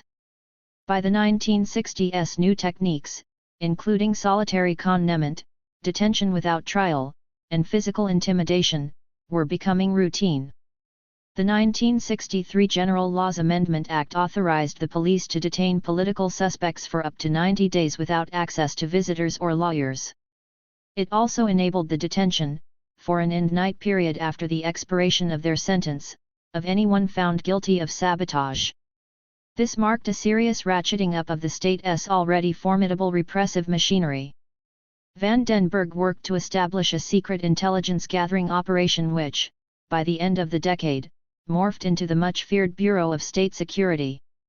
Whereas many of the treason trialists attested to the police's adherence to procedure at the time of their arrest, by the time of Rivonia, apartheid South Africa was well on the way to becoming a police state with torture and abuse featuring as established practice.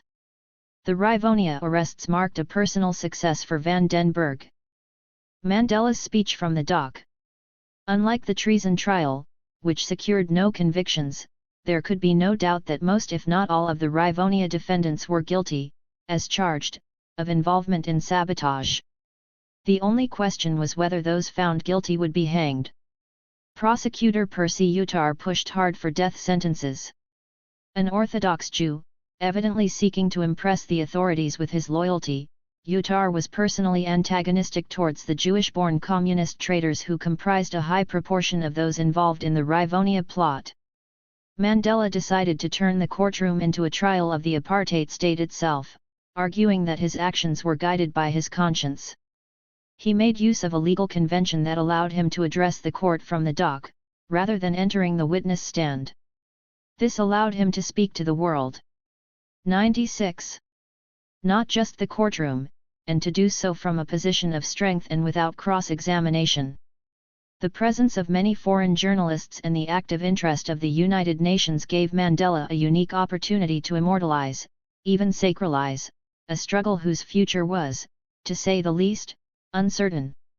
In the course of a brilliantly crafted address, widely considered to be one of the great speeches of the 20th century, Mandela reviewed the history of the ANC and his own political development.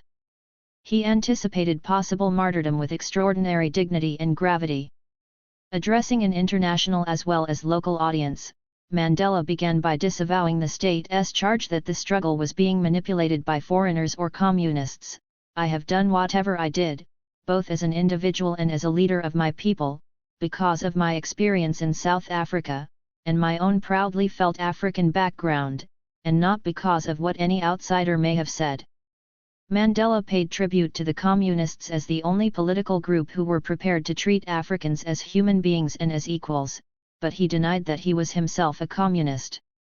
Instead, he denied himself as an African patriot and he affirmed his commitment to democracy. Concluding, and now speaking without notes, Mandela reiterated that he had fought throughout his life against white domination just as he had fought against black domination. "I have cherished the ideal of a democratic and free society in which all persons live together in harmony and with equal opportunities." Turning to Judge Quartus de Wet, Mandela declared that this was the ideal which he hoped to live for and to achieve. Against the advice of lawyers, who greatly feared a death sentence, Mandela added a NAL coda, "But if needs be, it is an ideal for which I am prepared to die." A great silence followed these words, followed by the sound of suppressed sobs in the public gallery. 46 Mandela's speech was reported in full by the Rand Daily Mail and it was afforded extensive coverage overseas. When the guilty verdicts were handed down on June 12, 1964, the Times in London opined that the verdict of history will be that the ultimate guilty party is the government in power and that already is the verdict of world opinion. 47 life imprisonment was the sentence. Whether the judge was 97. Dissuaded from imposing capital punishment on Mandela and his co-accused because of the quality of the legal arguments, the independence of the judiciary, a disinclination to create martyrs, or fear of the growing tide of international anti-apartheid opinion, cannot be known for certain. All indications are that the state meant what it said when it called for the death sentence and that white public opinion would have approved. 48 What is undeniable is that Judge Quartus de Wet's prudent decision profoundly influenced the subsequent history of South Africa. On the day that Mandela delivered his statement from the Dhaka, United Nations appointed group of experts chaired by the Swedish internationalist MRS Alva Myrdal called for a fully representative national convention to seek a constitutional solution to South Africa's problems as well as an amnesty for all political prisoners. 49 The involvement of these overseas experts was dismissed with contempt by the South African government and by Verwoerd in particular. If the Prime Minister bothered to read Myrdal's report, he might have been heartened, for although the group warned of impending disaster in South Africa, it also acknowledged that South Africa was experiencing a wave of prosperity, indicated by fresh overseas investment and growing white immigration. Campaigns for international sanctions, as advocated by the UN group of experts, were losing momentum. 50 For South Africa's rulers, the immediate post-Sharpeville economic and political crisis was manifestly over. A counter-revolution was in full swing. 98. Chapter 4. Economic Prosperity. The decade of the 1960s was the era of high apartheid. It was also a time of rapid economic expansion and rising employment, during which most whites experienced unprecedented growth in their material well-being. Measures taken to address the crisis of capital outflow in 1961 were so successful that banks became inundated with liquidity by 1963. Local investors snapped up equities and share prices soared from 1962. Substantial sections of the white middle class with no previous direct involvement in the stock market now became speculators. Rapid returns did much to banish white anxieties. Afrikaners shared fully in the new economic prosperity as a new ethos of consumerism flourished. By the end of the decade, whites, numbering less than 1/4 of the total population, commanded close to 3/4 of the country's share of income. The 1950s mantra of saving for stability was replaced by exhortations to spend for success. 3 ranch-style homes with swimming pools and tennis courts came to epitomize the ambitions of a burgeoning suburban middle class which was domesticating the great outdoors, American style. Middle-class Johannesburg was said to have the greatest concentration of swimming pools anywhere in the world aside from Beverly Hills. 4 Even lower middle-class whites would expect to employ at least one live-in female maid. Dressed in regulation cap and apron, she would typically work very long hours, carry the madam's infants on her back, and live in small servant's quarters at the back of the house. 99. Wealthier households might employ gardeners or houseboys. The intimacy of personal relationships between servants and employers was carefully coded. Many madams would never know the full names of their employees who, despite being responsible for nearly all the cooking and cleaning, would have to eat their own food from special enamel plates and serve cheap cuts of boy's meat to the gardener. On the dams of the Highveld and the waterways of the Cape and Natal, new leisure pursuits like powerboating and waterskiing served as conspicuous evidence of white prosperity. Golf and tennis were taken up along with the more demotic and hypermasculine team sport of rugby. Cabinet ministers were equipped with Cadillacs. Farmers preferred Mercedes-Benz. Car ownership rates amongst whites in the 1960s ranked with some of the most motorized countries in the world. The lifestyle aspirations of most ordinary white South Africans was well expressed in an iconic advertising jingle of the early 1970s, Bravleys, Rugby, Sunny Skies, and Chevrolet. Further down the white social scale, contentment might be derived, in the words of one wit, from 1 liter brandy, 2 liters of Coke, and a 3-liter Ford. 5 This growth in prosperity was underpinned by an economy whose real GDP increased by an average of 5.8% each year until 1970, an era of almost uninterrupted growth. By the end of the decade, South Africa's foreign reserves quadrupled from a low of some $240 min 1960. Over the same period, American trade with South Africa grew by 79%, British trade by 88%, and Japanese trade by 379%. Reacting on these boom conditions, the economist Hobart Houghton noted that few would have predicted that 1961 would be the prelude to one of the greatest waves of economic expansion that this country has ever experienced. 6 His observation brings to mind C.W. de Kiewit's old adage that South Africa has advanced politically by disasters and economically by windfalls. 7 In mining, a mainstay of the South African economy, the value of gold sales increased some 85% during the 1960s. Profitability soared as a result of increased labor productivity and static real wages. In addition to increased gold production, uranium production generated highly 100. Profitable exports. The De Beers mining house maintained tight control over the international sale of this abundant commodity and succeeded in creating new consumer demand in the U.S. market with its highly successful A Diamond is Forever campaign. Manufacturing, which experienced substantial growth from the 1930s and through the war, underwent spectacular expansion and modernization in the post-war era. Late adoption of new technologies allowed industrialists to take advantage of relative backwardness while investors were attracted by the availability of cheap capital and labor. In 1962, the chairman of the Board of Trade and Industries proudly declared that no country in the world had experienced such a thorough transformation of its industry as had South Africa over the past 20 years. Industry's share of GDP increased from 23% in 1948 to 31% in 1970. Yet, despite rising per capita income, the gap between white and black workers increased. During the Second World War, wages paid to Africans increased more rapidly than for whites, yet between 1948 and 1955 the wage share of African, colored, and Indian workers declined relative to whites. Simply put, white capitalists and workers benefited at the expense of black workers. 9. Notwithstanding demographic growth in favor of blacks, Africans' share of total personal income shrank from 22.2% in 1946-7 to 19.3% in 1970. Furthermore, the ratio of per capita incomes of whites to blacks increased from more than 10.1 in 1946-7 to 15.1 in 1970. Over the same period, Afrikaners' share of whites' income rose from 27.9% to 32.4% 10 in agriculture, where low wages and poor capitalization meant that farmers were forever crying out for labor. The 1960s signaled important changes which had a direct bearing on the development of apartheid.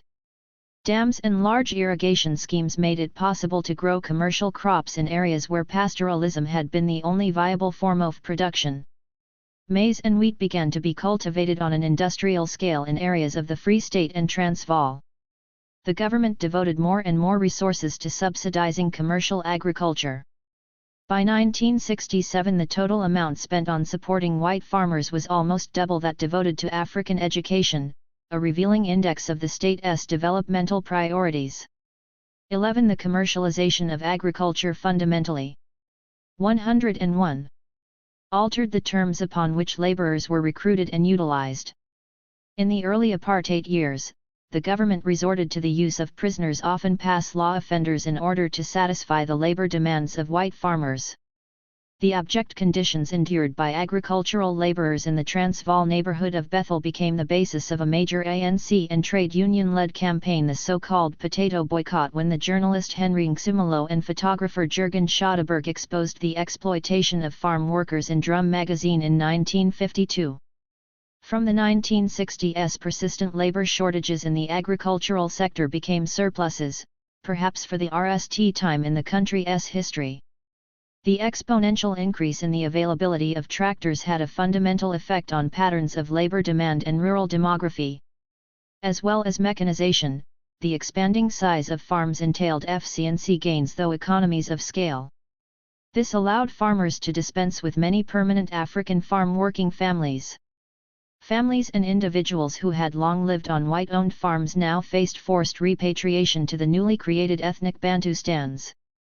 Whereas 258 Africans lived on white-owned farms in 1951, this figure fell to 1.95 in 1996. 12 Among the agriculturalists who benefited disproportionately from the availability of state-funded credit and subsidies in the 1950s and 1960s was a new class of Afghant Afrikaner checkbook farmers. In her 1974 novel The Conservationist, Nadine Gordimer captured the arrogant presumption of Mering, urbane industrialist and part-time farmer, who expresses his connection to the land through his nostalgia for nature. More recently, In Agate, Marlene van Niekerk brilliantly evokes the swaggering masculine gur of Jack de Wet, the smooth, well-connected master of Groot Motorsdrift who dreamed of a completely mechanized farm that would require only 1 or 2 pairs of hands and whose callous materialism underlies his alienation from both family and farm community. The losers were African sharecroppers and labor tenants who were relentlessly squeezed off white-owned farms, though a combination of the growing forces of agrarian capitalism and the tightening grip of the apartheid state. Charles van Onselen's epic account of the life of Cass. 102. Maine and his family, on the South African high veld, is an epic of survival and resourcefulness. But gritty perseverance was not enough to arrest the slow but sure process of economic strangulation. In 1948, Cass Maine managed to harvest more than 1,500 bags of maize, sorghum, and sunflower seed after settling with Walter Moormeister, owner of the land upon which he worked. The following year, he and his family were compelled to move to another farm. Cass Maine's rural skills as a sharecropper allowed him to survive and, at moments, he managed to revive his family's fortunes.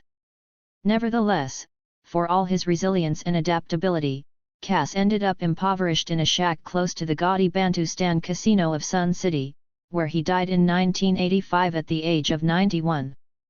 13. Modernization. The Afrikaner entrepreneurs, who earlier developed their business skills on behalf of the folk, were now free to become fully-edged capitalists on their own behalf. In 1954, Jan S. Marais struck out on his own after building a career in the Afrikaner economic movement to become the founding director of Trust Bank. With its modern steel and glass buildings, obliging mini-skirted tellers, and eagerness to attract non-Afrikaner custom, Trust Bank enjoyed rapid growth and renewed the austere image of consumer banking. Marais, an admirer of most things American, was named Businessman of the Year in 1964 by the Financial Mail.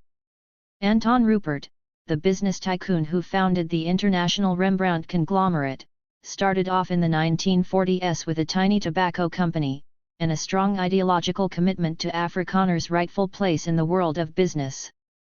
14. Albert Wessels also tapped the Afrikaner economic movement, in his case by managing a clothing manufacturing company, Volkshem den Klere Fabriek. He subsequently acquired the franchise for Toyota South Africa in 1961. The new company flourished by selling rugged and economical pickup trucks through a well-dispersed network of dealers.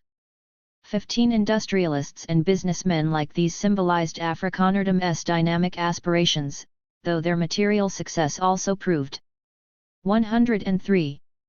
Troubling to traditionalists who feared the corrosive effect of acquisitive consumerism on the unity of the folk. 16. Active state involvement in economic development and modernization was a conspicuous feature of the apartheid era.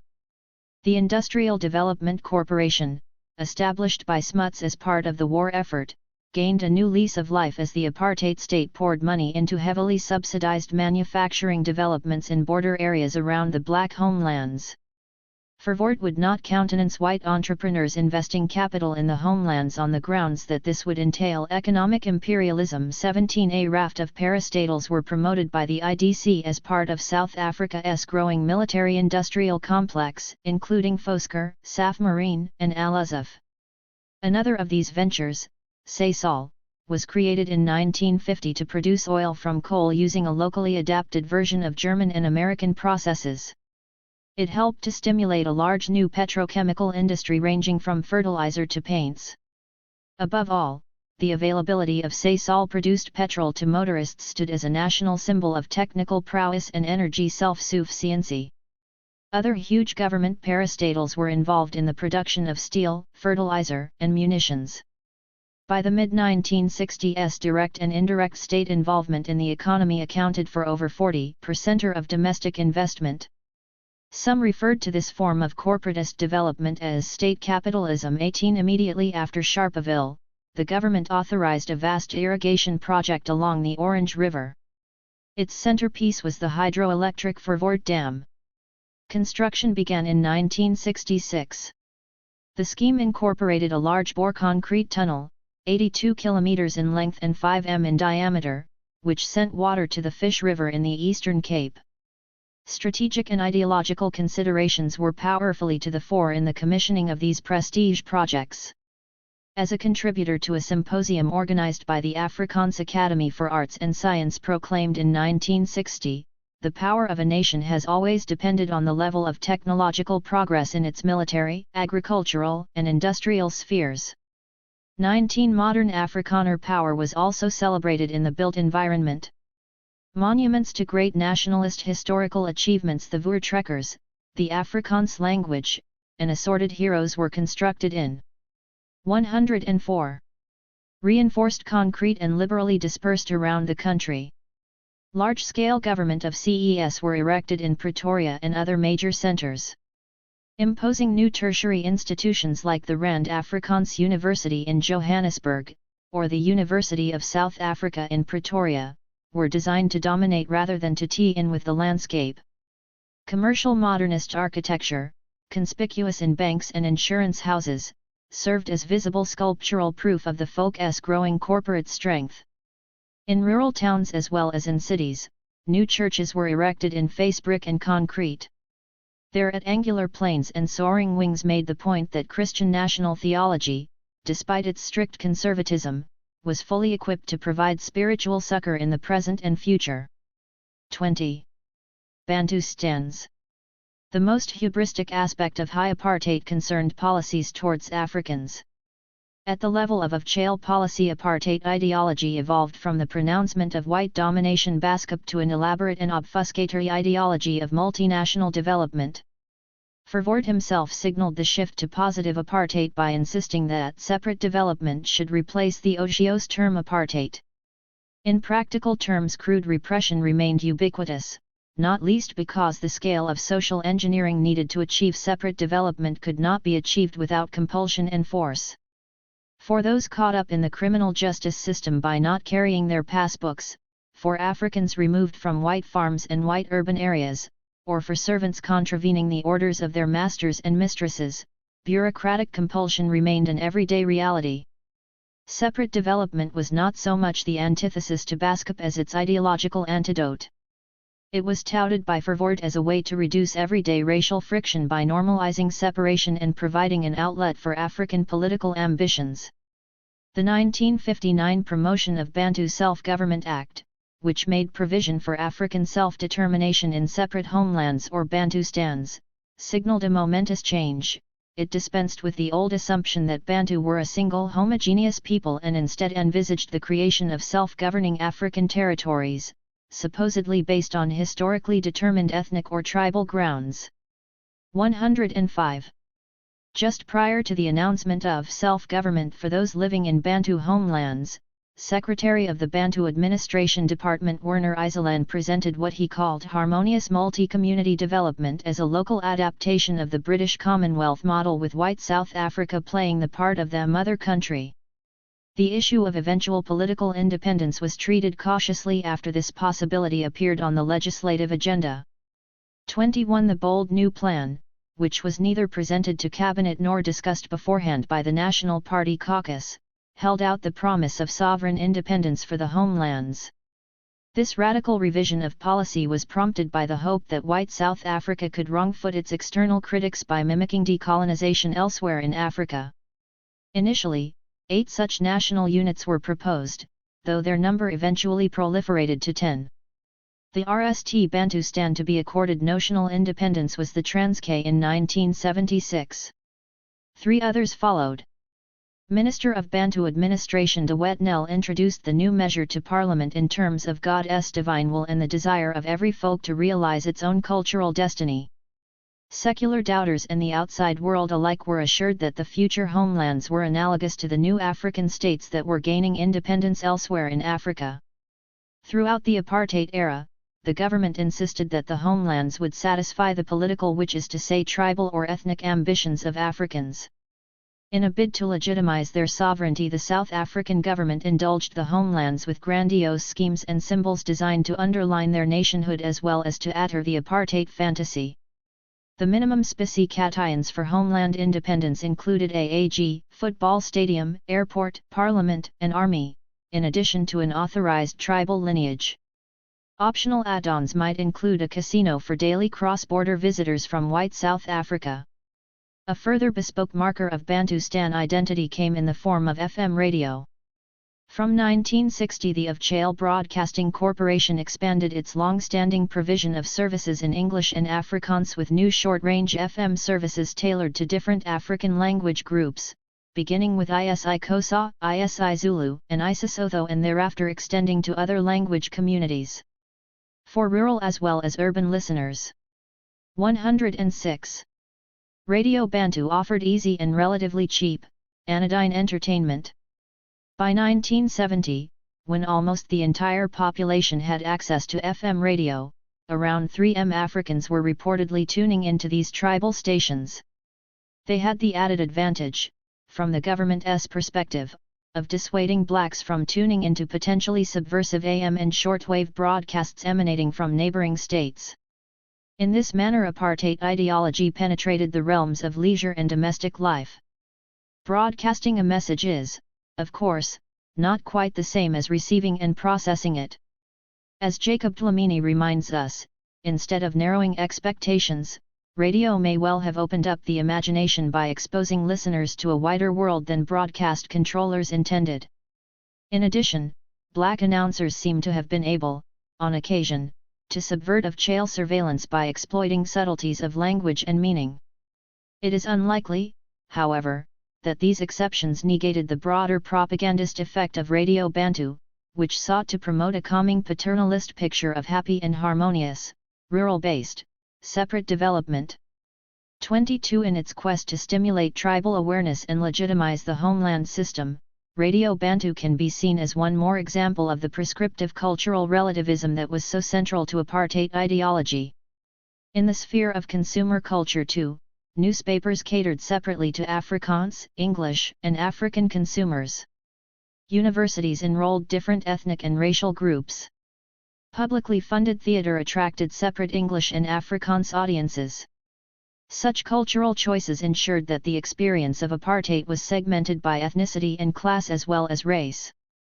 The Dutch theory of pillarization, which entailed the vertical separation of social, religious, and public institutions, was one historic source of this institutional division, and its precepts were encapsulated in Christian national ideology. From mid-century it was given new secular social scientific backing through the anthropological discipline of Volkskunde. Supported by Afrikaans universities, Volkskunde was expressly designed to invest the new ethnic homelands with scientifically approved national traditions and to train Of-Chales in principles of governance. 23. Notwithstanding their common training a generation before, by the 1960s English and Afrikaans-speaking anthropologists operated in entirely separate professional and institutional 107 spheres. Much the same goes for history and for other disciplines in the social sciences. Verwoerd's rejection of the Tomlinson proposals, which envisaged a program of land rehabilitation and industrial development within African reserves, was a clear statement that the government was not prepared to dispense with black labor in white areas. Nor was there ever any genuine prospect that the homelands might become economically self-sustaining. Few of the planned states were internally contiguous. Bophuthatswana, for example, was comprised of 7 landlocked enclaves situated conveniently close to South Africa's industrial heartland in the Transvaal so as to facilitate supplies of labor. Bizarrely, one of these islands, Thibunchu, was situated hundreds of kilometers away in the Orange Free State to the east of Bloemfontein. Where the borders of Bantustans adjoined industrial centers, daily black commuters endured many long hours traveling to work from their own countries. Their grinding ordeal. Figure 3. Murabastad Waterville Bus, 8:45 p.m., 45 minutes to the terminal, Kwa Ndeb. 1983. Photograph by David Goldblatt. 108. Was memorably recorded in David Goldblatt's photographs of exhausted workers travelling from Kwandebele to Pretoria. 24. Impoverished and maladministered as they were, the homelands were not merely labour reservoirs, though this was certainly one of their prime functions. Nor were they simply a means of franchising the task of apartheid repression to authorised puppet rulers. They were complex political and social entities with significant variations between them. For one thing, there were significant differences in scale between tiny homelands like Kwekwe and much larger territories like KwaZulu or Transkei. Some followed Pretoria's edicts slavishly, others operated in a more autonomous manner. Pretoria's grip on the homeland governments was not always entirely secure. Some homeland politicians skillfully exploited the fact that South Africa was dependent on their cooperation in order to legitimize apartheid. This meant that they could exact more advantageous terms for their cooperation. The differing way in which the homeland government system fragmented in the 1980s is evidence of their differential incorporation into the apartheid state. As William Beanart points out, the homelands have to be seen in longer historical perspective than the temporal moment of apartheid. During the colonial era, the rural areas that became homelands were neither fully absorbed into, nor perfectly conquered to serve the interests of, white-dominated society. The institution of chieftaincy often retained popular appeal, and tribal leaders, even those authorized by Pretoria, were not always subject to easy control. Nor were the homelands cheap to run. For all that they were a source of cheap, exploited labor, they absorbed significant state resources. Beanart judges that, by the 1970s, Pretoria expended more money on the administration of the homelands than was recouped by employers through cheap labor. 25. Inex control and surplus people. Verwoerd's overweening belief in the developmental capacity of the technocratic state and in his own rectitude led him to think that he could control African urbanization by introducing systematic residential segregation and by controlling the NUX and FUX of African labor. Measures like the Group Areas Act, the Pass Laws, and the Labor 109 Bureaus equipped the Native Affairs Department and the police to act with a unity of purpose that seemed impossible in the segregationist era. From the 1950s, Verwoerd focused on the problem of housing. Sweeping new planning powers allowed the Native Affairs Department to build labor dormitories or locations for Africans with legal rights to reside in urban areas. Ideally, these were to be sited well away from city centers, accessible by highway, and ringed by perimeters which could easily be policed. Within large black townships in major cities like Johannesburg, concerted efforts were made to contain migrant labor hostels in particular zones or to demarcate areas for different tribal groups. This not only conformed to Christian national preconceptions of ethnic ownness, it also facilitated the overall process of divide and rule. In many townships, the mechanisms of control changed from an older, makeshift, welfare paternalism to a harsher style of bureaucratic governance which Bozzoli refers to as urban racial modernism. Typically, this involved loss of citizenship, class, status, cultural security, authority, and power on the part of urban communities. With this erosion of layers of social buffering came a greater propensity for political instability. 26 A great deal of thought was given to the construction of houses and the racialization of space. In some cases, site and service schemes were created which gave residents a tiny plot, a toilet, access to water, and scope to build their own shacks out of corrugated iron and wood. More commonly, matchbox brick houses were erected in great numbers during the 1950s and 1960s with careful consideration to expense and design. Specialist professional expertise was canvassed from the National Building and Research Institute, set up in 1946 as one of the core agencies of the recently created Council for Scientific and Industrial Research. Architects from Wits University who had absorbed the ideas of Le Corbusier, Ebenezer Howard, and Louis Mumford brought modernist ideas and Garden City ideals to bear in the execution of native housing policy. Such schemes had been worked out in the expansive liberal environment of the 1930s and 1940s, but it was Verwoerd who gave the professional planners and architects the opportunity to build low-cost housing with scientifically approved minimum standards on a vast scale. If experts like D. M. Calderwood and J. E. Jennings disapproved 110 of apartheid, their misgivings were tempered by professional excitement, a sense of mission, and the comforting claim that home building was a social good.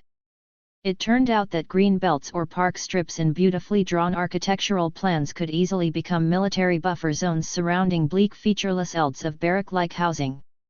In order to reduce expenditure, detailed technical research and experimentation was conducted so as to cut radically the costs of materials and maximize labor efficiency. Concessions in the job reservation system were made to allow Africans to be used as skilled builders in black townships. Most important, building programs were funded wherever possible out of direct and indirect African taxation, a precedent that had already been established in the field of education. Revenue from municipal beer halls proved an especially pro-table source of income. Large-scale employers were also tapped for funds.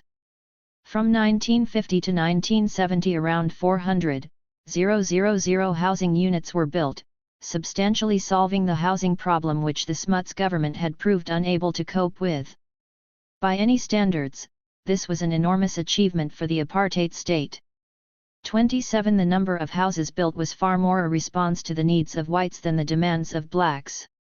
Verwoerd forecast with spurious precision and quite erroneously that the urban African population would start to decline in 1978.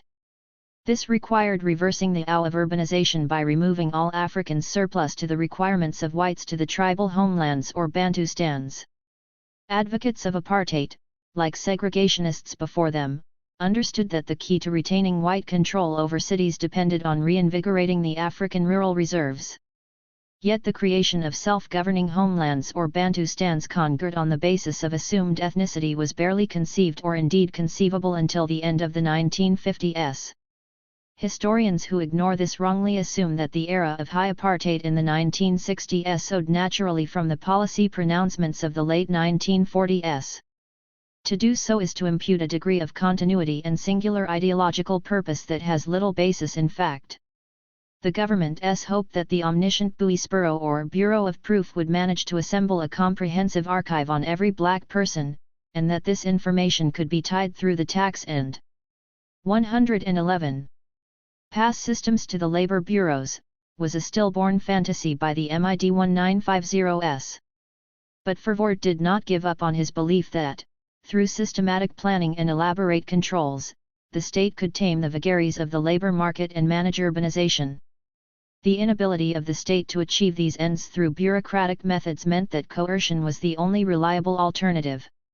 In this sense, the higher ideals of apartheid required an intensification of Baskup. A parallel judicial system, centered on native commissioners' courts in the urban areas, developed to process the huge volume of past law offenders whose crimes would otherwise paralyze the conventional criminal justice system. 28 policemen, black as well as white, served as the front-line enforcers, a feature notably different from that pertaining in the racial regime in the American South. In 1960, when the pass laws were relaxed in the aftermath of Sharpeville, there were 370,000 convictions for transgressors. By 1970 of Chalger's record that 631,000 persons were prosecuted for infringements of the pass laws. Such cases constituted more than a quarter of all prosecutions in the criminal justice system, affecting 3–4% of the African population. 29 between 1960 and 1982, as many as 3.5 million people from all over South Africa, more than 10% of the total population, were compulsorily relocated in the name of apartheid. Verwoerd never managed to achieve his object of turning round the of Africans to the cities. Nevertheless, urbanization was significantly slowed for a period of 20 years from 1955, while the population of the homelands more than doubled from 1951 to 1970 and doubled again by 1996. 31 Colin Murray memorably characterized the creation of concentrated population settlements as a process of displaced urbanization. 32 The scale of population removals does not compare with the tens of millions of Europeans who were subject to forced population transfer or repatriation immediately after the Second World War. Ethnic cleansing had been employed for military purposes in the Balkan Wars of 1912–13, and indeed, the Bantustans were often criticized as a form of Balkanization. 33 The massive wave of population transfers and deportations that followed the Balkan Wars were undertaken in the name 112 of ethnic homogeneity and the protection of minority rights. 34 These European precedents were forged as strategy in the context of war or in the immediate aftermath of Con-ICT. The same might be said of the expulsion of Palestinians from the newly created State of Israel in 1948 and after. What made the large-scale manipulation of population politics in South Africa distinctive was that it was conducted in peacetime and, even more strikingly, that it was intended not so much to protect minorities as to create them. In political terms, the development of a string of ethnically homogeneous black statelets was designed to deprive blacks of their South African citizenship and to transform whites from a political minority into a sovereign majority. Through the Bantustan policy, apartheid took to a new level colonially inscribed communal land tenure as the main system under which black people could own land. 35 Verwoerd's feat of social, demographic, and spatial engineering was achieved at enormous human cost.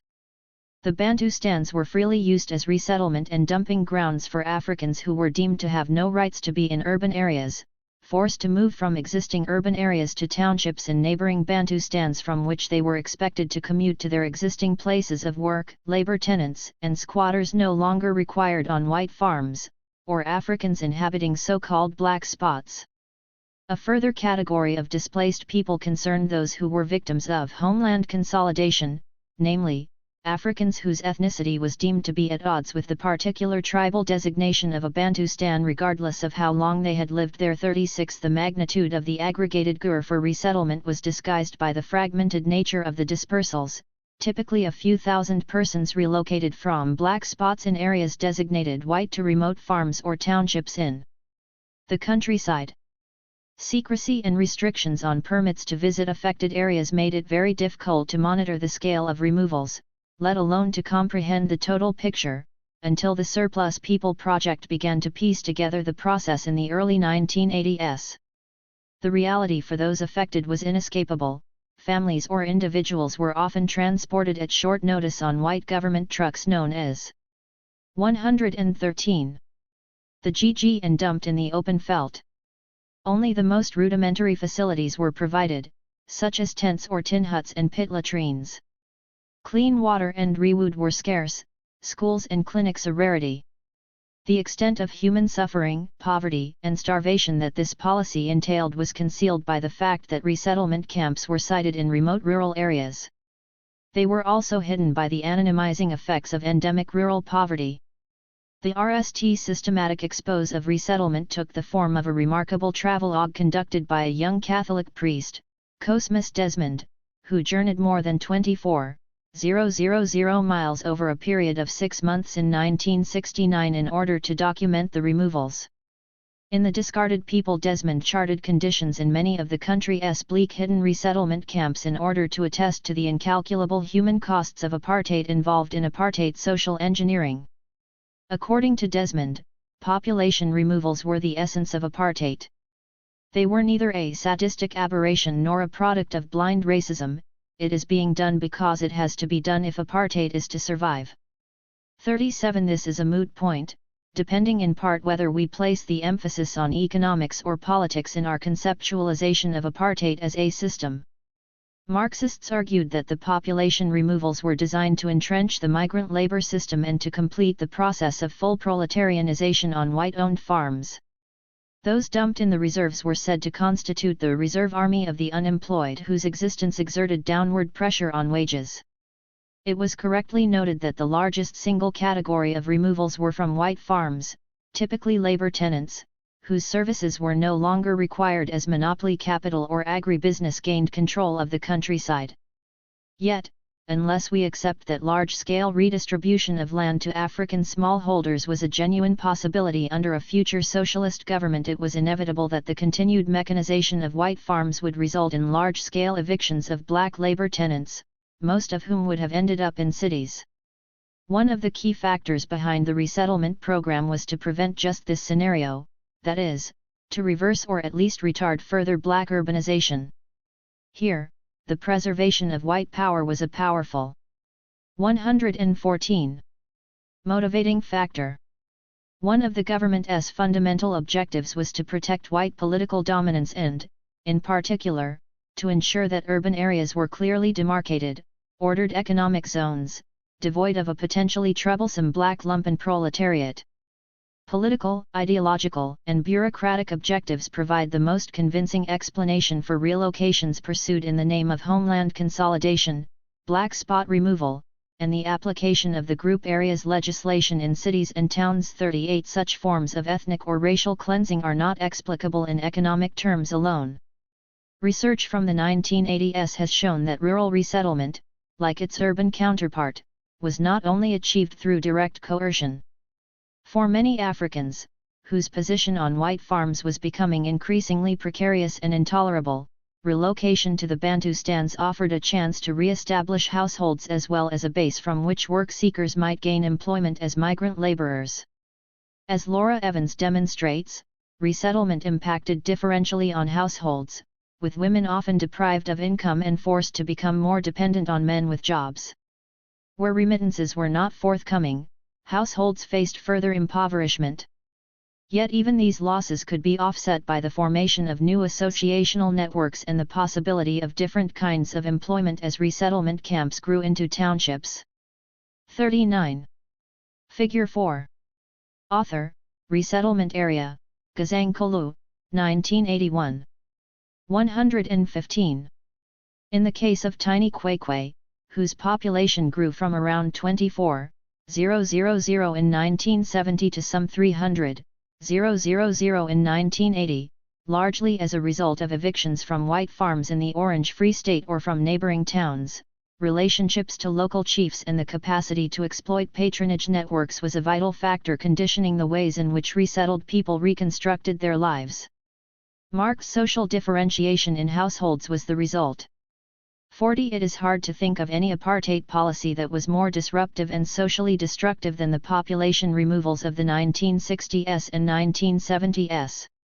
Nevertheless, human ingenuity and resilience meant that the negative effects of resettlement could, over time, be mitigated. No community's experience of removal was quite like another, for dispossession and relocation was not a unitary process. Thus, examples of resettlement with evocative names like Limehill, Stinkwater, Rue Grande, and Klipfontein have to stand as symbols of the process as a whole. The sheer human misery wreaked by the resettlement policies was graphically illustrated by Last Grave at Dimbeza ALM secretly made in 1974 by Nana Mahomo, a Johannesburg-born exile affiliated to the Pan-Africanist Congress. Dimbeza was a squalid resettlement camp in the Ciskei Bantustan. It had earlier came to public attention when David Russell, an Anglican priest, subsisted there for 6 months on the average African old age pension of 5 rands per month, suffering the effects of cold and lethargy. Mahomo's LM neatly contrasted white suburban privilege and prosperity with poverty, malnutrition, disease, and high mortality rates in the Bantustans. It closed with images of infant graves marked with plastic feeding bottles in Dimbeza. Here, according to the Black Sash Women's organization, 115 children died in 1971 too, mainly of gastroenteritis. In one sequence of the LM, a pregnant black servant is seen feeding a suburban white child. The viewer is informed that her own son has died of malnutrition while her daughter is being cared for hundreds of miles away in a Bantustan. Her husband is meanwhile compelled to live separately in an all-male barracks in Soweto. 41. Mahomo's target audience was international. In showing the consequences of the twin apartheid policies of resettlement and migrant labor, he pointed to the involvement of major foreign-owned corporations reaping protests from South Africa by paying their workers poverty wages.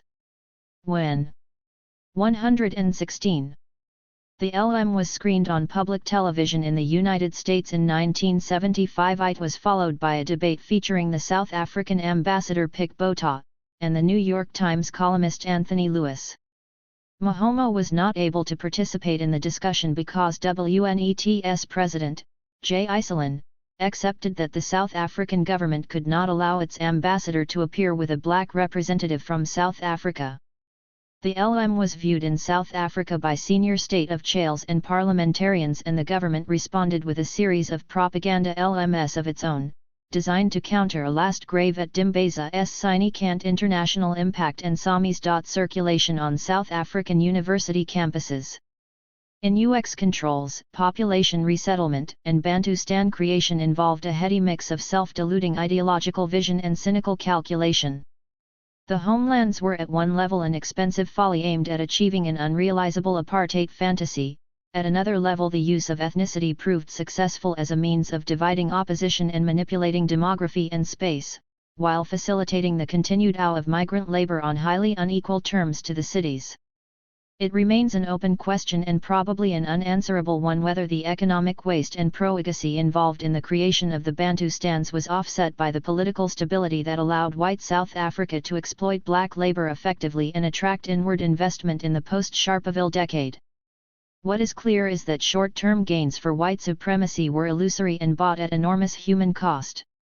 As we have seen, Verwoerd believed that systematic planning, overseen by an omniscient bureaucracy, would tame the vagaries of the market and control urbanization in a rational and orderly fashion. The labor bureaus, which were grafted onto the existing taxation and pass law system from the 1950s, used the voluminous data created by the Population Registration Act. Extensive and highly expensive techniques, fingerprints, photographs, statistical enumeration, and computing power were deployed by the Bureau or Bureau of Proof to organize information in a massive and unmanageable archive. This data was distilled into the reference or pass book which Africans were compelled to produce on demand at pain of instant arrest.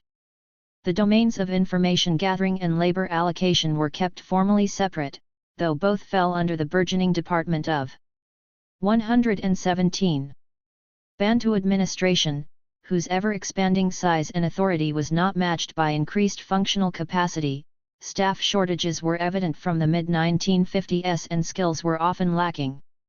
Forgeries and corruption became endemic. The bureaucratic methods of labor allocation, which treated each individual only as a unit, relied on an oppressive apparatus to maintain order and efficiency. Over time the sheer number of arrests under the pass laws, and the process of endorsing out those caught illegally in the cities, became virtually impossible to manage. The bureaucrats' reaction was to any legislation, reduce people to statistics, and always to insist on control. Often this was TIV. One of apartheid's defining features was the contrast between the maintenance of a high degree of law and order in areas denominated as white, and the situation in many black townships where misrule and disorder were tolerated by the state. 42 The writ of government authority and control was in key respects an illusion, but it remained an illusion that most white voters continued to subscribe to, if only to allay their fears that any relaxation of power would end up in chaos. The manifest contradictions between policy and practice were typically smoothed by euphemism and collective denial. In 1963 a delegation of women from the Black Sash met the Minister of Bantu Administration and Development and of Chales to discuss their concerns about the impact of the Bantu Laws Amendment Bill on family life and to highlight the cruel consequences for individuals. The department was impervious to criticisms of the cruelty, inefficiency, and inconsistencies associated with the operation of an UX control. Of Chales merely restated, politely and patiently, the need for control. In doing so they resorted to a practiced technical vocabulary that characterized people as idle and undesirable, surplus labor, endorsed outs, missing women, and, in their tortuous logic, prescribed Africans who are exempt. 43. Education.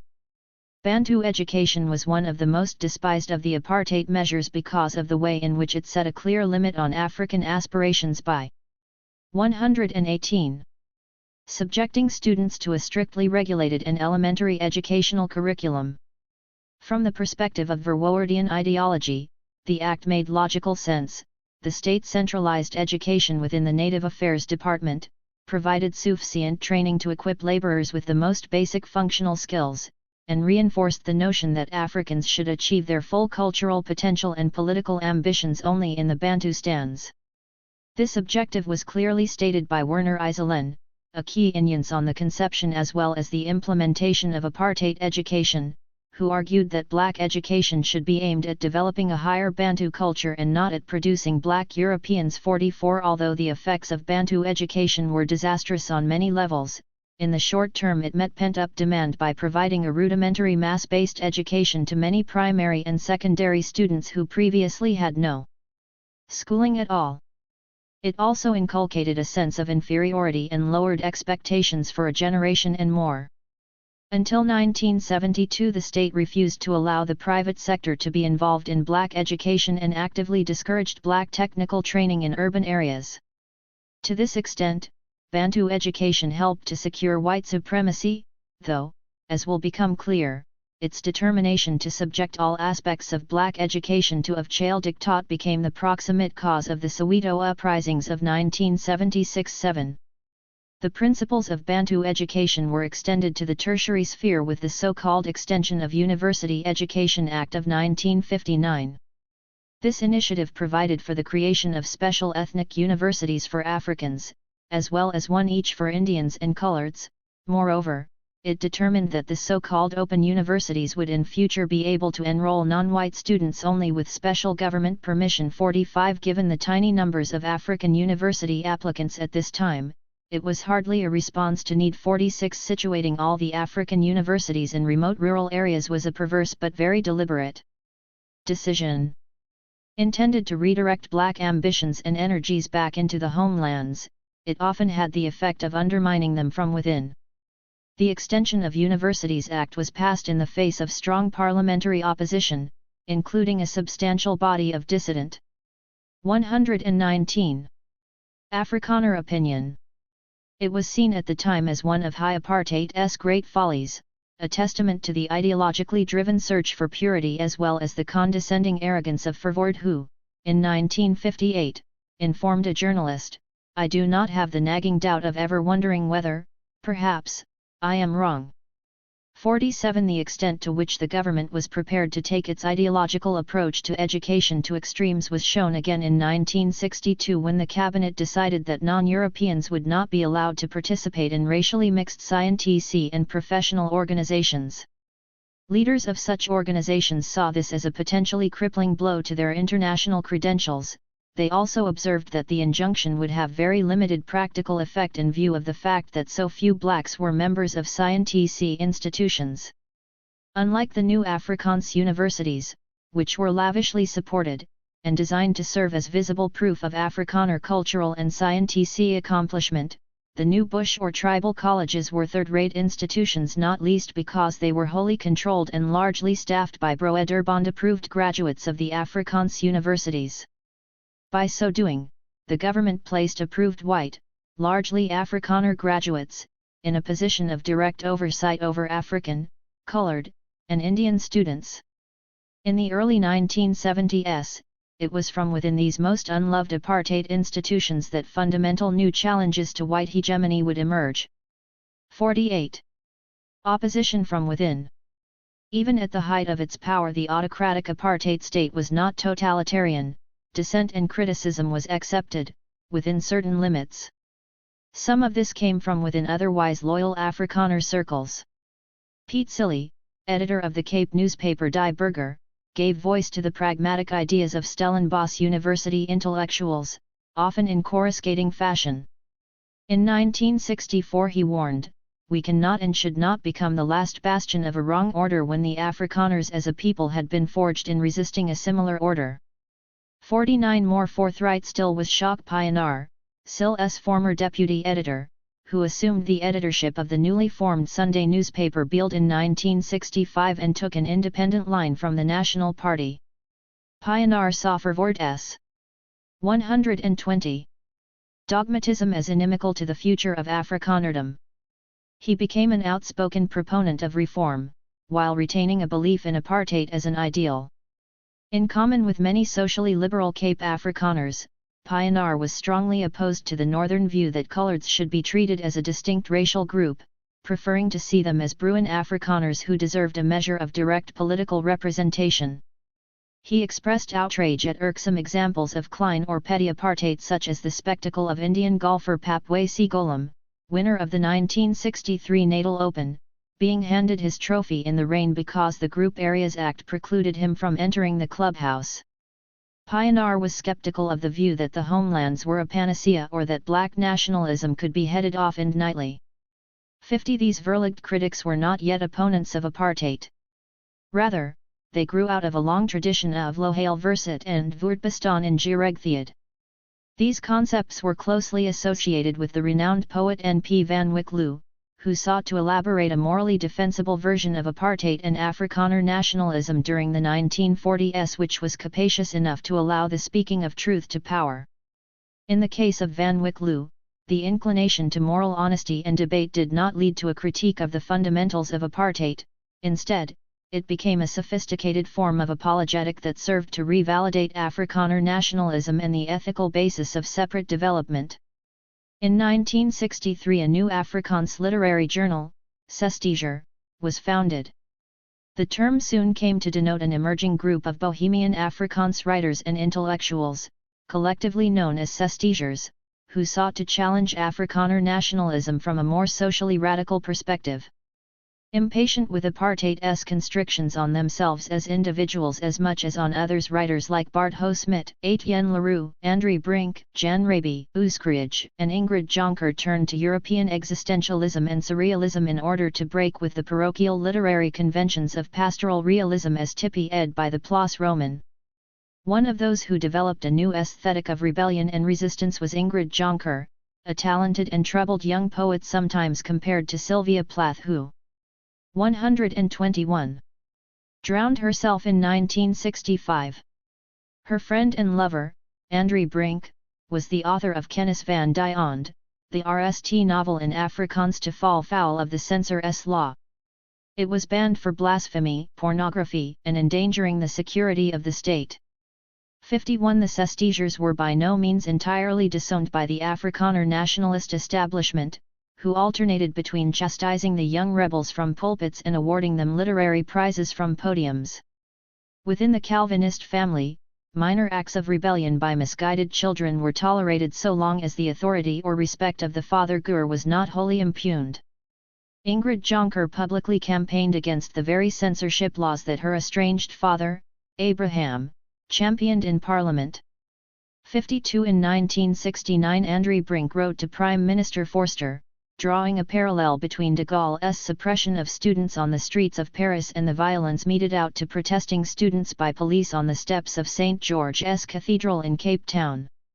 Brink expressed the facetious wish that the Prime Minister should sleep peacefully. In reply, Forster replied that he did not take advice from pink liberals and expressed the hope that Brink would sleep well in spite of the curlers in your hair. 53. Intense struggles between censors and artists were one arena in which the battle to define the boundaries of what was politically permissible or morally permissive was played out. In Brink's case, the experience of being banned by the government's Publications Control Board, coupled with harassment by the police special branch, impelled him to become fully committed to an anti-apartheid position. Open defiance was also expressed by the leading poet and enfant terrible of Afrikaner letters, Bryden Breidenbach, who scandalized white South Africa when he married his Vietnamese partner in contravention of the Immorality Act. Breidenbach lived in exile in Paris until he returned secretly to South Africa in 1975 on behalf of a small resistance group, Okila, which was loosely linked to the ANC. Arrested and jailed for treason, Breidenbach later wrote a searing account of his imprisonment as the true confessions of an albino terrorist. This inward meditation on power and dissidence repudiates Afrikanerdom and Afrikaans, but nonetheless seeks to reposition the language as a hybrid or Creole African tongue so as to invoke a greater sense of South Africanness. 54. 122. The state showed no mercy to Breidenbach, despite the fact that his poetry continued to be prescribed for study in schools. In a personal letter to Breiden's father, who had petitioned the government for his son's early release, an unforgiving Prime Minister Forster consoled him with the thought that Breiden's betrayal was compensated for by another son, Jan, a legendary counter-terrorist leader in the military. The tight-knit, sometimes intimate circles within which Afrikaner descent often occurred aroused much bitterness and controversy. But it could also be seen as a self-referential, interior conversation that amounted to a form of intellectual complicity. 55. The net effect may have been to strengthen, rather than diminish, Afrikaner hegemony in the 1960s and 1970s, not least by encouraging the perception that apartheid could only be reformed from within. Liberal voices and institutions. By the 1960s the majority of English speakers had accommodated themselves to government policy, albeit without necessarily actually voting for the government. Many grumbled about the more authoritarian and puritanical aspects of government, as well as the absurdities of apartheid policy, while taking comfort in their marginalized, minority status. Jokes about Afrikaner stupidity encapsulated by the stokkeer of van der Merwe abounded. Disengagement from politics seemingly excused English speakers from complicity in the more odious aspects of apartheid. Notably, they were the only group in the category-obsessed apartheid state who generally avoided being denuded in ethnic or national terms. They saw themselves as normal, non-ideological, voices of reason, squeezed uncomfortably between the unpalatable extremes of Afrikaner and African nationalisms. Newspaper cartoons and satire were licensed forms of dissent that were mostly allowed by the state. The best of the cartoonists David Marais, Abe Berry, Bob Connolly, John Jackson, among them were technically able, sharply satirical, and alert to the more ridiculous aspects of apartheid. But they posed no real threat and were easily tolerated. 56 Tom Sharp, the English-born and educated comic writer, wrote farcical novels such as Riotous Assembly or Indecent Exposure, which caricatured the stupidity of apartheid functionaries like the police. 123.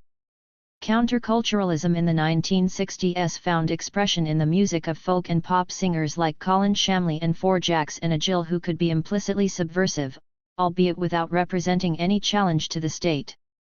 57 Jeremy Taylor wrote satirical songs, the best known of which, A.G. Please Diddy, gently mocked a white suburban child's entreaties to see a movie at the inn and eat an Eskimo pie ice cream.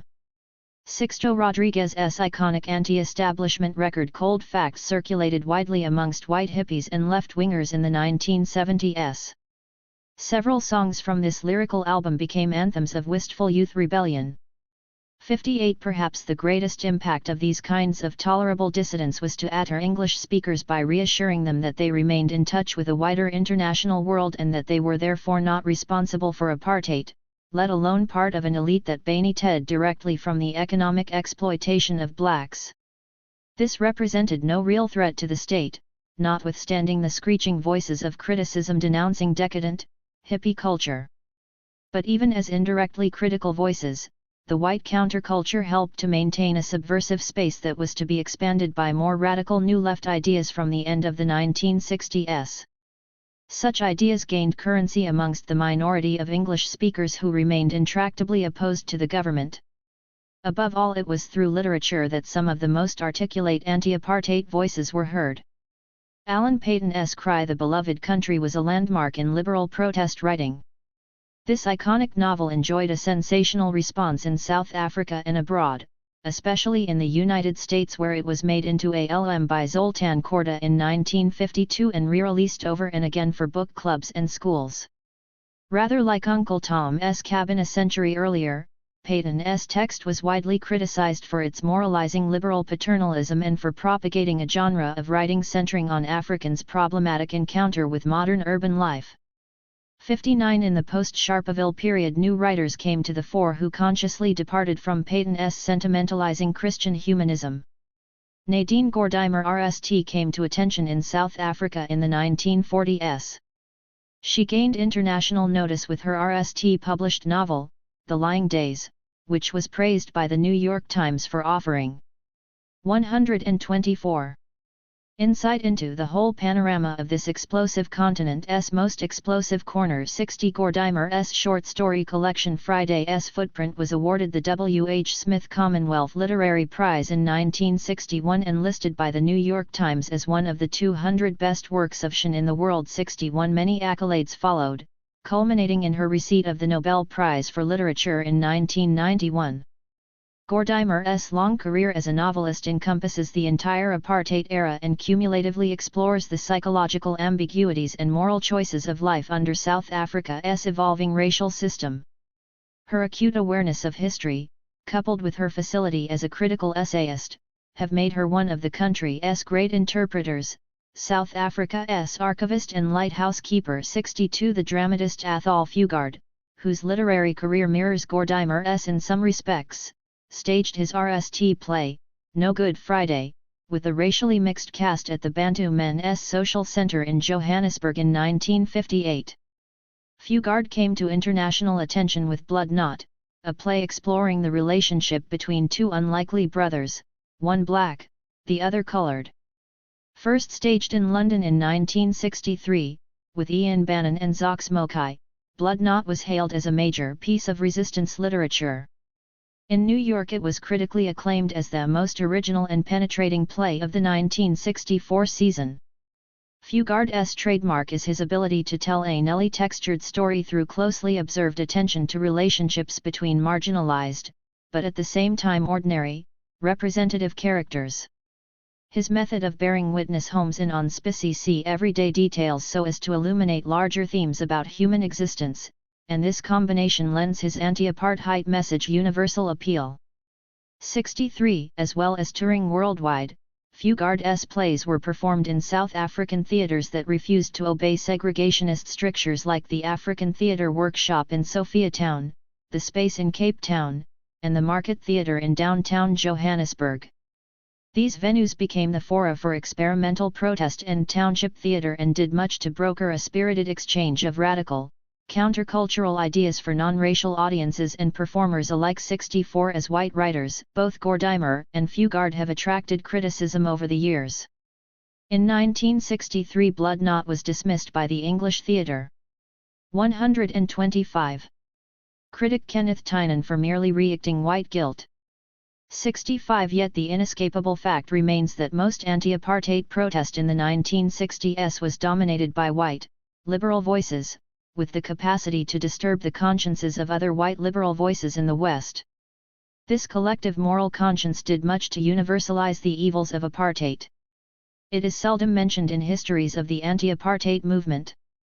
To ignore the importance of international voices like Fugard and Gordimer in the 1960s is also to underestimate the extent to which the F-Wars sent domestic expressions of black cultural and political life in the 1950s were crushed after Sharpeville. The 1950s was quintessentially the generation of Drum, a magazine catering to aspirational black urban sophisticates, which gave voice to muscular journalists and short story writers like Nat Nkeza, Kinthamba, Louis Nkosi, Bloke Modisane, and Todd Matshikiza. By the mid-1960s, this generation of writers, who wrote so powerfully about the experience of apartheid, were subject to censorship and banning or were driven into lonely, rueful, exile. A special government gazette, published on April 1, 1966, banned no less than 46 authors, which effectively meant that their work was erased from public view. 66 black poets like Dennis Brutus, Arthur Nortsch, James Matthews, and Oswald Mchili continued to write from within South Africa or abroad. A few novels were published, including Richard Rive's Emergency, Bessie Head's When Rain Clouds Gather, and Alex Laguma's A Walk in the Night. There were also autobiographical works and memoirs focusing on the experience of apartheid, such as Ezkiem Falele's Down 2nd Avenue, Noni Jabavu's Drawn in Color, Todd Matshikiza's Chocolates for My Wife, and Bloke Modisane's Blame Me on History. Yet, taken all together, the literary output of black South Africans was relatively thin during the 1960s, and the work of most black authors that did emerge was characterized by isolation, loss, despair, and nostalgia. Political opposition to the apartheid government during the 1960s was silenced but not entirely eviscerated. Following the banning of the Communists, the Liberal Party was the only non-racial political organization left intact. It chose to disband after the Prohibition of Improper Interference Act outlawed racially mixed political activity. The of-Chale Opposition United Party barely offered any resistance to the 126 government and, in 1959, a number of reformers split away to create the Progressive Party. From 1961 to 1974 only one progressive remained in Parliament, the redoubtable Helen Suzman, a consistent defender of civil liberties and courageous inquisitor of power in the legislature. Suzman also used her position to defend women's rights and attend to the welfare of black political prisoners. On economic issues, she was an orthodox supporter of the free market, a stance that disappointed many on the left. The Progressive Party was heavily dependent on the support of English-speaking big business, and it eschewed the universal franchise, holding to the view that educational and property qualifications had rst to be satisfied in order to gain the vote. Outside of Parliament, the Black Sash, established in 1955 by white women to defend the Constitution, mixed respectability and high moral purpose with practical social awareness. It has strong claims to be the RST modern human rights campaigning organization in the country. The SASH's network of advice centers gave invaluable legal help to people who fell foul of the pass laws and the migrant labor system. The Christian Institute and the South African Council of Churches were key repositories of ecumenical conscience, with a breadth of constituency that few other institutions could match. As will be shown in Chapter 6, the commitment and organizational capacity of the churches was a crucial resource, not least in the emergence of black consciousness thinking from the late 1960s. Yet, from the perspective of young black religious leaders like Alan Bozak, there were limits to what concerned white Christians in organizations like the Christian Institute and the Black Sash could achieve. Everything was done for us, on our behalf. 67 The Christian Institute and South African Council of Churches were responsible for establishing the study project on Christianity in an apartheid society, which brought together a diverse range of religious and secular opinion to deliberate on the country's underlying problems. In the process, it helped to nurture a new generation of radical thinkers. The South African Institute of Race Relations' centrist orientation led it to desist from direct political engagement. But it published authoritative facts and statistics in its annual reports and provided 127 research which proved valuable to activists in community organizations, trade unions, and universities. It too acted as an important network for the spread of critical ideas and information. Public interest lawyers like George Bazaz, Sidney Kentridge, Issy Meisels, and Arthur Shaskalson managed at times to win notable victories in the courts and thereby helped to expand the realms of political dissent.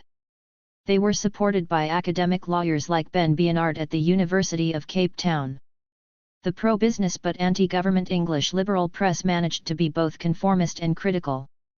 Its most outstanding example was the Rand Daily Mail, which, under the general editorship of Laurie Gondar, remained a vital source of information, supporting intrepid investigative journalism into prison conditions, the operation of the pass laws, and general misuse of power. Liberal universities, such as the large civics as well as regional institutions, were also significant brokerages and repositories of anti-apartheid thought. 68 such universities provided relatively protected spaces where liberal and radical ideas could be essayed. Yet their overall record as anti-apartheid institutions was rather ambiguous. Although the liberal universities resisted the 1959 Separate Universities Act as a matter of principle, they conformed to apartheid strictures in practice, ending that their elite status could cushion them from the needs of society as well as the wishes of government. The contradictions and complacencies of the liberal university were exemplified in 1968 when 300 students at the University of Cape Town occupied the Central Administration Building for 10 days to protest against the University Council's timidity in rescinding its appointment to a lectureship of Archie Mofch, a black anthropologist, following direct pressure by the government. Cape Town University's abject handling of the Mofch appointment highlighted some of the tensions and dilemmas of liberal institutions under apartheid. The argument was conducted over the head of Mofch himself, who seems to have been the object rather than the subject of protest. But for the participants themselves the experience was a moment of radical epiphany. 69 The student occupation, with its protest songs and teach-ins, spread to Wits University in 128. Johannesburg too, and was the nearest South Africa came to the European and North American events of 1968. It also served to highlight ambiguities in the National Union of South African Students, a national federal body comprising more than 20,000 mostly white English-speaking students with a history going back to the mid-1920s. Having lost the affiliation of Afrikaans campuses in the 1930s, NASA's nevertheless maintained links with Africans at Fort Hare, TUROOP, and a few other tribal black tertiary educational institutions.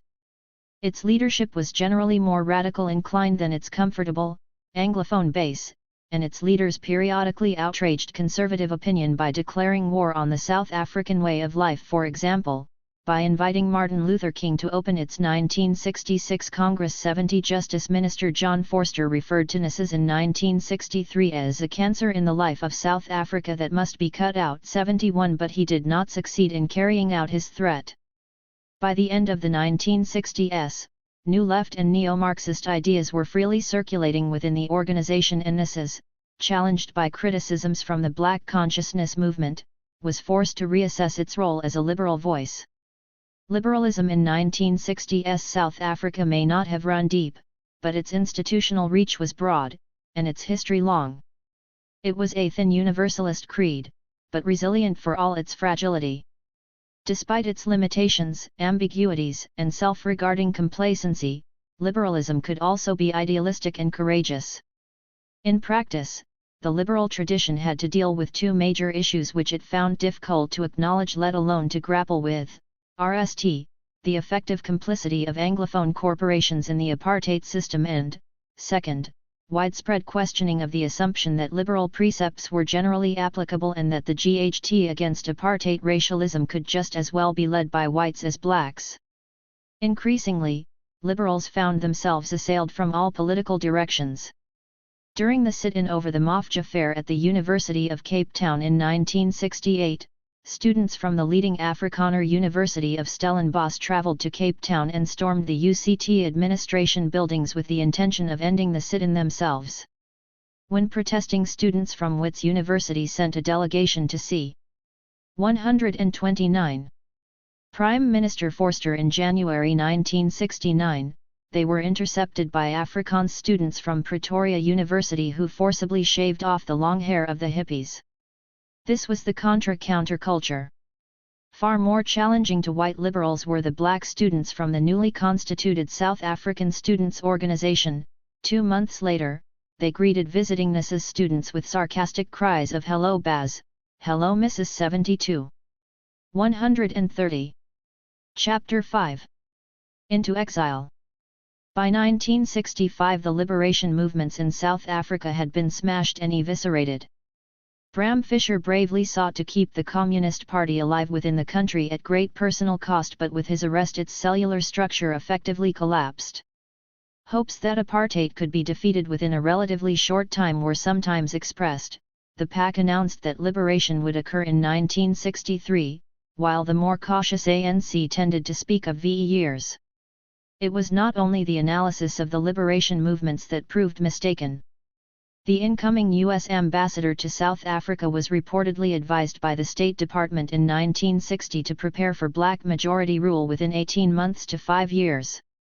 One for the ANC and the PAC. The new reality was that they were both engaged in a GHT for organizational survival and legitimacy away from home. Operating in the alienating and corrosive environment of exile, jealousies, rivalries, and fears about enemy infiltration were ubiquitous. The bleak situation within South Africa is captured in the RST stanza of "This Kid Is No Goat" by Oswald Mtshali, "Where have all the angry young men gone? Gone to the island of lament for Sharpeville. Gone overseas on scholarship, gone up north to milk and honey to Uhuru. Gone to the dogs with the drink of despair." 2.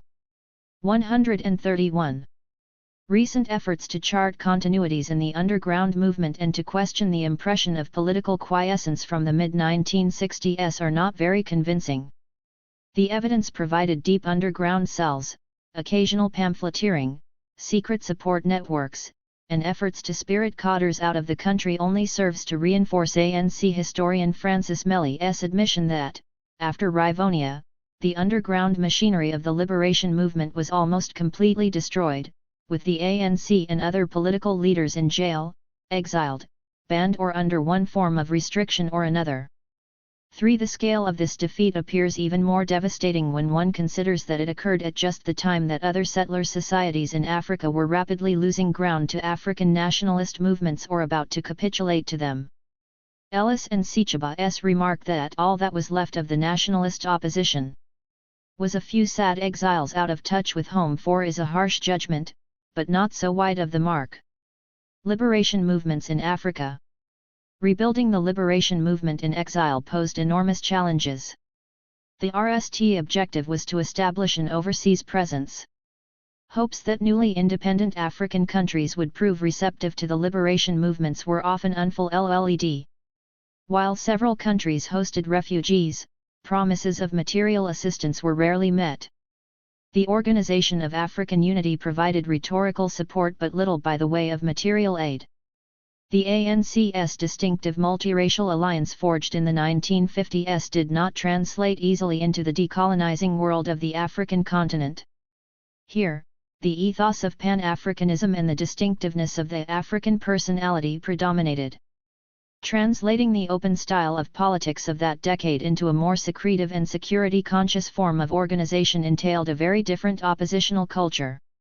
In Tanzania, where the African headquarters of the ANC external mission was based, the involvement of non-Africans and communists was frowned upon. After 1960, the direct influence of the South African Communist Party on the ANC became significantly stronger, especially through the agency of the MK High Command, which was composed of 132 select members of the party's Central Committee and the ANC.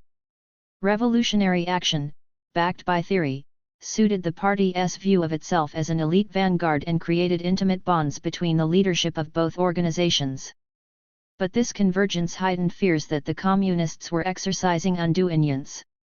It was not unusual for communists to work together with nationalists elsewhere in the world. Nevertheless, the closeness of the relationship was exceptional on the African continent. Whites working for the ANC in Africa were often presumed to be communists. 6 leaders of new independent states like Kwame Nkrumah of Ghana, the Black Star of Africa, were intuitively attuned to the PAC. It spoke the language of Africanism and appeared to represent a more militant and direct threat to apartheid.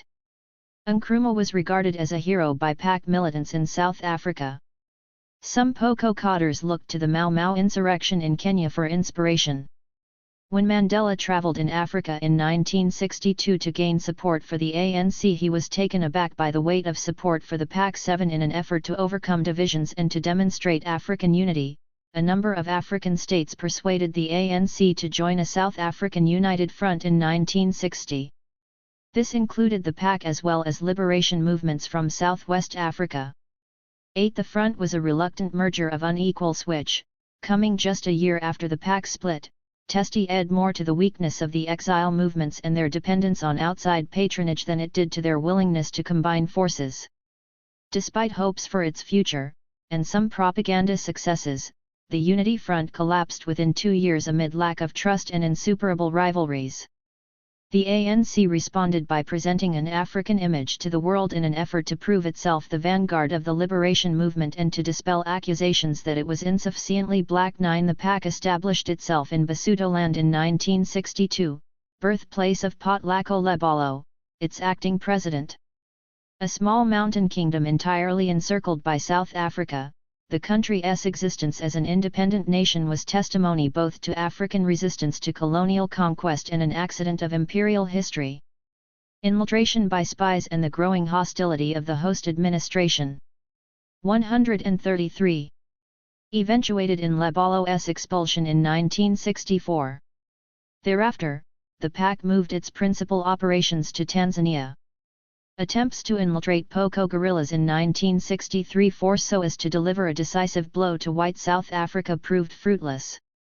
A mission to send guerrillas into South Africa via Mozambique in 1968 was also ineffective. While retaining demonstrable ideological appeal in the deep rural areas of the Eastern Cape and in urban areas where migrants were based, the PAC failed to establish a sound organizational pro-LE. Its years in exile were characterized by turbulent factional splits, shortage of funds, and chronic maladministration. Lebalo's highly personalized, not to say idiosyncratic, form of leadership proved destabilizing. In exile, survival rested to a considerable extent on the extent to which organizations could project themselves as legitimate representatives of the oppressed. External recognition by the Organization of African Unity and the United Nations gave the PAC formal equivalence to the ANC. But this recognition masked the extent to which the PAC leadership in exile was losing touch with its membership. Notwithstanding these setbacks, the PAC proved tenacious. Its insistence that South Africa was an indivisible part of Africa had appeal, and the term it customarily used to describe South Africa as ANIA gained currency amongst Africanist groupings well into the 1980s. By 1965 the ANC was beginning to erode the PAC's claims to primacy in Tanzania. However, the success of the ANC's authentic African image was double-edged. The policy strained the politics of democratic multiracialism and brought to the surface ongoing divisions relating to the role of non-Africans in the ANC, which festered throughout the 1960s. 12 smaller partner organizations within the Congress Alliance feared that they were being eclipsed. In 1966 the Colored People's Congress dissolved itself and joined the PAC, having in its own words failed to persuade the ANC to open its doors for all the oppressed groups. 13 In London, where the ANC's external mission in Europe was centered, the ANC's African image also proved problematic. As a hub for anti-colonial organizations, and a traditional place of gathering for émigrés and exiles, London was well suited to serve as a diplomatic and organizational center for the ANC. Several leading members of the 134 Communist Party, whose secretariat was largely white and Indian, settled in Britain. Its tight-knit cellular structures offered a home, a family, as well as clear political direction. London was also a natural destination for liberal and radical fellow travelers who were sympathetic to the liberation movement but not necessarily formally part of Congress Alliance structures. In effect, this meant that the political and racial complexion of the ANC in London was quite different from its composition in post-colonial Africa. White, colored, and Indian activists were often well educated and equipped to pursue professional careers alongside their political commitments. They were able to work in solidarity organizations associated with the developing anti-apartheid movement.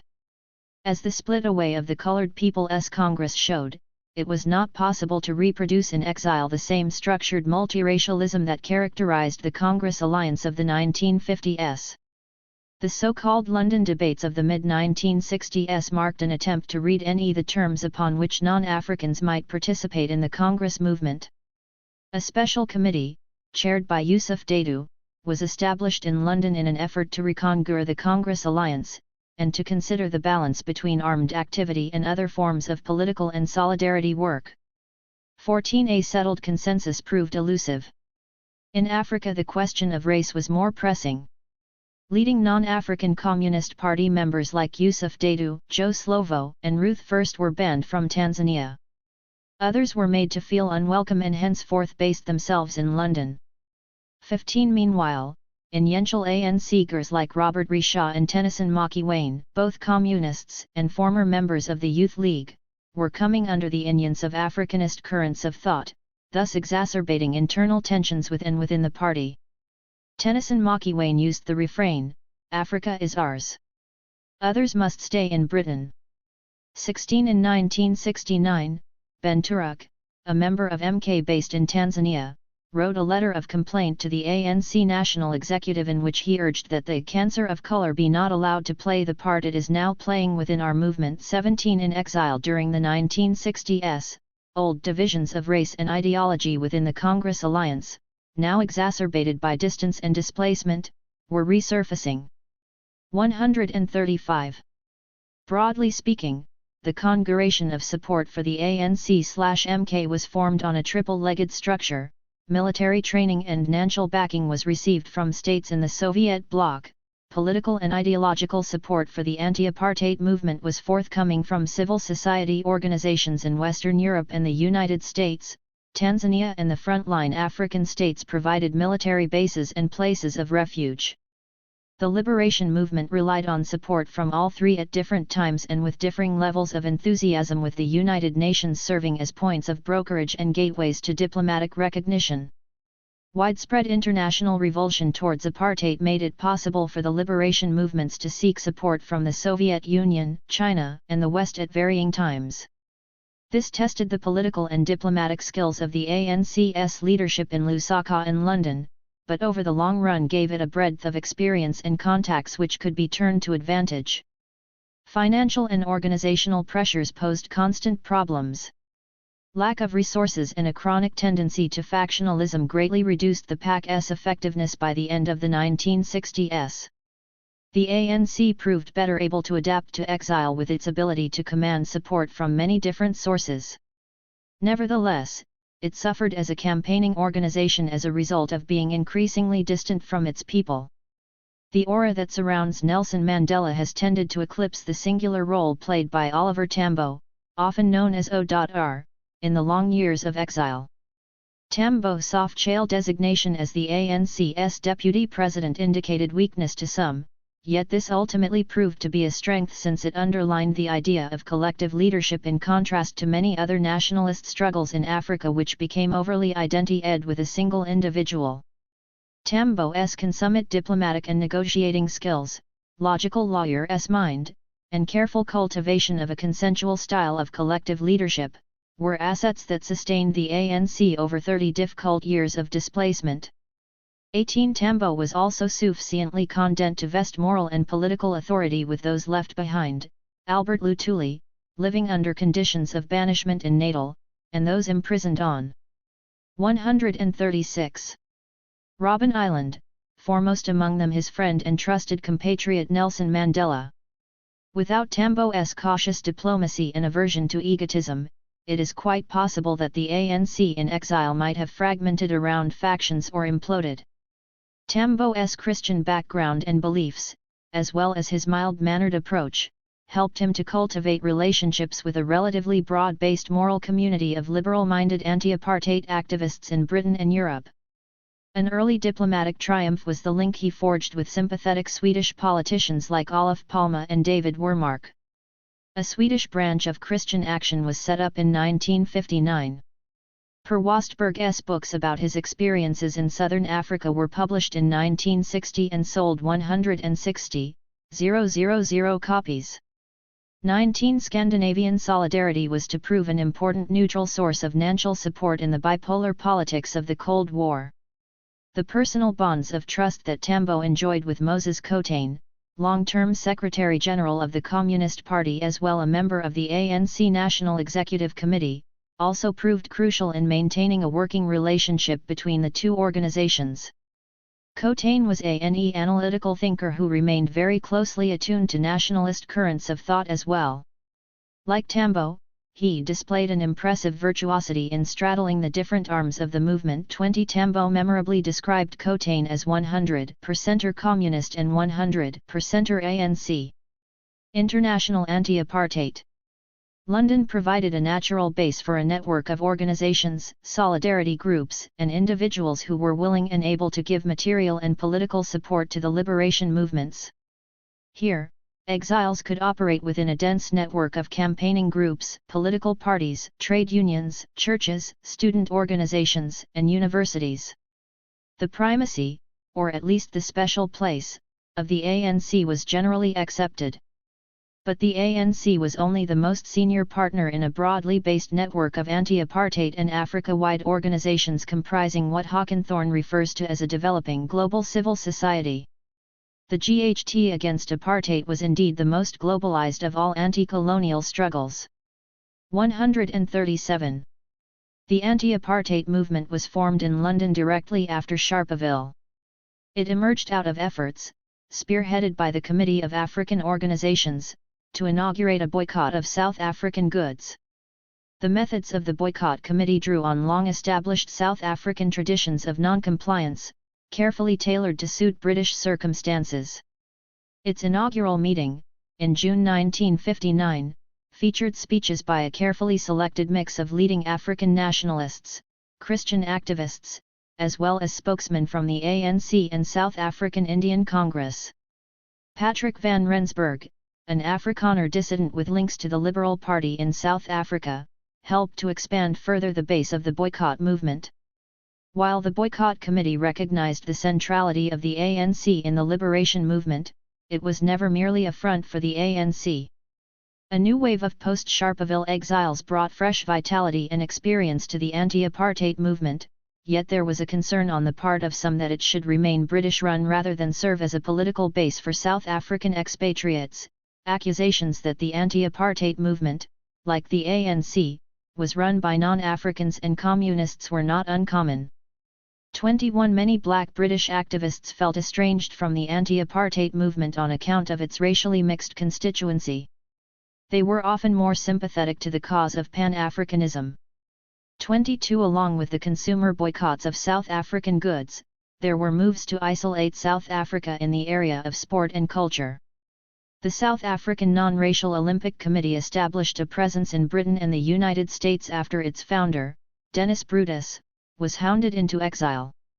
The International Football Federation suspended South Africa's membership in 1961. The suspension was lifted in 1963 and reimposed a year later. South Africa did not take part in the 1964 Tokyo Olympics and was expelled from the Olympic movement in 1970, the RST country to suffer this indignity. Cricket and rugby were by far the most important sports to white South Africa, having emerged as symbols of colonial pride and potency in the context of competitive test series against the British home nations. 138. And white dominions at the start of the 20th century. In 1965 Verwoerd refused entry to a New Zealand rugby team because it included Maori players. He explained his decision to a gathering of Afrikaner youth in September that year. 23 Here Verwoerd reiterated his view that racial mixing on the sports field, as in any other social sphere, posed a grave threat to whites and white Christian civilization. From the late 1960s, moves to exclude the Springboks from international cricket and rugby aroused enormous publicity in Britain, New Zealand, and elsewhere. No longer was it deemed sufficient to isolate South Africa by placing pressure on remote and unaccountable international sporting organizations. There were now active attempts to disrupt public sporting events featuring South African players. Student activists in Britain took the initiative with pitch invasions and protests, as in the landmark 1970 Stop the Tour campaign, led by young liberal activist Peter Hine. 24 In the early 1960s, declarations were passed by playwrights in England and Ireland that their work should not be performed before segregated audiences. In 1965 the British Actors' Union, Equity, invited individual actors to pledge not to work in South Africa. The American Committee on Africa persuaded 60 cultural groups to say no to apartheid. As has been argued in the previous chapter, international awareness of the horrors of apartheid and its underlying immorality were greatly stimulated by books and plays performed in London and New York. Music, art, and photography were also evocative mediums of protest. In 1957, a young schoolboy, Ernest Cole, decided to give up on his third-class Bantu education in order to train as a photographer. He worked on the magazine Drum, as well as the Rand Daily Mail and The World. Cole posed as colored so that he could evade the pass laws while continuing to live as an African. This mobility allowed Cole to record the truth about life in Black South Africa in a unique series of documentary photographs depicting the lives of miners, arrests under the pass laws, township removals, drinking in shebeens, religious meetings, and so on. Cole left South Africa for New York in 1967, where he met the journalist Joseph Lelyveld, who wrote the introduction to Cole's remarkable photographic testament, House of 139. Bondage. As for so many exiles, displacement meant the surrender of his creative obsession. Though formally free, Cole was also stranded. He died before his 50th birthday, destitute and homeless, a week after Mandela's release in 1990, barely remembered within South Africa and neglected outside. 25 Many black South African writers suffered similar neglect and alienation in exile. Musicians like Abdullah Ibrahim, Bea Benjamin, Hugh Masekela, Miriam Makeba, and Louis Mohala Arisht, their distinctive renditions of South African urban jazz reached new heights of artistic expression under the influence of international exponents of jazz like Duke Ellington, Harry Belafonte, Thelonious Monk, and John Coltrane. But other NE jazz musicians, like Dudu Pukwana, Mungazi Fija, and Johnny Diani, found life in exile much tougher, and died young. Within South Africa, some of the stars from the 1950s, like Kippi Moeketsi and Dolly Rathaby, continued to play, though their careers were blighted by apartheid strictures. They. Figure 5. Pass law arrest, Ernest Cole, pass raid. Sometimes check broadens into search of a man's person and belongings, from Ernest Cole, House of Bondage, 47. 140. Cumulative toll on black cultural expression was severe. This helps to explain why black consciousness made poetry, writing, and drama such a priority in the 1970s. Military aid. Even before the formal setting up on an ANC external mission, the ANC and Communist Party began to cement links with the socialist and the non-aligned world. ANC leaders Walter Sisulu and Duma Nakwi traveled widely in Eastern Europe and the Soviet Union in 1953, seeking to develop solidarity links with the communist world.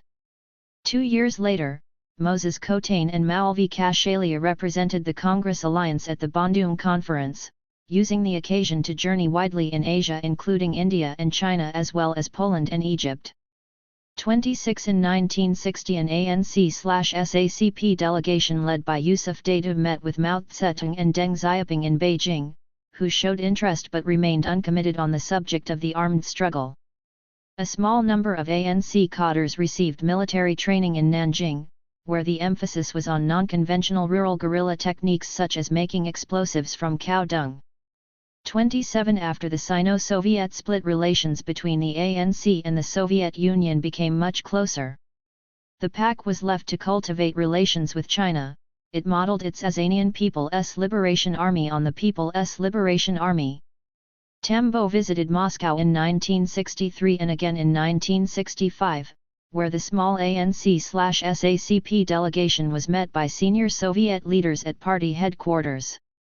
A significant outcome of these visits was a grant of $300,000 in 1963 and a further $560,000 for 1965/6, on top of $112,000 for the Communist Party of South Africa. In the estimation of the well-placed Russian historian Vladimir Shubin, these disbursements amounted to nearly 85% of the ANC's total income at the time. 28 In addition to material support, the Soviets began to train MK guerrilla commanders in Odessa, on the Black Sea, from 1963. Prominent amongst the early military recruits were Joe Modice, Moses Mabhida, and Ronnie Casseroles. 29 Military and security training was also undertaken in East Germany, Czechoslovakia, and Bulgaria. For Communist Party/MK activists like 141. Mac Maharaj, who trained in the GDR, acceptance of communism and of the infallibility of the Soviet Union was unconditional. 30 Techniques acquired from organizations like the East German Stasi would later be seen in the harsh enforcement of discipline and treatment of enemy spies in ANC guerrilla camps in Angola. 31 Hardline ideological Stalinism was also evident in communist circles in London, though here such tendencies were tempered by the influence of social democratic, constitutional, and other liberal ideas. There had been hopes in the early 1960s that African countries would offer military assistance. Mandela received brief instruction with the Algerian FLN in Morocco before returning to South Africa. For the most part, however, promises of training and support from African countries were not full LED. The major exception was Tanzania, where the ANC established 4 guerrilla training camps after 1963. By the end of the decade these facilities housed perhaps 2,000 Umkhonto cadres. Many accounts speak of the hardships in such camps. Situated in remote areas, badly administered, inadequately resourced, and plagued by intrigue and conspiracy, cadres experienced poor morale. There were repeated instances of desertions and small-scale mutinies. Isaac Mafoto, who was based at Kongwe, Tanzania, remembers it as a prison. The ANC didn't have money and we were in a place far away from civilization. You could hardly see a person with a suit and most of the women we had access to were prostitutes. We relied a lot in those days on East Germany. I remember one time we had no salt, we had to wait for salt, which came from East Germany. We waited 2/3 months. They brought us tinned food left by Hitler in the 1930s. We ate that and people would vomit. 32. The Icelanders. For the ANC and PAC prisoners on Robben Island, conditions were even harder. There, the South African authorities provided rations on the basis of racial categories. Mealie formed the bulk of everyone's diet, but even here racial strictures came into play. Coloreds and Asiatics were allocated bread and jam, Bantus had to do 142 without. They also received less sugar. 33. In the RST few years African prisoners were issued with sandals and short khaki trousers as if they were servant boys, an indignity that Mandela found especially irksome. Until the 1970s, when conditions improved considerably, prisoners slept on sisal mats, with only thin blankets for warmth. Cold showers, sometimes using seawater, were the only means of washing. During the day, prisoners were forced to break rocks at the lime quarry. Brutal assaults by prison guards, hard labor, lack of access to newspapers, and only intermittent contact with families, were designed to remind political prisoners of their powerlessness.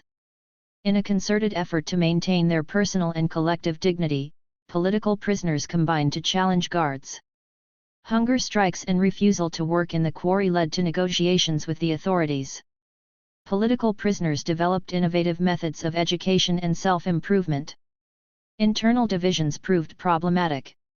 Disputes between ANC and PAC prisoners were often sharp and ill-tempered, though Mandela and Robert Sobukwe retained a high mutual regard. A handful of Trotskyites, led by the intellectual educationist Neville Alexander, challenged the ANC on issues like non-racism and the national question. Amongst the ANC prisoners, theoretical disputes between Marxists and nationalists encouraged the formation of cliques. Debates about the implications of the Freedom Charter were invariably divisive. Doctrinal differences with Govinda Mbeki and Harry Gwala, both hardline Marxist-Leninists, put them seriously at odds with the more exible leadership of Mandela, Sisulu, Mac Maharaj, and Ahmed Kathrada. There were serious ideological differences bearing on the potential for mobilizing in the Bantustans and, also, the question of whether the Robben Island leadership could or should be in charge of the revolution. 34. The creation of a secret high organ, headed by Mandela and composed of senior leaders who had previously served on the ANC National Executive, provided direction and political purpose.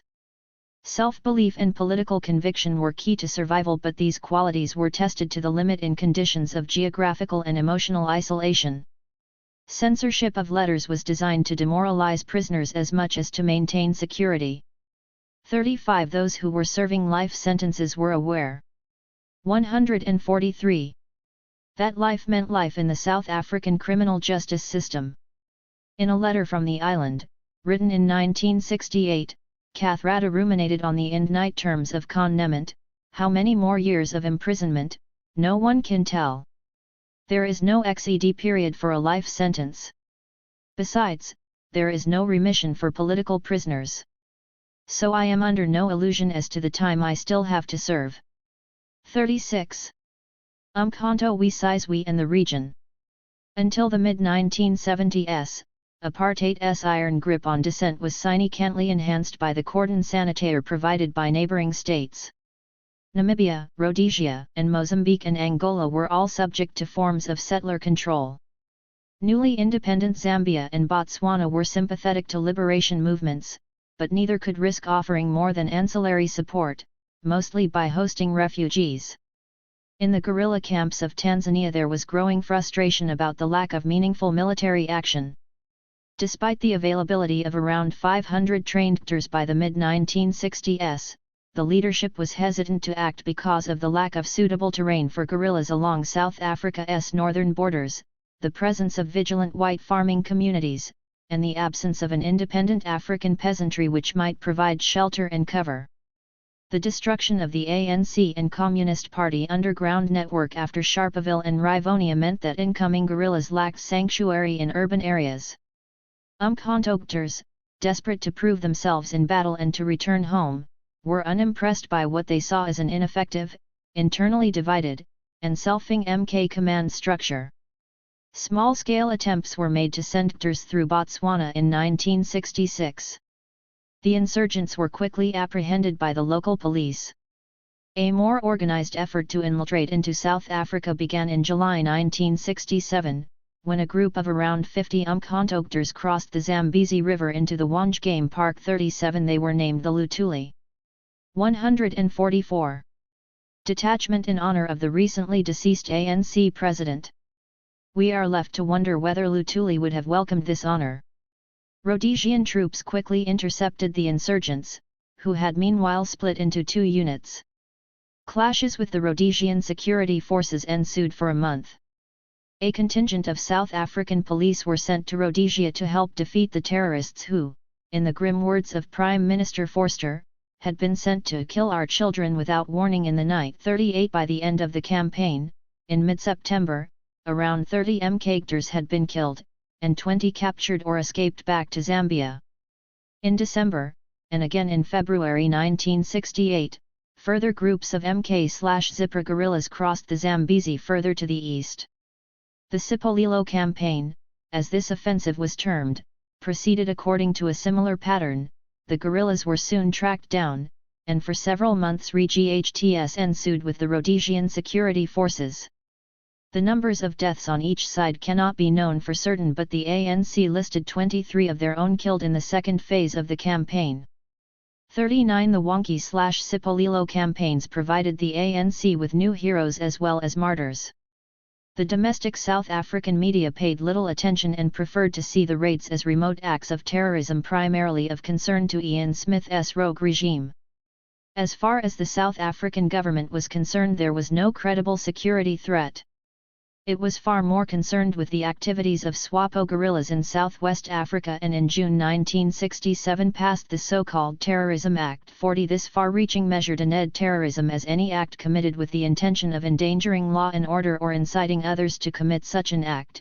It allowed for in-night detention of suspects on the authority of a senior police officer. Although MK operatives acquitted themselves courageously, their effectiveness was compromised by logistical shortcomings, poor familiarity with the terrain, and the suspicious attitudes of the local peasantry. Hani's hope of establishing a Ho Chi Minh Trail to South Africa had no prospect of success.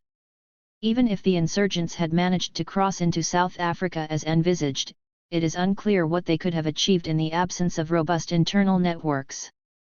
The ANC historian Francis Melly welcomed the battles in Zimbabwe as the worst time since the 145. 19th century that the oppressed had clashed with white rulers in the region, yet the MK leadership was acutely aware that it had not yet managed to re-shot within South Africa. 41. In the recriminations that followed, the ANC High Command was accused of sending cadres off on a suicide mission. It is more likely that they were allowed to go in an effort to energize the liberation movement and alleviate torpor in the squalid base camps. 7 Mkhitar's, including Chris Hani, were suspended by the ANC for criticizing the exile leadership and threatened with incarceration. They were eventually reprieved by Tambo. The so-called Hani Memorandum made allegations of rot within the organization. This included lack of political focus and wide disparity in the lifestyles of ordinary cadres and of chales who were accused of helping themselves and their favorites to the perks of CE. The ANC was charged with having lost control of MK, which, run by powerful individuals like Jomo Dies and Duma Nakwi, was routinely using secret trials and harsh discipline to enforce internal control on cadres. 42. The Morogoro Consultative Conference, 1969. Charges of malaise, absence of accountability, and lack of political direction demanded a response. It came in the form of a decision to hold a consultative conference at Morogoro, Tanzania. More than 70 delegates, representing different strands of the Congress alliance, gathered at the end of April 1969 to address the shortcomings of the liberation movement in exile. Agenda item number 1 struck at a ant note. Our objective is the overthrow of the white racialist, fascist regime together with its imperialist forces in South Africa, and to establish a democratic society on the basis of the Freedom Charter. Item 2 stated, our major weapon is the intensification of the armed struggle. Other forms of struggle are also important. This much could be agreed upon. But it was item 3 that pointed to the underlying sense of unease. To what extent have we succeeded and failed in this regard, and what must be done to ensure further success?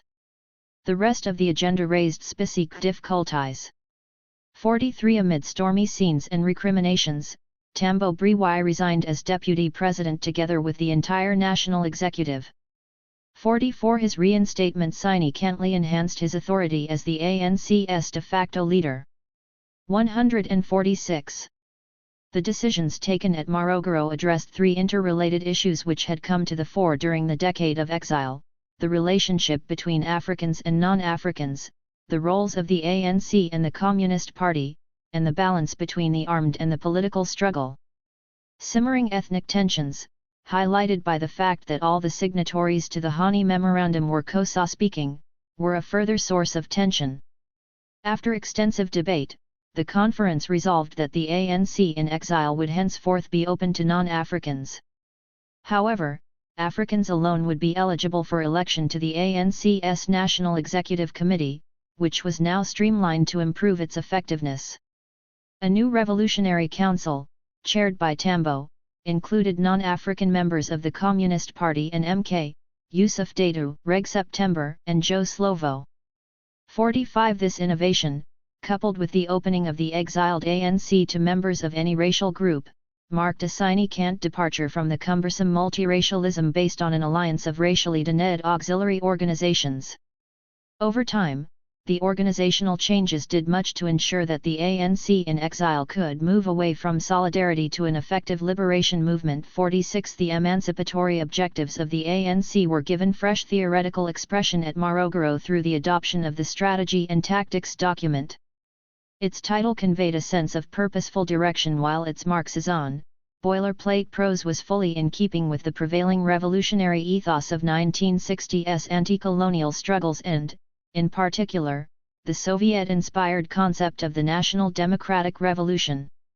Strategy and Tactics helped to and reinterpret the Freedom Charter for the revolutionary underground, set the struggle in historical and international context, and plotted out a scientific revolutionary path towards certain victory. 47 Importantly, Strategy and Tactics sought to rethink the connection between the military and political aspects of revolutionary armed struggle. Emphasis was nominally given to the role of the African masses in achieving national and economic emancipation. In theory, the primacy of political organization over the armed struggle was asserted. But in practice, the ANC continued. 147. To foreground the armed struggle during the 1970s.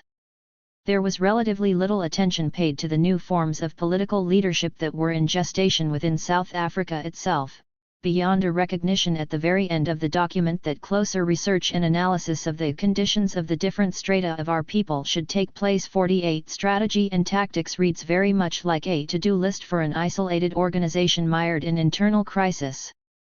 Morogoro helped to realign the relationship between the ANC and the Communist Party in a more structured manner. The ANC, always the senior partner of the alliance in terms of legitimacy and weight of support, was reaffirmed as principal leader of the national struggle. The Communist Party, a conduit for vital material resources as well as the source of theoretical and strategic wisdom, was effectively incorporated into the highest decision-making and executive body, the Revolutionary Council. This body, comprised of all talents, imparted much-needed professionalism and cohesive discipline to the underground movement. Cross-cutting membership of the ANC, Communist Party, and MK reinforced the Revolutionary Council's status at the apex of decision-making in the exile movement. Stephen Ellis maintains that the new structures were a triumph for the Communist Party, which now had its hands on the real levers of power while remaining formally subject to an exclusively black body. 49 Overlapping membership did indeed fudge the question of which organization was the leading agent of the struggle. It also lent disproportionate unions to individuals who were members of two or more of these bodies, leading to persistent allegations that the Communist Party was effectively in control of the ANC. 50 The fact that membership of the Communist Party was secret added to its mystique, and may have allowed the party to act more effectively as a pressure group by selectively recruiting amongst the most promising cadres. But this did not necessarily increase its muscle. The Communist Party was very small compared to the ANC, and it was continually forced to modify its positions in order to retain influence. The symbiotic relationship between the ANC and the Communist Party is best understood as one of fluctuating, mutual dependence rather than in conspiratorial terms. The view that the Communist Party extended its influence over the ANC at Morogoro, and continued to manipulate the 148 nationalist organization thereafter, is simplistic.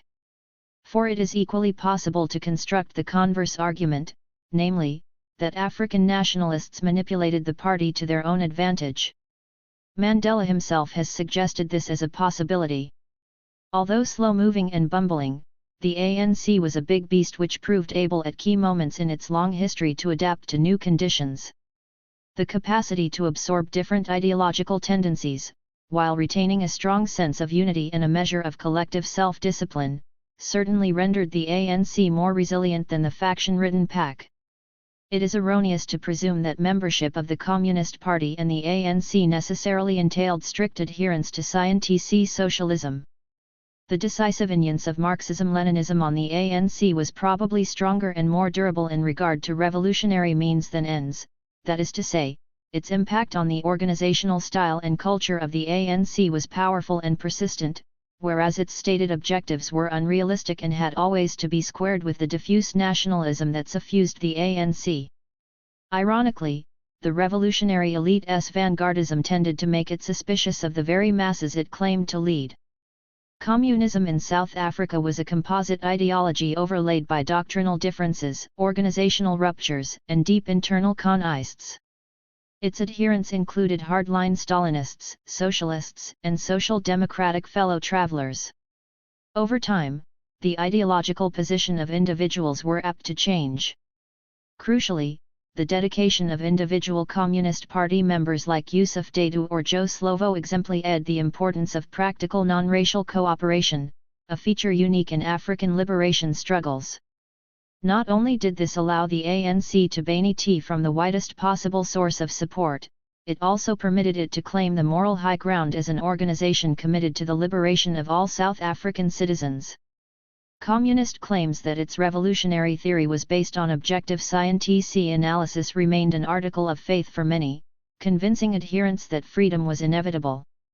This assurance helped to sustain the liberation movement in its darkest days of exile.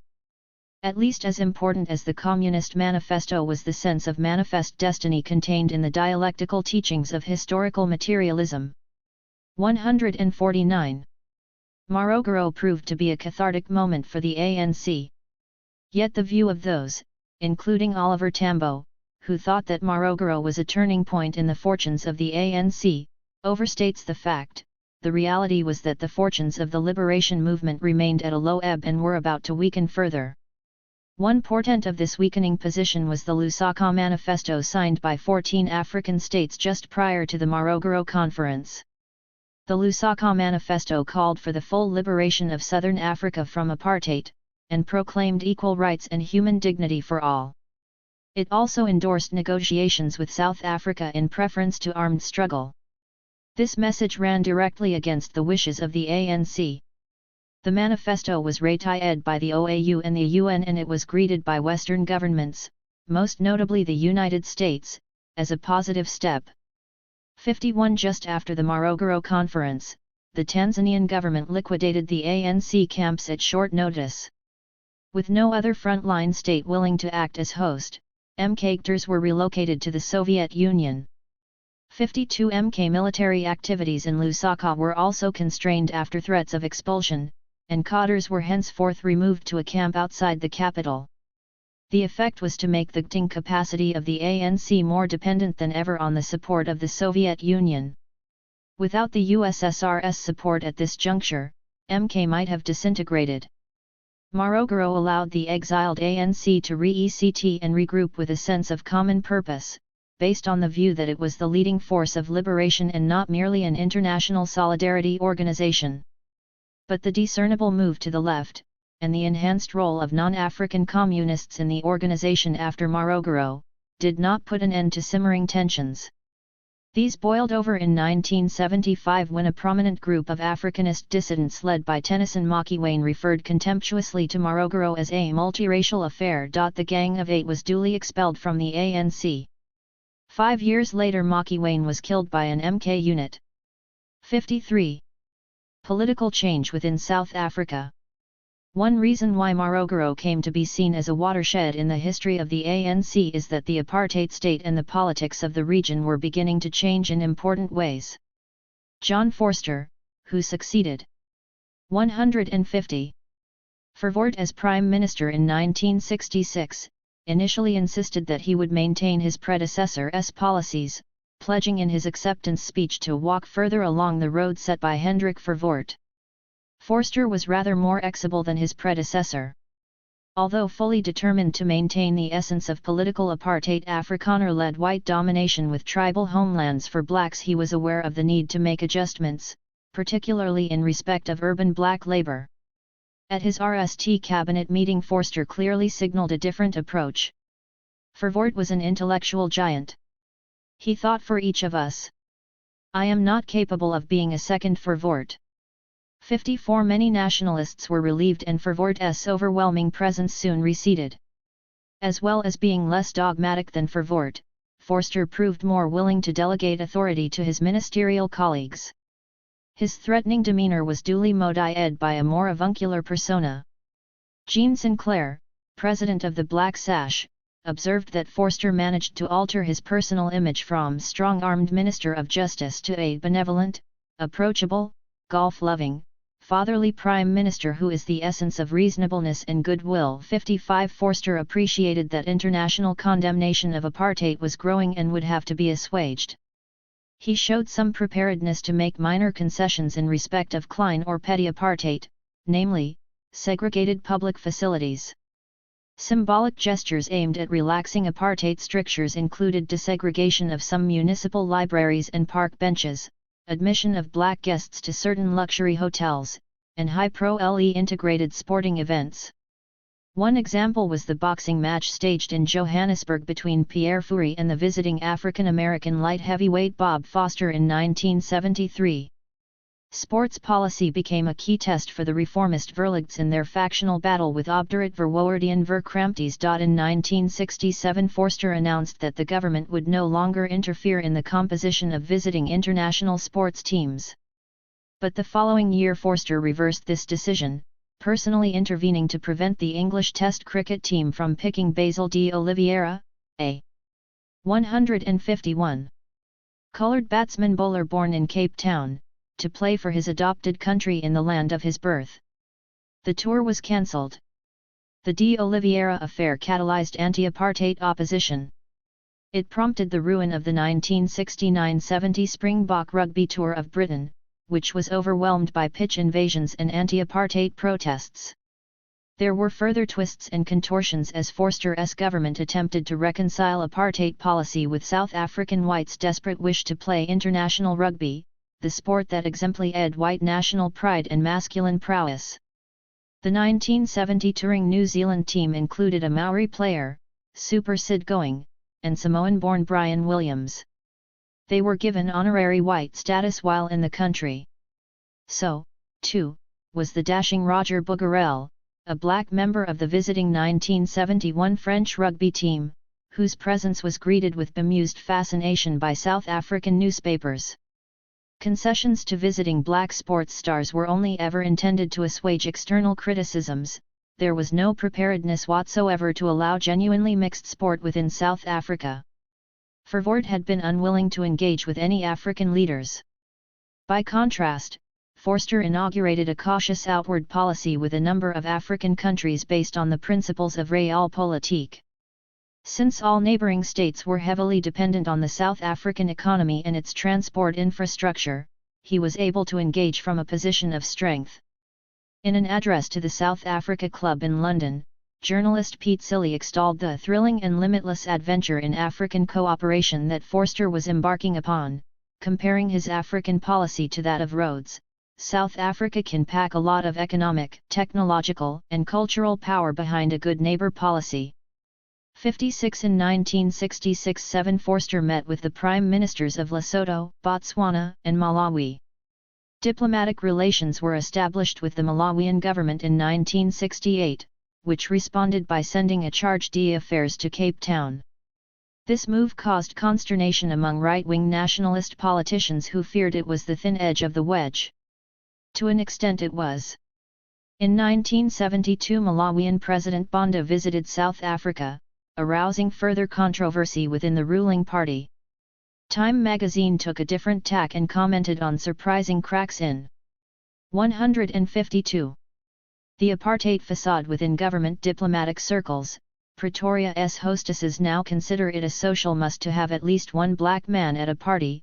As a result, the only resident black ambassador, Malawi's sherry sipping, highly professional Joe Kachingwi, is being run ragged. 57 Forster's policy of détente culminated in a carefully orchestrated meeting on the Victoria Falls Railway Bridge in 1974 with President Kaunda of Zambia, as part of an effort to broker a political deal in neighbouring Rhodesia. 58 This diplomatic initiative, hailed by some as a courageous and statesmanlike departure from the politics of the lager, was reversed a year later when, following the collapse of the Portuguese colonial empire, South Africa embarked upon a highly risky military invasion of Angola. Forster evidently took account of new demographic data revealing that the population projections upon which the Verwoerdian policy was based were erroneous. The 1970 census revealed that Africans constituted 72% of the total population, with whites making up 17.2%, coloreds 9.7% and Asians 2.9%. 59 In 1974 the Stellenbosch demographer J. L. Sadie predicted that the African population would grow to 37 by the end of the century. By contrast, whites would probably number fewer than 2000 and go on to decline to around 11% of the total population by 2020. 60 Such projections caused alarm in senior government circles and became a staple of apocalyptic journalism. 61 It was already evident that more blacks lived outside the homelands than inside them. Having initially slowed the expansion of the homelands policy, Forster's response was now to rapidly accelerate the policy of Bantustan independence, increase the government's program of forced removals and ethnic cleansing, and propose stripping all blacks of their South African citizenship. One area in which Forster remained resolute was his brutal approach to policing and law and order. He extended the already far-reaching carapace of security legislation to suppress communism and was responsible for creating the Bureau of State Security in 1969, headed by the notorious police chief H. J. van den Berg. Operating beyond parliamentary scrutiny and with a special budget, this secretive and fearsome body accrued wide powers to act against anyone deemed to be a traitor, communist, or terrorist. During Forster's tenure, the country's 153. Military capability was significantly enhanced, a response to the upsurge in guerrilla activity in Southwest Africa/Namibia as well as the United Nations arms embargo. Conscription for all white men began to be introduced in 1967. The local development of a ground-to-air missile was announced in 1969. In 1970 Forster declared that the country was about to embark on a program of uranium enrichment using a unique process developed by its own scientists. Forster's tough approach on security was not enough to allay the fears of right-wing Verwoerdian nationalists. They were deeply alarmed by his apparent lack of resolve in respect of multinational sport, his willingness to talk with black leaders as apparent equals, and the growing divergence in racial demography. In 1967 the Potchefstroom academic W. A. de Klerk coined the terms Verlag and Verkramp to distinguish between distinct strands of Afrikaner nationalist politics. The distinction came to apply not only to race policy but also to social norms and Calvinist religious doctrine. The Sunday Times journalist Joel Mervis observed wryly that there were few countries in the modern world where it could be considered an insult to be called enlightened. 62 By now the Verlag/Verkramp struggle for dominance was being conducted openly and in deadly earnest. A new hard-right party, the Herstig Nationale Party, was formed by Albert Herzog and other nationalist dissidents bent on maintaining Verwoerdian principles. At the 1970 election the Herstigs failed to win any seats, but the need to see them off forced Forster to move to the right. The government lost 9 seats to the opposition United Party in 1970 and its majority was reduced for the RST time since coming to power. Some analysts concluded that politics were opening up and that Sewers were at last appearing in the edice of Afrikanerdom. But few envisaged any significant alteration in the overall structure of white domination at the end of the 1960s. Most white South Africans, and many overseas commentators, took the view that political change could only come from within the ranks of Afrikanerdom. The only other way of forcing change was through violence. A more subtle view was voiced by the Canadian sociologist Harry Burt Adam in Modernizing Racial Domination. 154. Far from being an outdated relic of a dying colonialism unable to adapt, Adam considered that apartheid represented one of the most advanced and effective patterns of rational, oligarchic domination. 64 The capacity for the system to reform and renew itself, he concluded, was considerable. 155. Chapter 6. From the perspective of Pretoria, there were good reasons for the government to be optimistic at the beginning of the 1970s. The economy was buoyant, the liberation movements had been rooted and internal opposition contained. Jim Hoagland of The Washington Post, recipient of a 1971 Pulitzer Prize for his coverage of the struggle against apartheid, concluded that white nationalism has entrenched itself more RMLY than ever at the southern corner of the continent. The chances for a successful black revolt seem to have grown more distant with each passing year since the threat of an internal explosion was overcome in 1960. One white settler power in the region also appeared secure. The international sports boycott, the denial of African over-Ying rights, and persistent criticisms emanating from the United Nations, were all reminders of the country's isolation. But none of these irritants posed insuperable threats to white supremacy. 2. Although minority rule in South Africa was ultimately sustained by force and fear, it was also naturalized through habit, caution, and compliance. The conventional wisdom at the time was that change would either come through eventual revolution, a remote prospect, or, more likely, as a result of splits within Afrikanerdom. Neither the government nor the liberation movement anticipated, or even recognized, that a fundamentally new challenge to white supremacy was already quietly gestating in the form of black consciousness ideology. 156. Black consciousness, ecumenical origins. Black consciousness' great innovation was to work on the minds of the oppressed rather than the might of the oppressor. Above all, it stressed the necessity for blacks to become the principal agents of their own psychological liberation. Initially, this meant creating new bonds of solidarity between Africans, Indians, and coloreds, principally by showing that they all shared a common identity as a consequence of their oppression. Black consciousness began to subvert the basic ontological building blocks of apartheid and its divide and rule mindset. It posed fundamental questions to all the prevalent anti-apartheid ideologies, be this the multiculturalism of the ANC, Pan-Africanism, liberal universalism, or Marxism. Black consciousness was born, like the proverbial cuckoo in the nest, within the very tertiary educational institutions that the state believed should underwrite separate development. The movement began to incubate within the multiracial and ecumenical University Christian movement, which was founded in 1967 in Grahamstown. Its RST leaders were Basil Moore, an inspiring Methodist chaplain at Rhodes University, and Colin Collins, a Catholic student chaplain. Avant-garde in its thinking and practices, the UCM sought to achieve social justice by developing a contextually based theology of liberation. For within just 2 years the UCM established 30 branches comprising 3,000 members.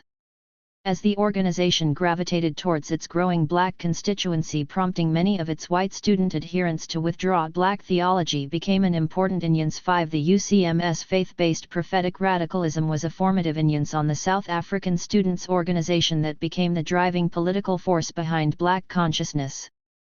During the era of high apartheid, it was often remarked that the Dutch Reformed Church was the national party at prayer. Yet, in line with the Christian national philosophy of separation of spheres, the DRC never aimed to become the established religion of the apartheid state. Other religions and dominations were mostly tolerated by the government. To a surprising extent, the churches remained multiracial national institutions under apartheid. Both the Catholic and Protestant churches, 157, had very large black memberships. Even Verwoerd proved unable to bar mixed worship. 6 To be sure, congregations mostly worshipped separately and whites typically occupied the most senior positions in church structures. But in exceptional cases black clergymen, like Desmond Tutu, could ascend to high ranks in the church hierarchy. Moreover, confessional differences never mapped directly onto racial, ethnic, or political divisions. Even the Dutch Reformed Church had black members based in its mission or daughter affiliates. Alan Bozak, who was to become an important political gearhead in the 1980s, came to prominence from within the DRC Mission Church. 7 Much of the early spread of black consciousness ideas was conducted through the interdenominational network of seminaries responsible for training priests. Young seminarians who were sensitive to institutional racism in church hierarchies proved intellectually receptive to contextual theology. 8 The fact that black consciousness thinking was initially so closely embedded in religious circles afforded it a substantial measure of protection. Until around 1972, the government was perplexed as to how to react to black consciousness, preferring to believe that it was an organic expression of the tribal consciousness it was working so assiduously to cultivate. Black consciousness activists skillfully used this hiatus to establish a presence that was not obviously exposed to repression. Another religious body that proved adept in opening up new political space was the largely white Christian Institute, formed in 1963. This organization emerged from within the heart of the Dutch Reformed Church movement in the aftermath of the Cotslow Declaration's criticisms of apartheid. Mindful of the anti-Nazi confessing movement of the 1930s, the Christian Institute skillfully used the legitimacy afforded by transnational religious bodies to propound a clear anti-apartheid message. The Apartheid Bible amounted to a contextual reading of the scriptures geared towards the acquisition of Afrikaner power. Apartheid's theologians proved slow to realize that alternative contextual readings could generate a quite different liberatory ideology, one that was consistent with African nationalism. It was precisely this insight that the UCM and the Christian Institute came to appreciate. 158. Black/consciousness/movement. Central to black consciousness thinking was the recognition that fundamental change could only come by countering the insidious influence of apartheid ideology on black people themselves. Black consciousness theorists understood that part of apartheid's power lay in its insidious capacity to humiliate, emasculate, and dehumanize the black man. 9 Overcoming fear, expurgating feelings of powerlessness, and restoring human dignity was therefore paramount. This meant that it was imperative to develop a new understanding of what it was to be black in South Africa prior to taking on the might of the apartheid state. Many analysts of black consciousness of the time were apt to misread its significance and intent by seeking to tee it into known political categories. Black consciousness was sometimes portrayed as a transitional stage in resistance to apartheid, or as an interlude in the long narrative of the ANC-led struggle. Such views failed to comprehend that black consciousness did not see itself as a conventional political party or constitute itself as an alternative liberation organization. Only by considering it in its own terms can we appreciate its meaning and potential. One recent scholar who takes this approach demonstrates the utility of disaggregating each of the words that make up the compound formulation, Black Consciousness Movement. 10 The adoption of the term black was noteworthy in virtue of its positive embrace of all oppressed victims of apartheid, African, colored, and Indian. This usage was more inclusive than the particularist use of African by organizations like the PAC. Black amounted to a rejection of the government's favored generic word for Africans, namely, Bantu. In a striking linguistic inversion, black consciousness thinkers referred to government collaborators or puppets as non-whites. SASO increasingly used the phrase black consciousness in its propaganda, and by 1972, after strenuous insistence, black began to displace non-white in the English-speaking press. Not long after, Afrikaans language newspapers began to replace Bantu by black.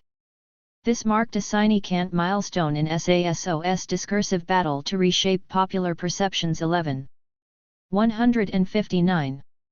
The term consciousness suggests the movement's orientation as a philosophy of liberation, albeit one that began as a meditation on blackness and on being black in the world. Existentialist and religious nuances were widely evident in its early phases. So, too, was the idea of Black Power as adumbrated by American civil rights activist and Black Panther leader Stokely Carmichael. The choice of consciousness in preference to power was significant and prudent, since it implied an attitude of mind rather than a direct challenge to the state. It was only around 1972 that the term Black consciousness displaced alternative descriptions such as negritude, personality, or African existentialism. 12. As a movement, Black consciousness signaled its difference from a conventional political party with defined goals and a manifesto. Although charismatic individuals soon emerged from its ranks, Black consciousness did not adopt a formal leadership structure, preferring to spread its influence and philosophy through affiliate organizations sharing common aims. The stress was on challenging the apartheid mindset through active conscientization. 13. Rather than direct confrontation with the apartheid state. Herewith lies another difference with the PAC, which considered that latent Africanist energy could be catalyzed by the right sort of spark. To the contrary, Black consciousness intellectuals appreciated that active work was required in order to arouse and sustain political awareness. The South African Students' Organization. Within a short period after its formation in 1969, the South African Students' Organization, SASO, established a palpable presence on Black campuses like the University of the North, Fort Hare, Durban Westville, and the Western Cape. SASO's RST president was Steve Biko, a Durban medical student who had received his secondary school education at the Catholic Mission School, Marion Hill, and at Lovedale. Other leading SASO activists included Barney Pityana, Aubrey Mocope, Sathe Sivian Saths Cooper, and Strini Moodley. Interestingly, SASO's RST major political initiative took the form of a challenge to white, liberal-dominated NSAs. This was less risky than 160. Targeting the state. It also implied that assertions of blackness required the norm of whiteness to be destabilized. In 1968, Biko wrote to NSA's president Duncan Innes, expressing dissatisfaction with the organization's capacity to translate into action the lip service to principles paid to so many of our celebrated student leaders at all occasions where we meet. He warned that there was a move amongst Black students to disaffiliate. 14. Biko denied that the new organization was seeking to supplant NSAs as the National Students' Union. 15. But in 1970, SASO dramatically withdrew from NSAs, thereby withdrawing recognition of the oldest student body in the country. In doing so, SASO-RMLY rejected what it saw as the patronizing attitudes of white sympathizers and intermediaries, whose theoretical support for integration did not necessarily amount to an understanding of emancipation. From SASO's perspective, liberals were suspect precisely because of their inherited social and educational advantages. As Biko explained, no matter what a white man does, the color of his skin, his passport to privilege, will always put him miles ahead of the black man. Thus in the ultimate analysis, no white person can escape being part of the oppressor camp. 16. SASO's rejection of NSAs aroused raw emotions. However, reading between the lines, it is not difficult to detect a strong sense of mutual fascination and even empathy between the leadership of the two organizations.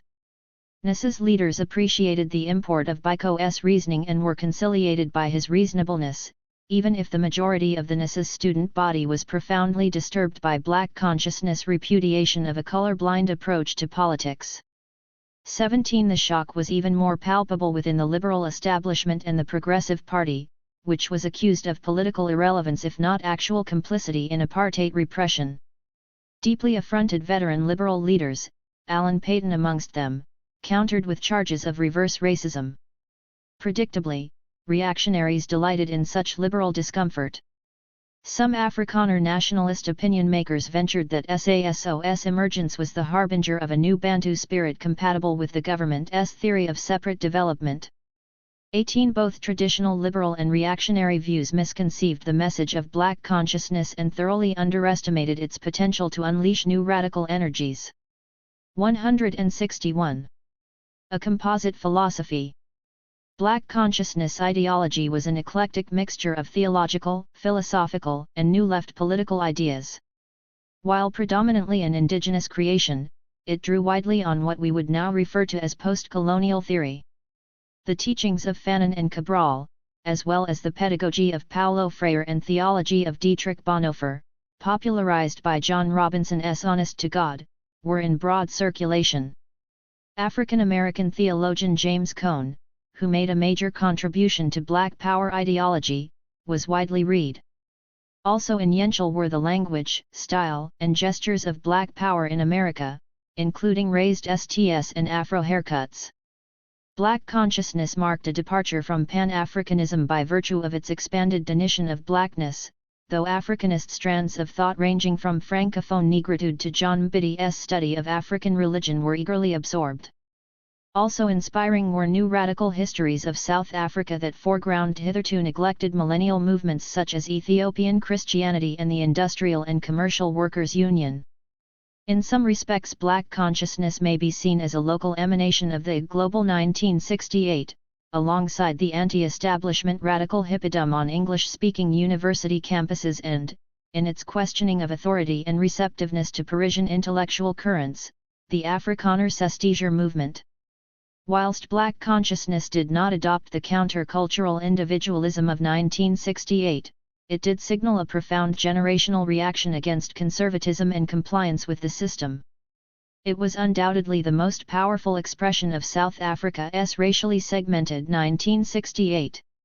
Striking new slogans and mottos abounded, among them "Black man, you are on your own, the most potent weapon in the hands of the oppressor is the mind of the oppressed, go it alone, buy black, and black is beautiful." Terms like Africanization, relevance, and conscientization rapidly entered radical political parlance. Unlike the established liberation movements, which tended to treat culture as a secondary form of political awareness, Black consciousness was highly receptive to artistic expression and keen to position this at the heart of the liberation experience. Emphasis on creativity and on conscientizing gave rise to a burgeoning of Black theater, poetry, and music. 162.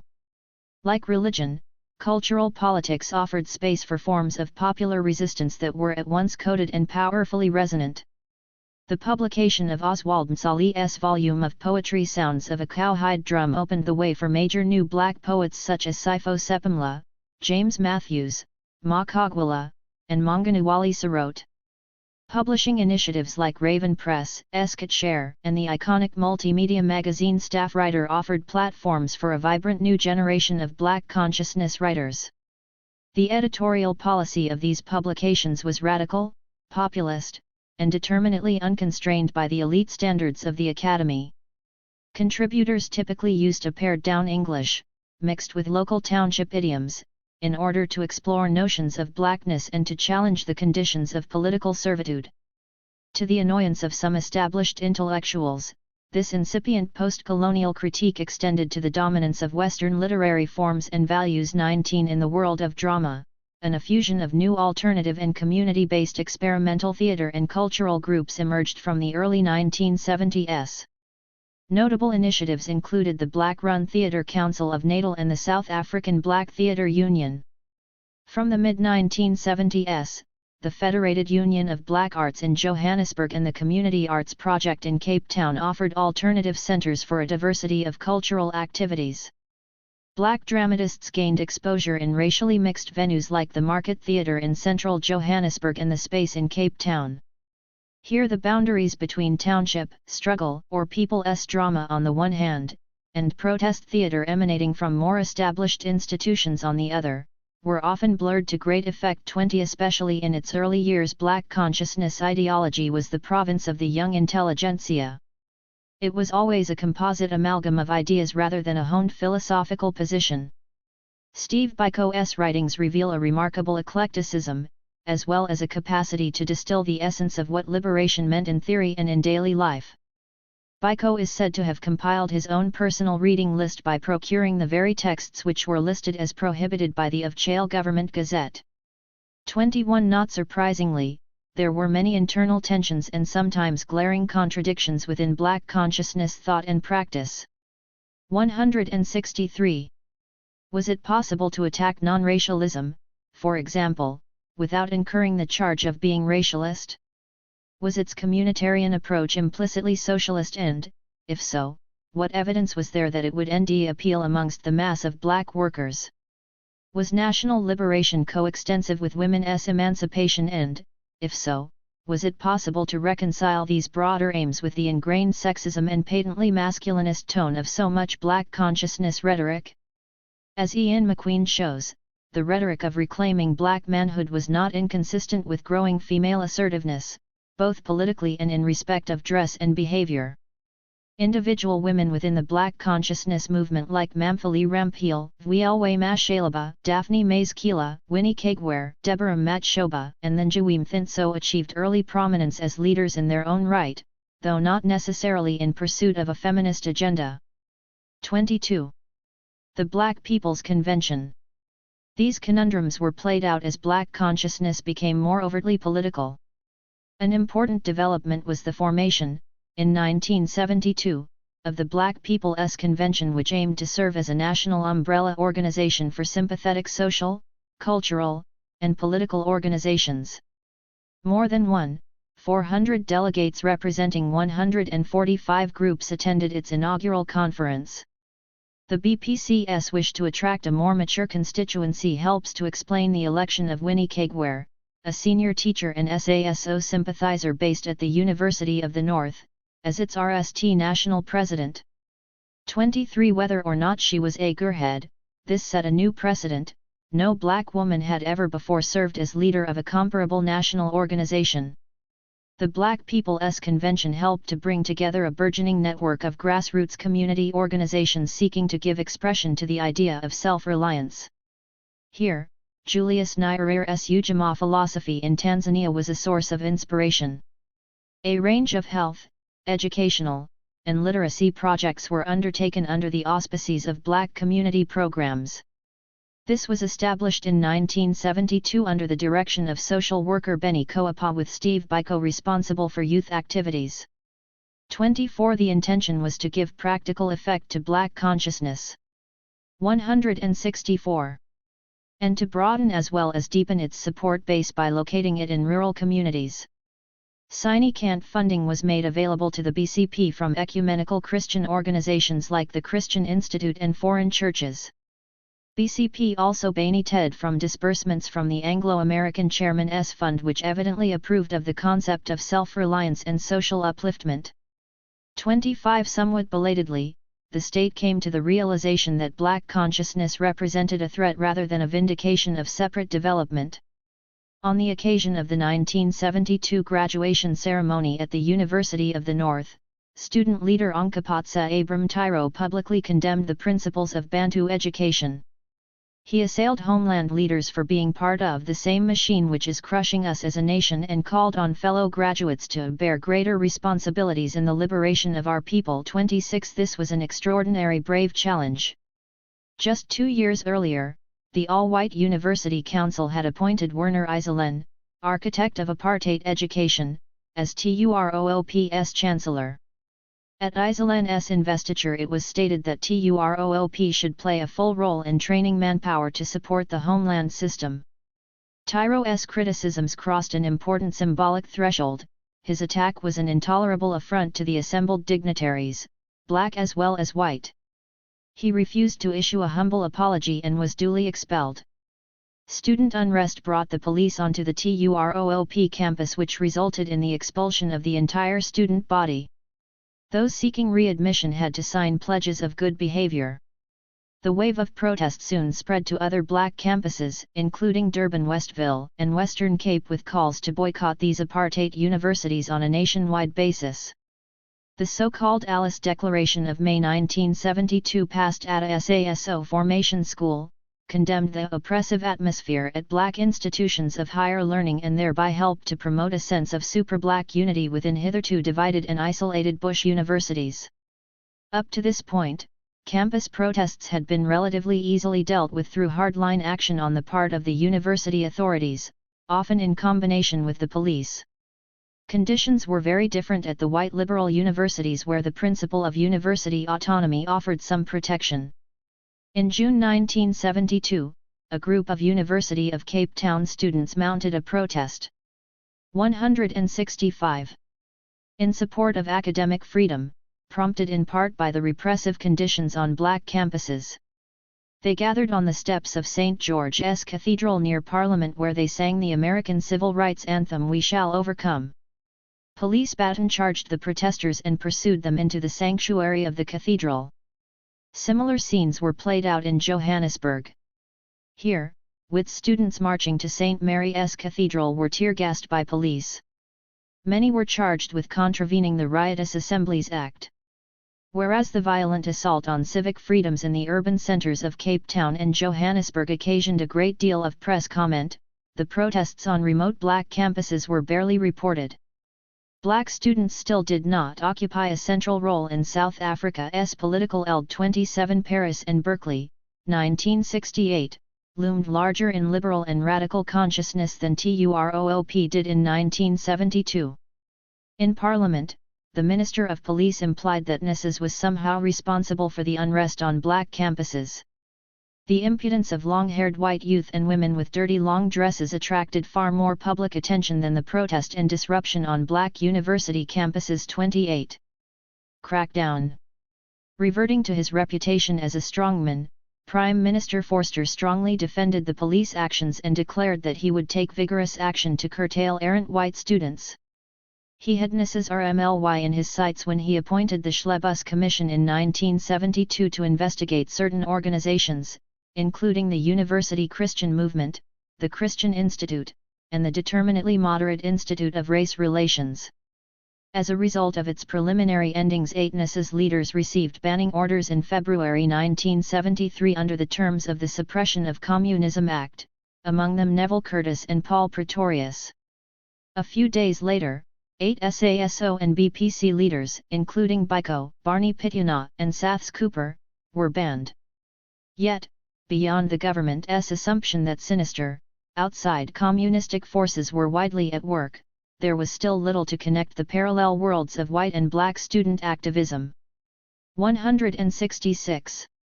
The standard claim that agitators were destabilizing otherwise peaceful race relations was re-acted in a new law, passed in 1974, under which bodies such as NSS and the Christian Institute were declared to be affected organizations, thereby cutting them off from foreign funding and severely restricting their activities. Beyers Node, head of the Christian Institute, refused on principle to testify before the Schlebus Commission. This brought Node, formerly a highly respected minister of the Dutch Reformed Church and a member of the elite Afrikaner Broederbond, into direct ICT with the government over the principle of justice and rule of law. At his ensuing public trial for refusing to testify on oath to the Schlebus Commission on the grounds that God was the highest authority, Node became a Christian martyr who, in the eyes of his supporters, was guilty only of speaking truth to power. Conversely, the Afrikaner establishment reviled him as a dangerous renegade. 29 Well-established links between the Christian Institute, the University Christian Movement, and the South African Council of Churches helped to foster understanding of black consciousness within the radical ecumenical movement. Through experience and active engagement with African independent churches, Christian Institute leaders like Beyers Node and Theo Kotze, both from distinguished Afrikaans backgrounds, began to adapt to the reality that they were operating in a predominantly black society. NSS leadership had come to a similar realization, accepting that white students would have to shift from seeing themselves as an instrument of change to seeing themselves as being instrumental to change generated from elsewhere. 30. Study project on Christianity in Apartheid Society. The Christian Institute, backed by the South African Council of Churches, jointly launched the study project on Christianity in Apartheid Society. This public policy think tank represented a bold attempt to envision a future non-apartheid society. It operated with a substantial budget under the directorship of Peter Randall, a teacher and writer as well as assistant director of the South African Institute of Race Relations. 31 Over a period of nearly 20 years from 1969, SPROCA established 6 major commissions involving more than 130 leading 167 South Africans of all racial and cultural groups. Their reports and publications were designed to present practical and ethically acceptable alternatives to apartheid. 32 The novelty of SPROCA was its open-ended, exploratory mode and its willingness to move from the realm of religion to the secular worlds of sociology, politics, education, and economics. Through the councils of SPROCA, an older generation of liberals was put directly in touch with a rising new generation. White, English-speaking participants predominated, but a good sprinkling of Black and Afrikaner leaders were also represented. 33 A second phase was inaugurated in 1972 when SPROCA 2 became more action-oriented and committed to the idea of Black leadership. It now sponsored the Black Community Program's Community Development Initiative, with substantial funding arranged from overseas church organizations. A parallel youth program, geared at white consciousness, aimed at preparing whites to reconsider their privileges and prepare for meaningful change. This initiative was led by Horst Kleinschmidt and Neville Curtis. 34 SPROCA guiding ethos was Christian and liberal. Yet, with Randall's quiet encouragement, the boundaries began to be tested. In many instances, SPROCA guiding empirical methodology and its view of South Africa as a plural society was challenged by more radical approaches, reacting the rise of materialist thinking on the part of innovative historians and sociologists. SPROCA formal recommendations were less significant than its role as a catalyst for new ideas about a future society, based on a shared assumption that South African society had to undergo fundamental economic and political change, and that such changes would be initiated by blacks. No less important was the practical financial help that SPROCA and the ecumenical church movement directed to initiatives like the Black Community Programs and Raven Press. 35 For some critics, Steve Biko amongst them, SPROCA was constrained by its desire to end an alternative acceptable to the white man. 36 The reports which SPROCA routinely sent to government ministers were invariably ignored, though perhaps not by all Afrikaner opinion makers. For example, the political correspondent of the newspaper Hoofstad was alarmed to end SPROCA publications being devoured by young Bantus and white intellectuals in a Cape Town bookshop. He warned, if they 168 Afrikaners do not quickly wake up and GHT the integrationists, even with their own weapons, separate development may lose the battle in the last ditch, the cities. 37 In addition to bringing university intellectuals and politicians into urgent conversation, the SPROCA process thickened institutional and personal links between the South African Council of Churches, the Christian Institute, NISAs, and Black consciousness groupings. It was able to disperse funds to individuals and organizations involved in anti-apartheid activities. Given its diverse membership, it is unsurprising that SPROCA could not agree on what apartheid was, let alone create consensus about how to end it. Its significance lay in its role in bringing religious and secular voices from different traditions into conversation. At the core of the SPROCA dilemma was the problem as to whether apartheid could be reformed from within, or whether it constituted a system of racialized exploitation necessitating the total reordering of society. 38. Steve Biko and Rick Turner. The voices of radicalism that were increasingly heard within SPROCA broadly divided on the growing issue of race and class. For Rick Turner, the radical young philosopher and politics lecturer who wrote his doctorate on existentialism at the Sorbonne and participated in the 1968 UCT sit-in, a combination of Marxist analysis and practical engagement with black workers was key. Turner exerted a profound new left influence on radical white students. His powerful analysis of South Africa, The Eye of the Needle, was published by SPROCA. 39 Newly appointed to a lectureship at the University of Natal, Turner developed a friendship with Steve Biko, who was then studying medicine in the university's non-European section. Turner and Biko were both developing trenchant criticisms of liberalism and they shared an interest in existentialist philosophy. Turner argued that in an important sense both whites and blacks are oppressed by a social system which perpetuates itself by creating white lords and black slaves, and no full human beings. 40 He maintained that black consciousness attacks on liberals 169 were too sweeping. The solution lay in the development of a common radicalism capable of transforming society. In the course of animated discussions with Turner, Biko insisted that class analysis was inclined to ignore the fundamentally racist nature of capitalist exploitation in South Africa. As much as it revealed, class analysis was obfuscatory because it allowed white radicals to overlook their privileged racial status. In a favorite jibe that invoked the stereotypical gur of a stock Afrikaner, Biko advised whites who tell us that the situation is a class struggle rather than a racial one to go to Van Tonder in the Free State and tell them this. 41 As non-doctrinaire intellectuals with a shared interest in dialectical thought, Biko and Turner would probably have agreed that, in an ideal future society, race, and indeed class could be transcended. But in real situations matters went awry.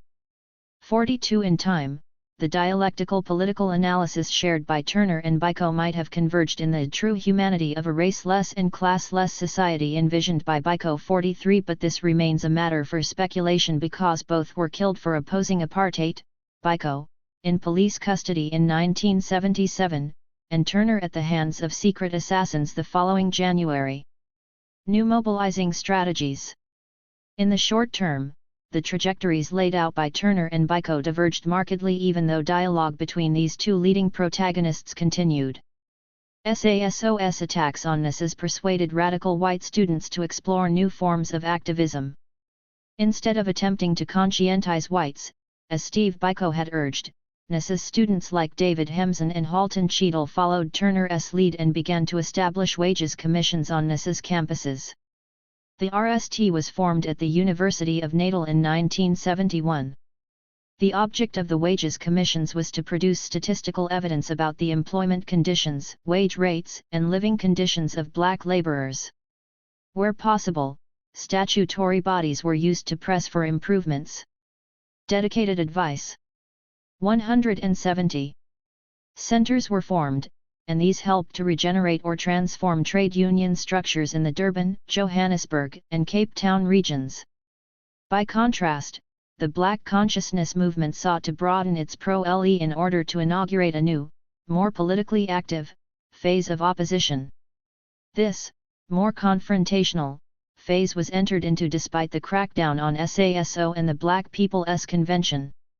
An important gain was made when colored students at the University of Western Cape, with support from the philosophy lecturer and writer Adam Small, came out in support of SASO in June 1973.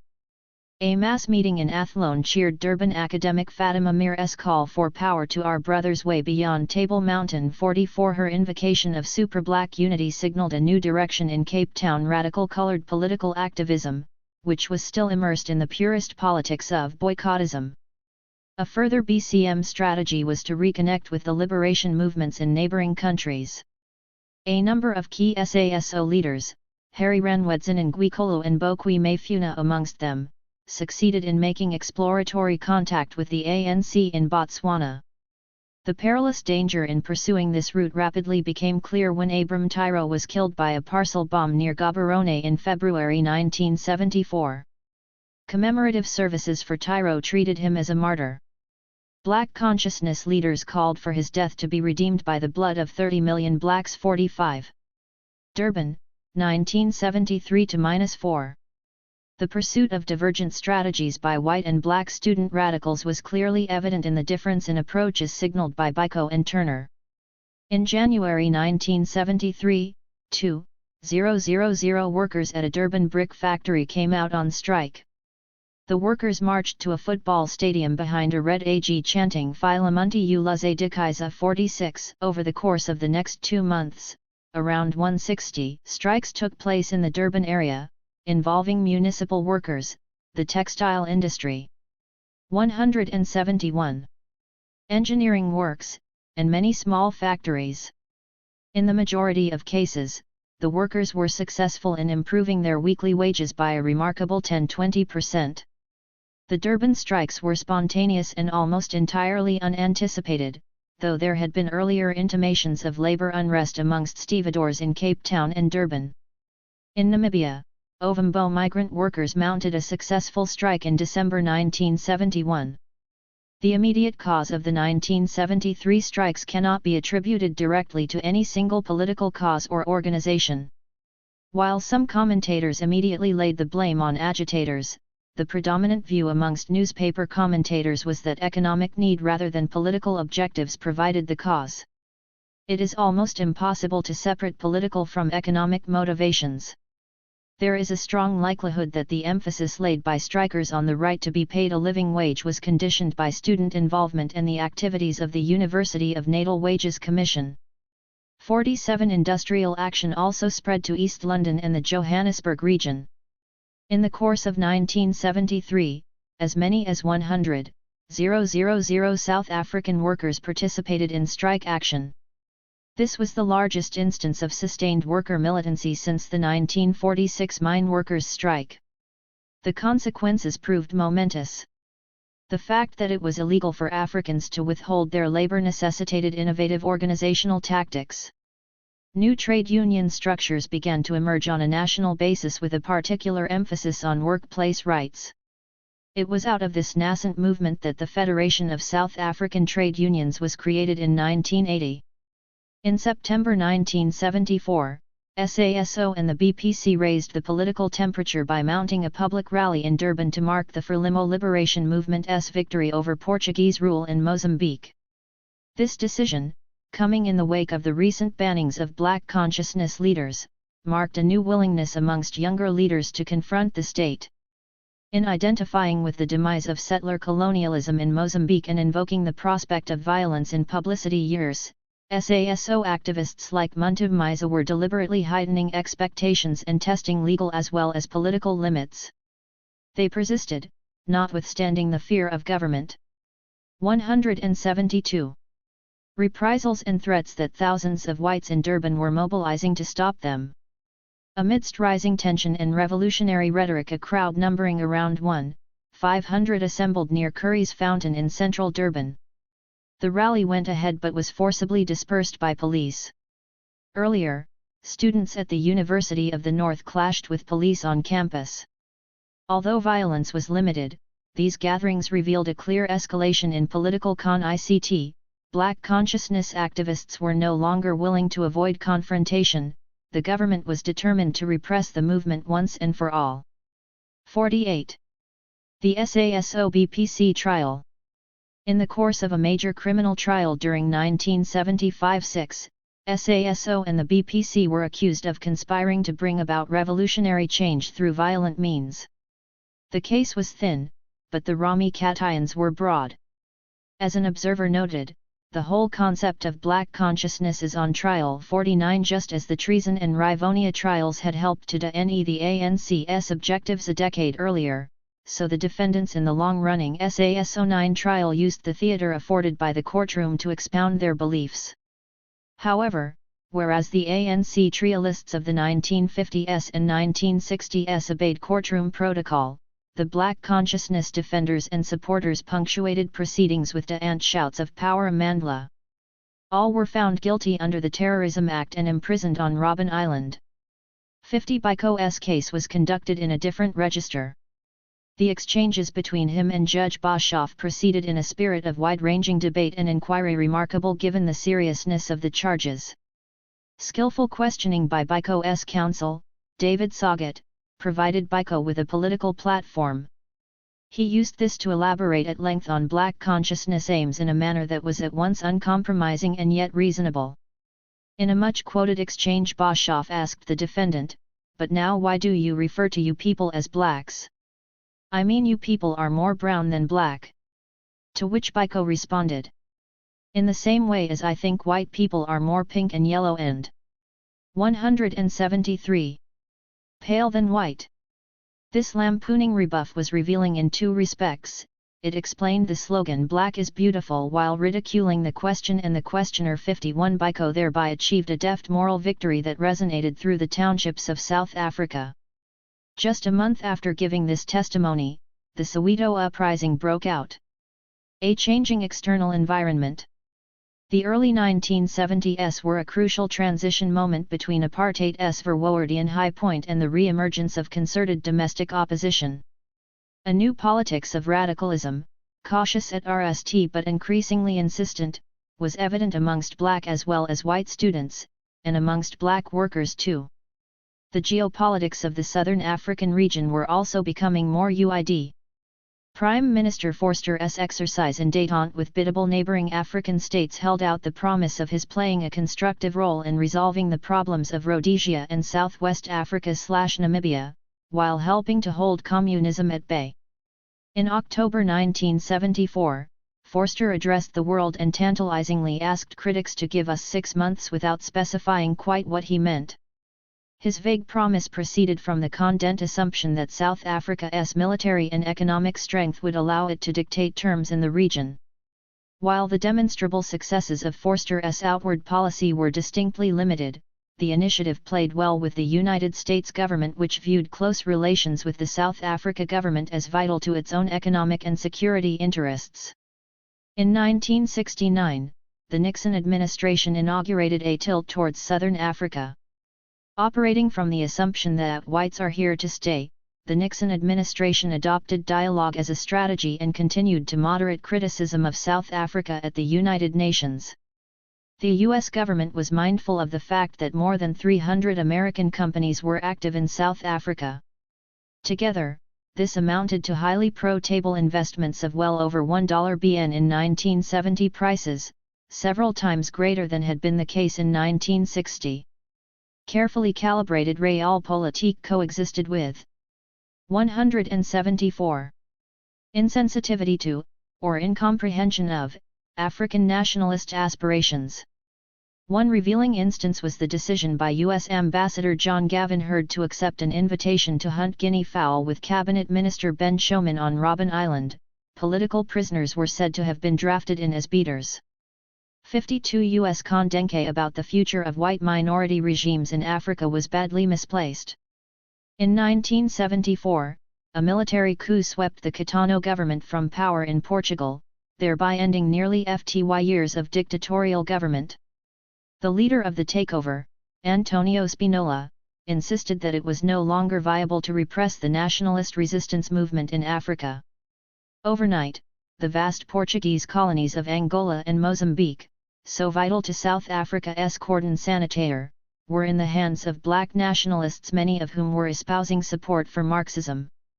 Frelimo's victory in Mozambique proved an inspiration to South Africans. In Rhodesia, white minority rule was threatened by a full-scale guerrilla war.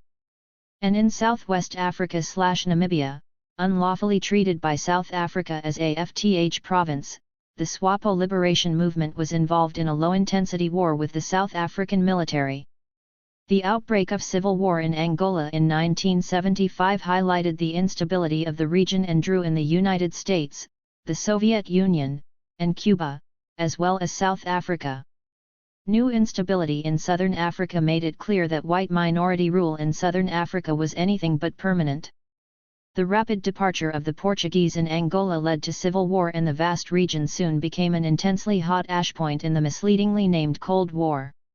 When Henry Kissinger toured Southern Africa in 1976, he stated that American policy towards South Africa was premised on a clear evolution towards equality of opportunity and basic rights within a reasonable period of time. 53. The carefully modulated speech did not mention political rights, though it did hint that social reforms were desirable. At the United Nations, the United States maintained its policy of vetoing or abstaining from substantive resolutions hostile to South African interests, including economic sanctions.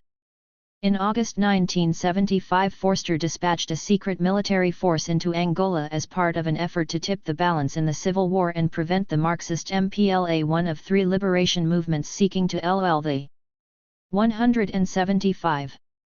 Vacuum left by the Portuguese from consolidating control of the capital, Luanda. The incursion was initially explained as a means of defending the Kalyuk Dam in southern Angola. It soon escalated into a full-scale invasion. South Africa's Operation Savannah lacked clear military objectives. It was embarked upon without either public backing or the knowledge of the cabinet. The government atly denied its troops were in Angola and suffered the humiliation of having 4 captured South African prisoners put on public display by the MPLA at a Luanda press conference at the end of the year.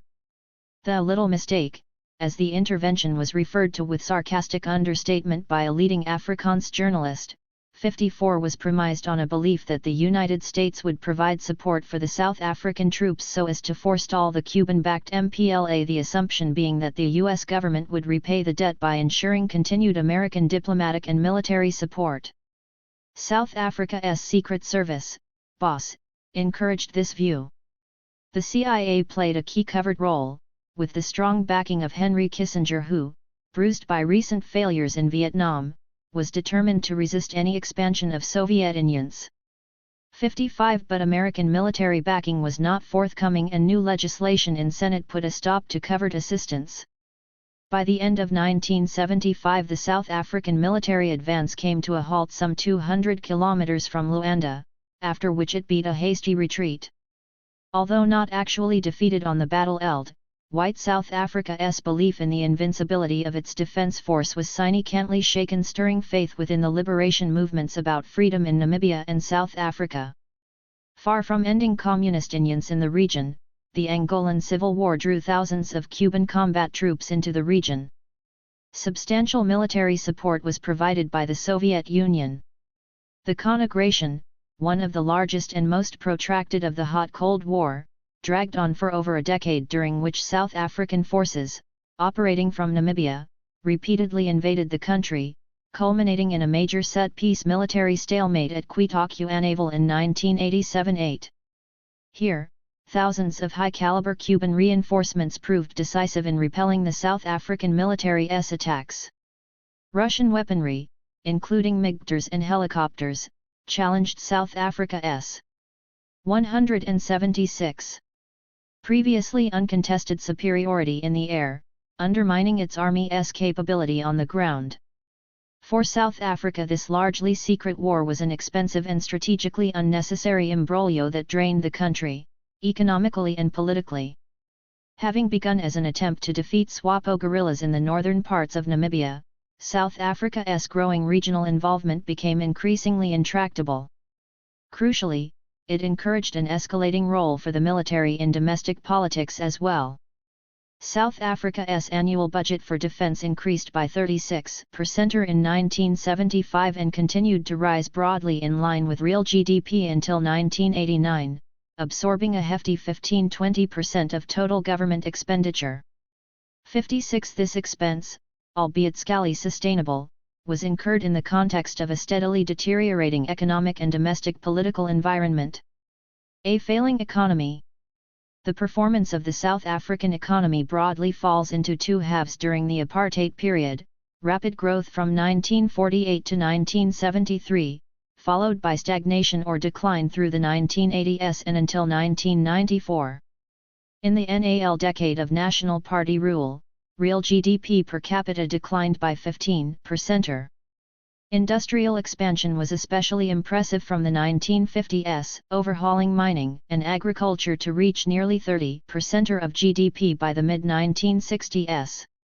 Yet persistent structural weaknesses, in particular, poor efficiency, high production costs, and a limited domestic market checked further growth from the 1970s. The average real growth rate of manufacturing was 7.4% from 1947–74 but then declined to 1.3% from 1975–92. A resource-led mini-boom in the late 1970s petered out from 1980, triggering a serious long-term contraction in formal employment. The international price of gold, for so long the mainstay of the South African economy, fell sharply during 1975–6, putting pressure on government tax receipts and forcing the government to seek expensive short-term foreign loans. The surge in the price of oil in 1973, and again at the close of the decade, considerably increased inflationary pressures. Ongoing political turmoil eroded investor confidence, leading to massive capital flight and serious depreciation in the value of the rand against the dollar. 57. 177. For a country dependent on imports of capital goods and with wage inflation exacerbating a severe skills shortage, the prospects were worrying. The 1973 strikes indicated the depth of discontent amongst black labor as well as severe structural inequalities in the labor market. In drawing attention to the sheer extent of the migrant labor system, in the mines as well as in agriculture and in every major industrial center, economist Francis Wilson concluded that most whites were oblivious to the social injustice associated with migrancy.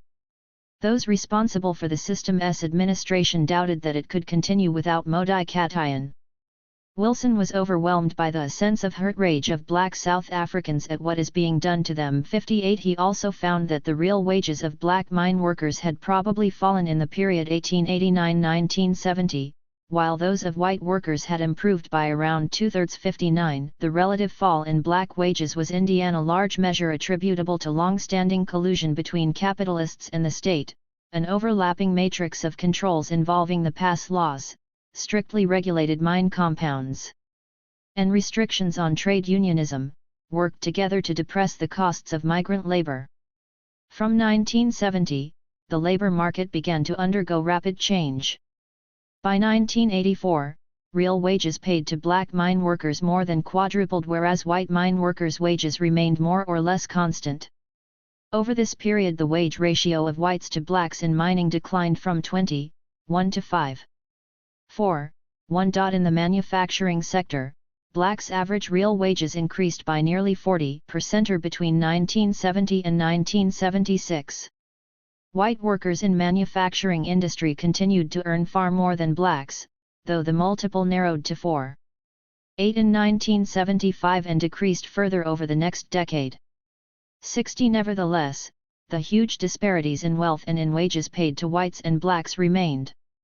In 1970, African per capita personal income was only 6.8% that of whites, with coloreds earning 17.3% and Asians 22% of per capita white incomes. 61 Pressures to narrow this gap in incomes only made the differences more visible.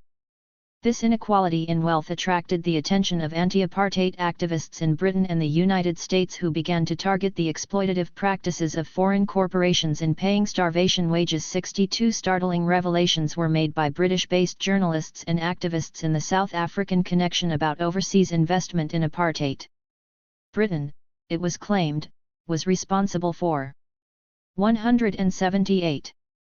Nearly 60% of all foreign investment in South Africa in 1970.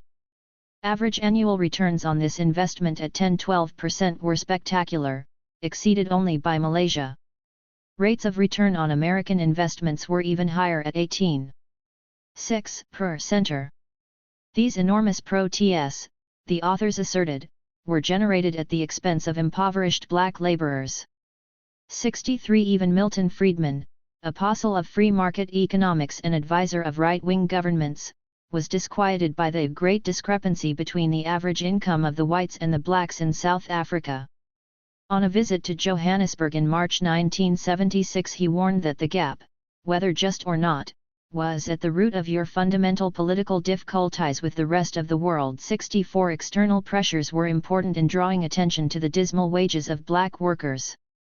Yet the relative improvement in black earnings was far more the outcome of growing assertiveness on the part of black workers themselves and, in particular, the growth of trade unionism. The 1972/3 Durban strikes proved to be a key moment in the awakening of organized black labor. Trade union demands focused attention on the appalling conditions under which blacks worked. The government held employers partly responsible for the labor unrest and preferred to see the causes as economic. Prime Minister Forster advised employers to treat their workers not merely as labor units but as human beings with souls. 65 In effect, he was reminding the electorate that the state would not underwrite abysmal wages paid by English-speaking capitalists in a part of the country not generally sympathetic to Afrikaners. Forster's remarks also underlined a willingness to introduce limited concessions, so long as these did not involve granting blacks political rights outside of the Bantustans. The underlying problem for the government was that rising labor demands and growing political expectations were occurring just as the economy was moving from an era of sustained growth to one of protracted stagnation. The Soweto Rising, 1976–7.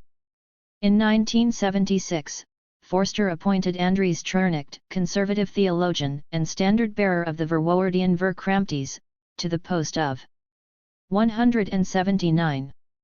Deputy Minister of Bantu Administration and Education. The decision, designed to placate the Prime Minister's voluble right-wing critics, had explosive consequences. Treurnicht insisted on implementing a long-standing but conveniently overlooked policy ensuring that Afrikaans be used as the medium of instruction in half of all subjects not taught in the African vernacular. It was a provocative and arrogant ruling designed to satisfy Afrikaner cultural pride and one that took no account of the fact that Afrikaans was widely seen as the language of administrative oppression. Students in Soweto, the largest black township in the Johannesburg area, were incensed. Here the ruling affected maths, a subject that Verwoerd had notoriously identified as being unnecessary for most African children. The edict added to the affront of hopelessly overcrowded classrooms, under-qualified teachers, and chaotic processes of reorganization. The South African Students' Movement, a high school organization loosely affiliated to SASO, decided to make the imposition of Afrikaans medium instruction a campaigning issue. It endorsed a boycott of classes. On June 16, 1976, a mass demonstration of 15,000 school children, led by a charismatic young student, Tsietsi Mashinini, began marching towards Orlando Stadium. Placards wielded by students bore slogans such as "Afrikaans stinks" and "Away with oppressive Afrikaans." The marchers were intercepted by a poorly prepared contingent of police, black as well as white, who read tear gas into the column and followed this up with live bullets. Zalul Hector Pietersen was one of the RST children to be killed. 66 journalist Sam Nzima's photograph of the dying boy, born by Mbuyisa Makubua with Hector's panicked sister Antoinette alongside, appeared in newspapers around the world, instantly turning Pietersen into an icon of the anti-apartheid struggle. The insurrection that began in Soweto spread like a feltree as townships throughout the gold-producing Rand exploded into violence. The police used extreme force, sanctioned by the cabinet, in an attempt to quell the disorder. In most cases this only fueled the residential of rebellion. What was remarkable, observed Sunday Times photographer Alf Kumalo, was the attitude of the children. They were so incensed with anger that many seemed oblivious from danger. 67 according to a government. 180. Statement: 176 people were killed and 139 injured during the RST week alone. The real toll was probably far greater. 68 townships in major cities including Johannesburg, Pretoria, East London, and Cape Town joined the protests, which spread to more than 100 urban centres and many smaller rural towns. Only Durban and Natal remained relatively quiet. The insurrection continued with oscillating intensity for more than a year, taking the form of rioting, burning barricades, stoning of cars, and the destruction of government buildings and of jail beer halls. Inadequately trained police read live rounds and tear gas without restraint, often from armored trucks, known as hippos. Helicopters surveyed the battlefield from above. The cycle of violence was sustained as funerals became public political events, resulting in further police action and shootings. Far from subduing the anger, mass arrests and detentions merely encouraged new tiers of activists to come to the fore. Schools remained at the center of the revolt. They were subject to attack by police and students alike. Worker stay-at-homes and consumer boycotts were enforced through a mixture of cajoling and threats. Goods presumed to have been purchased in white-owned shops, alcohol especially, were confiscated. Enforcement was aided by opportunist young thugs, tsotsis, who introduced a new element of instability and whose principal objectives, looting and larceny, had little in common with the students' political aims. 69 workers participated in large-scale stayaways in mid-September 1976. Upwards of 500,000 workers withheld their labor on the Witwatersrand, joined by some 200, workers in Cape Town. Notwithstanding this support from workers, the ties between the student movement and organized labor were neither close nor fully elaborated. At no point was there any prospect of a general industrial strike or worker-led revolution as some theorists imagined possible. The rebellion continued, with oscillating periods of intensity, until the close of 1977. As of February 1977, the of-jail death toll stood at 575, 496 Africans, 75 coloreds, 2 Indians, and just 2 whites. 71 of those whites, a liberal welfare of jail and sociologist, was beaten to death on the RST day of the violence. By strange irony, he had published research warning of the anger of Soweto's youth. 71. 181. Whose responsibility? In an attempt to sustain the comforting illusion that ordinary blacks were content with their lot, the government's instinctive response was to blame agitators and foreign ideologies like Black Power for the violence. 72 But of jails could end neither conspirators nor conspiracies. Arrogance and complacency had led many government of jails to ignore indications of rising tensions in townships like Soweto, where the education crisis was already acute. 2 days before the uprising, a moderate community leader, Leonard Mozala, predicted that another Sharpeville would occur unless the language issue in schools was addressed. 73 Most whites in South Africa's major urban centers had never entered a black township and scarcely knew anything about the places where their daily workers came from. They were not minded to heed warnings by prescient leaders such as Desmond Tutu, Anglican Dean of Johannesburg, who wrote an open letter to Prime Minister Forster in May 1976 warning of a growing nightmarish fear that unless something drastic is done very soon, then bloodshed and violence are going to happen in South Africa almost inevitably. A people can take only so much and no more. Tutu specifically instanced black children in Soweto who refused to have Afrikaans rammed down their throats. Forster bluntly refused to meet Tutu. 74 The perils of prediction were borne out by Jerome Caminada, former foreign editor of the London Times, who concluded on the very eve of the uprising that 2 elements indispensable in any popular uprising are both missing in South Africa. One is a deep fury of resentment and the other is freedom to strike at the governing system. 75 The violence was neither planned nor coordinated. Indeed, it was the very looseness of organization that helped to sustain rebellion. Nazifo Disco has shown that some SASM branches were developing links with underground ANC structures in the period leading up to 1976. 76 Nevertheless, the ANC as a whole was taken by surprise and not at any stage in control of events. MK was unable to capitalize on the situation, though it did manage to infiltrate some members into the country. Mac Maharaj, a stalwart of MK and the Communist Party, conceded that work among the masses had been neglected inside the country. There was no political underground. For all the talk of an all-round struggle, the de facto 182 position at the time of Soweto was that the armed struggle was the only way forward. 77 The political wing of the ANC was undoubtedly buoyed by the revolt, yet also fearful that its leadership of the liberation struggle was being usurped.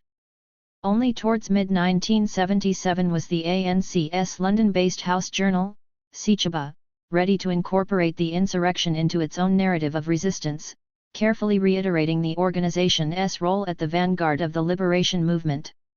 78 The African Communist, mouthpiece of the Communist Party, gave scant attention to black consciousness before 1977, regarding it as something of a blind alley and a deviation from the real source of revolution, the working class.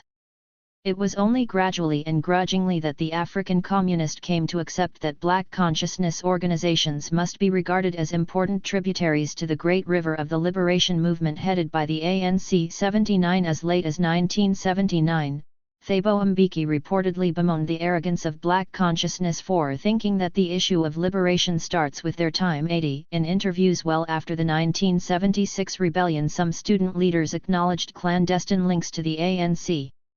Others pronounced themselves unaware of the organization, and there were those who knew of its band leadership or gearheads. But, even where its direct influence was not palpable, the ANC retained a distinctive presence in public and private memory. Its reputation as the oldest and best established arm of the liberation movement was sustained by a capacity to broadcast into the country on its shortwave station, Radio Freedom, to explode pamphlet bombs, and to sustain small clandestine cells with links to the students. An important link between the ANC and the students was the indomitable Winnie Mandela, then resident in Soweto. The PAC's presence was vestigial in 1976-7, notwithstanding claims that its leaders F. Mothapeng, a Soweto teacher, guided the uprising. 81 nor were black consciousness organizations behind the rebellion, though its slogans and ideas were undoubtedly inspirational. If any single organization was responsible for orchestrating events, this was the Soweto Students' Representative Council, whose RST president, Tsietsi Mashinini, had been inducted into black consciousness by Abram Tyro, his high school teacher. In exile, in early 1977, Mashinini insisted that the 183 uprisings had been purely spontaneous. He caused a storm in New York and London with his attacks on the ANC for its inactivity and corrupt behavior. 82 The issue of Afrikaans language instruction was more a detonator than an underlying cause. 83 Yet in the larger sense education was key, since it distilled the essence of Verwoerdian ideology and affected those who had most to hope for in the future and least to lose immediately, youth. One of the key contradictions of Bantu education was that it extended education far more broadly than the selective mission schools had been able to do, while constantly reminding pupils of their inferiority. Black school enrollment in secondary schools increased massively in the 2 decades after the introduction of Bantu education, from 46,000 in 1960 to just under 320,000 in 1975. In the decade leading up to 1976 there was nearly a V-fold increase in Africans in secondary schools. 84 This engendered rising expectations as well as growing frustrations amongst high school students, precisely the social demographic sector that was best placed to register discontent. Their anger was greatly exacerbated during the sharp economic downturn of the mid-1970s. More and more ill-educated students were now entering a contracting job market, which placed a premium on skills that entrants were unable to satisfy. The Soweto revolt revealed a growing generational divide in urban black society. Nearly 2/3 of Soweto's residents were under the age of 30 and had grown up under conditions of ever-increasing daily repression. 85 student militants were highly disparaging of their parents for colluding in apartheid. They were resentful of teachers who administered corporal punishment with impunity. In targeting beer halls and shebeens, young blacks were not being puritanical so much as demonstrating their anger at the effects of habitual drunkenness that dulled political awareness and put severe strains on family cohesion and resources. A common adult complaint was that their authority was being outed by their children. 86 Nimrod Mkel, of the Institute of Black Studies, observed with a sense of bemused admiration, "No teacher or principal dares order the students around anymore. One principal started telling the kids off. They heard him out and then told." 184. "Him, you know, we've always known you were a sellout." They beat him up and kicked him around and then put him in his car and told him he must not come back. 87. The Soweto newspaper editor Agra E. Kloste spoke on behalf of many parents when he declared frankly, "We are cowards." 88. The formation of a Black Parents Association marked an effort to win back the respect of the students and broaden their political base. Members of this organization included girls with political and professional stature like Nthato Motlana, Winnie Mandela, and Aubrey Makona. The Parents Association interceded with the authorities on practical issues including legal matters and welfare. 89. It managed to win the Kondenke of the students without displacing the students' centrality. The reconquered generational relationship was seen in the case of all important funerals which the Parents Association helped to pay for. Whereas children's funerals would customarily have been family occasions led by senior women mourners and religious gurus, they now became iconic political events led by student activists who chanted political slogans with raised clenched STS. The system. As opposed to the dance campaign of the early 1950s, which was specifically targeted at unjust apartheid laws. The unplanned and often inchoate rebellion of 1976-7 was projected more widely at the system. Left-wing activist and scholar Barak Herson argued at the time that the students' social base was far too narrow to pose a serious revolutionary threat to the state. They seemed to respond with the heart rather than with the mind. They were able to re-ect the black anger of the townships but were unable to offer a viable political strategy. 90. There is some truth in this observation, yet it relies on a narrow view of revolutionary strategy that owes more to Russia, 1917, than the populist, emotion-fueled uprisings evident in Eastern Europe after 1989, or those in the contemporary Middle East, where shows of public outrage and the politics of the street have caused regimes to fragment. The demands registered by the students were not especially radical, nor was their thinking steeped in deep political analysis. Nevertheless, they 185. Depth of their raw outrage was unmistakable, their resourcefulness remarkable, and their spirit of insurrection irrepressible. Untutored in revolutionary theory they may have been, yet students were nevertheless exponents of an intuitive sociology born of experience and shaped by loosely conjured ideas that were in UID circulation on the streets and in schools.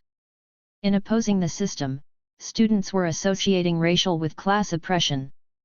By the mid-1970s, black consciousness ideology had moved beyond its religious foundations and become thoroughly secularized. It was increasingly receptive to the view that economic exploitation was a crucial dimension of apartheid. The focus now extended to the overall impact of capitalism and imperialism on the cultural, social, and material conditions of black people. 91. This implied that true liberation entailed overthrowing or at least significantly transforming capitalism. Resistance to Afrikaans was a metonym for Bantu education, and this was in turn viewed as a prime incarnation of apartheid's racial injustice and structural inequities. Consumer boycotts and stay-at-homes were geared to highlighting the role of business in apartheid exploitation. Black functionaries in the townships, including policemen and officially-sanctioned spokesmen in the widely reviled puppet urban councils, were marginalized and attacked as sellouts. The rapid spread of unrest to the Bantustans, where government buildings were attacked or burnt down, was another indication of awareness that cooperation with apartheid structures was intolerable. Anti-collaborationism also struck a deep chord in the Western Cape. Here the unity movement, dominated by colored teachers and intellectuals, retained nuance. But, whereas unity movement politics tended to be abstract, black consciousness thinking was now all about action. The convergence of protesting black and colored students in Cape Town city centre in September 1976, where they were subjected to tear gas and baton charges, was an unprecedented statement of militancy and unity. The University of the Western Cape, previously shunned by many colored intellectuals as a Bush University, emerged as an important center of intellectual activism, founded on an understanding of apartheid oppression which linked the analysis of race to class. 186. Growing awareness of class-based oppression did not imply an acceptance of Marxism, much less endorsement of non-racial scientific socialism. But it did signal a deepening conviction that genuine liberation and race equality could only occur by dissolving existing capitalist relations. It also contributed to a growing recognition that black society was internally divided on class lines and that not all beneficiaries of apartheid were white. Hence the sometimes indiscriminate attacks by radicalized youth on perceived collaborators and informers. Such attacks also provided the police with the means to exploit class divisions by inciting vigilante groups in an attempt to foment counter-revolution. The violence that emerged between students and migrant laborers in Soweto's bachelor hostels, and later in the Cape, was a reminder that apartheid did not affect everyone in the same way, with even fewer rights than urban insiders. Unskilled migrant laborers with families in the rural areas often refused to risk their livelihoods for abstract causes, much less to accept the orders of upstart city children. The killing of Biko. In 1976-7 the state was not able to quash the insurrection decisively or decapitate its leadership, as had been the case after Sharpeville. Nevertheless, violence was largely contained within black areas. For most whites, secure in their suburban homes, life continued more or less undisturbed. In his RST Sine Cant public comment on the uprising, more than 2 months after the outbreak of unrest, Forster blithely denied that the country was in a state of crisis. 92 This assertion neglected the serious problem of legitimacy that the government faced, though there was some superficial truth to the claim that a state of normality prevailed. By the anniversary of the revolt, which occasioned further riots and shootings, the state had managed to subdue the fury. A combination of mass arrests and detentions, as well as the departure of several thousand students to neighboring countries, exhausted the rebellion by the end of 1977. The student revolt persuaded Biko that the time was right for the BCM to unify the resistance and effect a rapprochement between the ANC and PAC. In a newspaper interview he reacted on the changed context of the struggle since the mid-1960s. The major achievement was 187. That we have diminished the element of fear in the minds of black people. Moreover, there was now far more condemnation of the system from average black people. The task was now to form one liberation movement. In pursuit of a completely non-racial egalitarian society, Biko considered that it was necessary to achieve a more equitable distribution of wealth by means of a judicious blending of private and state enterprise. 93 Steve Biko was arrested at a roadblock in Grahamstown on his way back from a clandestine trip to Cape Town where he planned, unsuccessfully, to meet with the intellectual and educationist Neville Alexander. Detained in Port Elizabeth, Biko was brutally interrogated, chained to a grill, and assaulted. He died, aged 30, of brain injuries 4 weeks later, on September 12, after being transported for 200 kilometers, comatose and manacled, in the back of a police Land Rover. Justice Minister Jimmy Kruger, who had been responsible for some of the most crudely belligerent government statements during the Soweto uprising, claimed that Biko had died as a result of a hunger strike and, subsequently, that his head injuries were self-inflicted. He went on to state at a National Party Congress that Biko's death leaves me cold. A smirking supporter applauded Kruger for allowing detainees the democratic right to starve themselves to death. 94 Biko's murder was not extraordinary. There were 24 deaths in police detention in 1976, 7 alone. 95 Nevertheless, as Biko's close colleague and friend Barney Pityana observes, the fact that he touched the lives of many people of his generation, black and white, marked him out as special in the eyes of the world and turned him into a sacred hero in death. 96 The government soon comprehended the impact of his death and hastened to crack down on all remnants of black consciousness.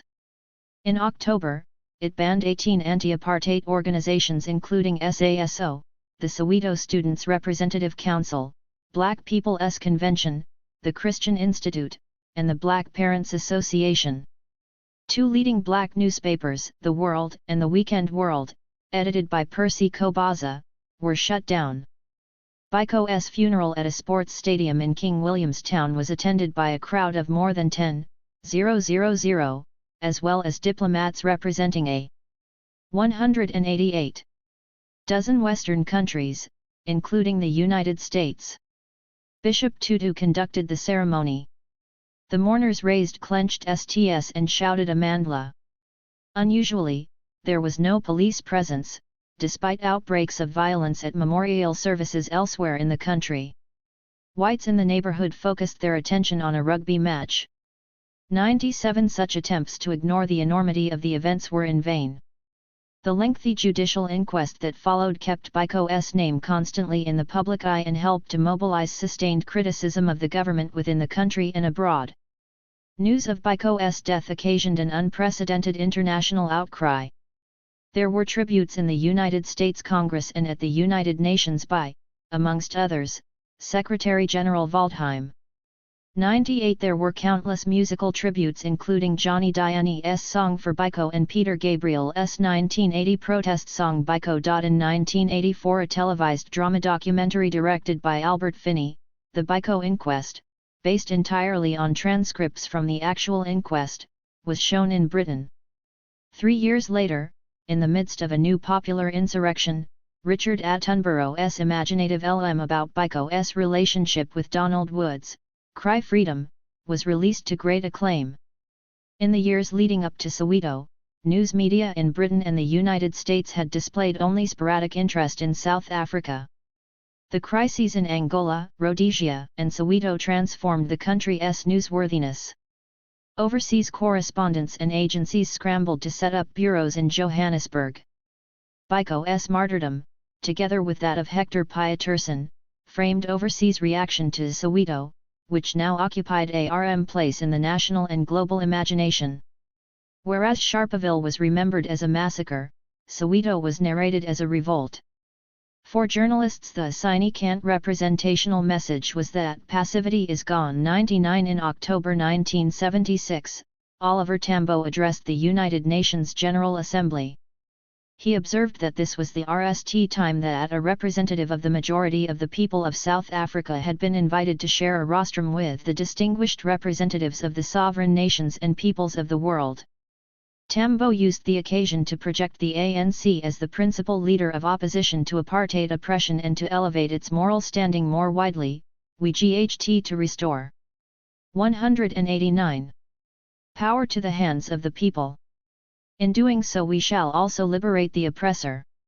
100 Up until 1976, countries sympathetic to South Africa, the United States and Britain most notably, had been able to use diplomatic pressure in order to avert international diplomatic and economic sanctions. South Africa remained a loyal ally of the West and its anti-communism received considerable international support, backed by conservative media commentary. But Western support of or association with South Africa was becoming more costly. The Royal Navy's withdrawal from Simonstown in 1975 was an important symbolic statement of the declining strategic importance of the Cape Sea route. The British government's support of the Gleneagles Declaration in 1977, which pledged to limit Commonwealth sporting links with South Africa, was another psychological blow. Credible reports that South Africa was about to test a nuclear device in the Kalahari Desert towards the end of 1977 led to formal statements of concern by the United States and France as well as an unconvincing denial from Forster. The United States was also beginning to reassess its relations with Pretoria. A week after the outbreak of the Soweto violence, Forster met U.S. Secretary of State Henry Kissinger in Germany to discuss regional issues, notably the Rhodesian crisis. 101 For the Pretoria government, this high-level meeting was an important confirmation of its international status. But the German government was concerned that the Soweto uprising, not Rhodesia, was now the story and hastily shifted the venue from Hamburg to a forest in Bavaria. The focus of concern at the mini-summit and in subsequent shuttle diplomacy was overshadowed by the domestic political crisis in South Africa.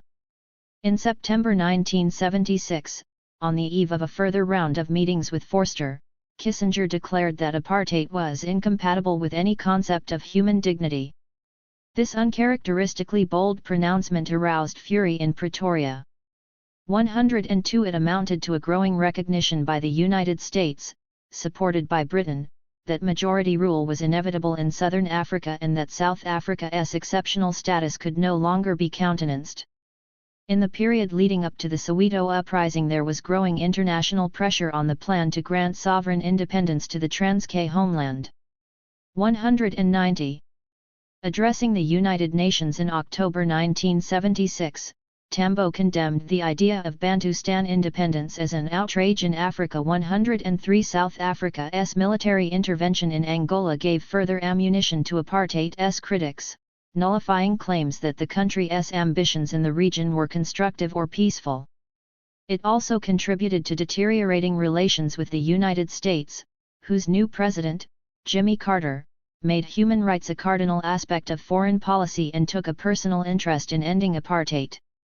During the course of extensive talks in Vienna, in May 1977, Vice President Mondale bluntly rejected Forster's claim that South Africa was a multinational rather than a multiracial country.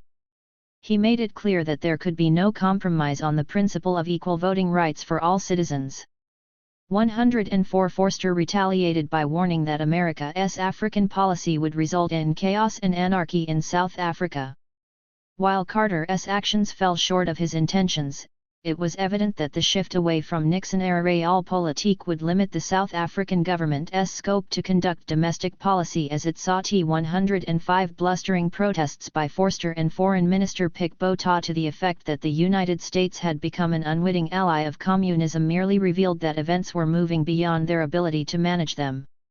In November 1977, the United Nations Security Council unanimously resolved to impose a comprehensive mandatory arms embargo on South Africa on account of the danger posed by the country to international peace and security, a venerable UN formulation with fresh relevance as Moscow and Washington became aware that South Africa was on the verge of producing nuclear weapons. 106 This was the first time in its history that a member of the United Nations was the subject of such sanctions. It marked a significant escalation in the incremental process of curing South Africa's diplomatic isolation. Forster suffered further loss of authority at the beginning of 1978 with the revelations that government of Chales had spent some 85 minutes unauthorized efforts to buy political influence in the United States and Europe. 107 The audacious campaign, which numbered almost 180 secret projects, concentrated on acquisitions of newspapers at home and abroad. A number of overseas front organizations were provided with lavish funds to represent South African interests in a 191 sympathetic light and to expose international double standards.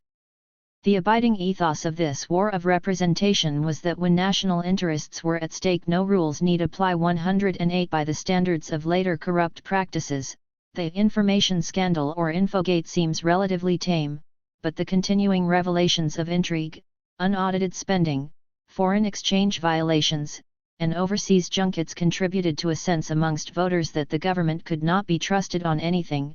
It punctured a prevailing white myth which held that even if the government made political mistakes, its leadership was steeped in conservative principles of Calvinist probity. The drip feed of scandal was widely discussed in the Afrikaans as well as English-language press, exacerbating political ructions within the governing party. Forster was now unable to contain the ongoing battles between Verlichts and Verkrampties in his government. At the 1977 general election the National Party captured more electoral seats than ever, but this result uttered to deceive. It was largely gained at the expense of the moribund United Party, leading to the business-friendly but anti-apartheid Progressive Party becoming the new of Chale opposition. The magnitude of the government's victory did nothing to solve its internal ideological battles, and Forster was left personally weakened. South Africa's Infogate came on top of the debacle in Angola, the mishandling of the Soweto uprising, and a detailed 1978 expose by journalists about the secretive role of the Afrikaner Broederbond. It culminated in the resignation of Prime Minister Forster and his heir apparent, Connie Mulder, who had been at the center of the information scandal. Another prominent casualty was Hendrik van den Berg, Forster's long-term ally and head of the Bureau of State Security. Eshel Rudy, the Department of Information's principal spin doctor who personified the scandal with his louche, huckster demeanor, taste for any hotels, and penchant for two-tone shoes to Ecuador. 109 In September 1978, Forster was succeeded in office by Defense Minister P.W. Botha. The political organization that gained most from the Soweto uprising was the ANC. As thousands of student activists slipped over the borders to end refuge in neighboring countries, they discovered that it was the ANC rather than the PAC that was equipped to offer support. And 192. Training. Practical realities on the ground, rather than ideological AF-90, proved decisive. The ANC was able to capitalize on a wave of new recruits who brought with them the energy and street political sense that the exiled organization lacked. Most of the Soweto generation ended up in MK camps or schools, some were sent abroad for further education. MK's capacity was notably enhanced by the formation of the June 16 detachment. But there remained formidable challenges to the effective absorption of Soweto's youth. The new guerrilla recruits were desperate to be deployed in South Africa to GHT the Boers, yet most languished in camps in Angola and suffered a sense of displacement that seared the soul and sucked out spirit. 110 The process of integrating this young generation was not smooth and the ANC's absorptive capacity had distinct limits. Many young refugee recruits considered that their political passions and personal sacrifices were not fully appreciated by senior ANCers in exile who stood accused of being dilatory and selfing. Nevertheless, the ANC benefited enormously from the 1976 generation.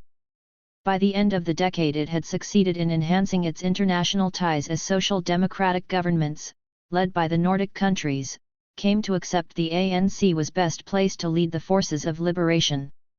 The ANC remained anxious that the Black consciousness movement might establish its own presence in exile. Only in 1985 did Oliver Tambo feel sufficiently content to re-ECT publicly on how unprepared and organizationally weak the ANC had been in 1976. 111 On Robben Island, where many of the most prominent Black consciousness activists were imprisoned, the incoming complement of unruly, and Klipkouwers significantly altered the composition of the prisoner population. The arrival of the Soweto cohort disturbed the prison regimen since many refused to obey routine orders. Nelson Mandela describes his surprise at the way in which a teenage veteran of 1976 Attlee refused to remove his cap when ordered to do so by a senior prison of jail by asking the revolutionary rhetorical question, "What for?" 112 It was not clear whether the new generation of radicals on Robben Island would gravitate towards the ANC or the PAC or seek to maintain their independence. Tensions were renewed as the older organizations, 193, rallied to recruit the new intake, some of whom wanted to retain their Black consciousness identity. 113 Violence between prisoners endemic in all prisons was not unknown. Mandela stood personally aloof, demonstrating authority as an elder statesman, and preferring the young radicals to envy him. They were eventually persuaded that the authorities should be dealt with in a controlled, rational manner and that this was not the same as selling out. ANC veterans like Govan Mbeki and Walter Sisulu devised a comprehensive program of political education in order to provide deeper analytical perspective on political history and revolutionary strategy. 114 To a significant extent this strategy worked, the aging ANC cohort was infused with fresh energy and new ideas, while the Soweto generation, who sometimes dismissed study as a waste of time, had their political skills honed in ongoing debates. By around 1980, tensions on the island largely abated and the ANC managed to re-establish its ideological and institutional dominance.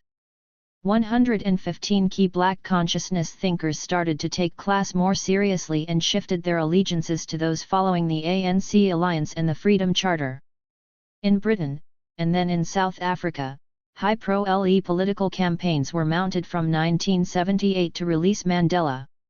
He soon became the world's most recognized and widely admired political prisoner.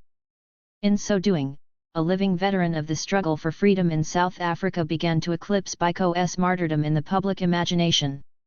194. Chapter 7. The Limits and Dangers of Reform. Hiatus. For the RST half-decade from 1977, the South African government was afforded a respite.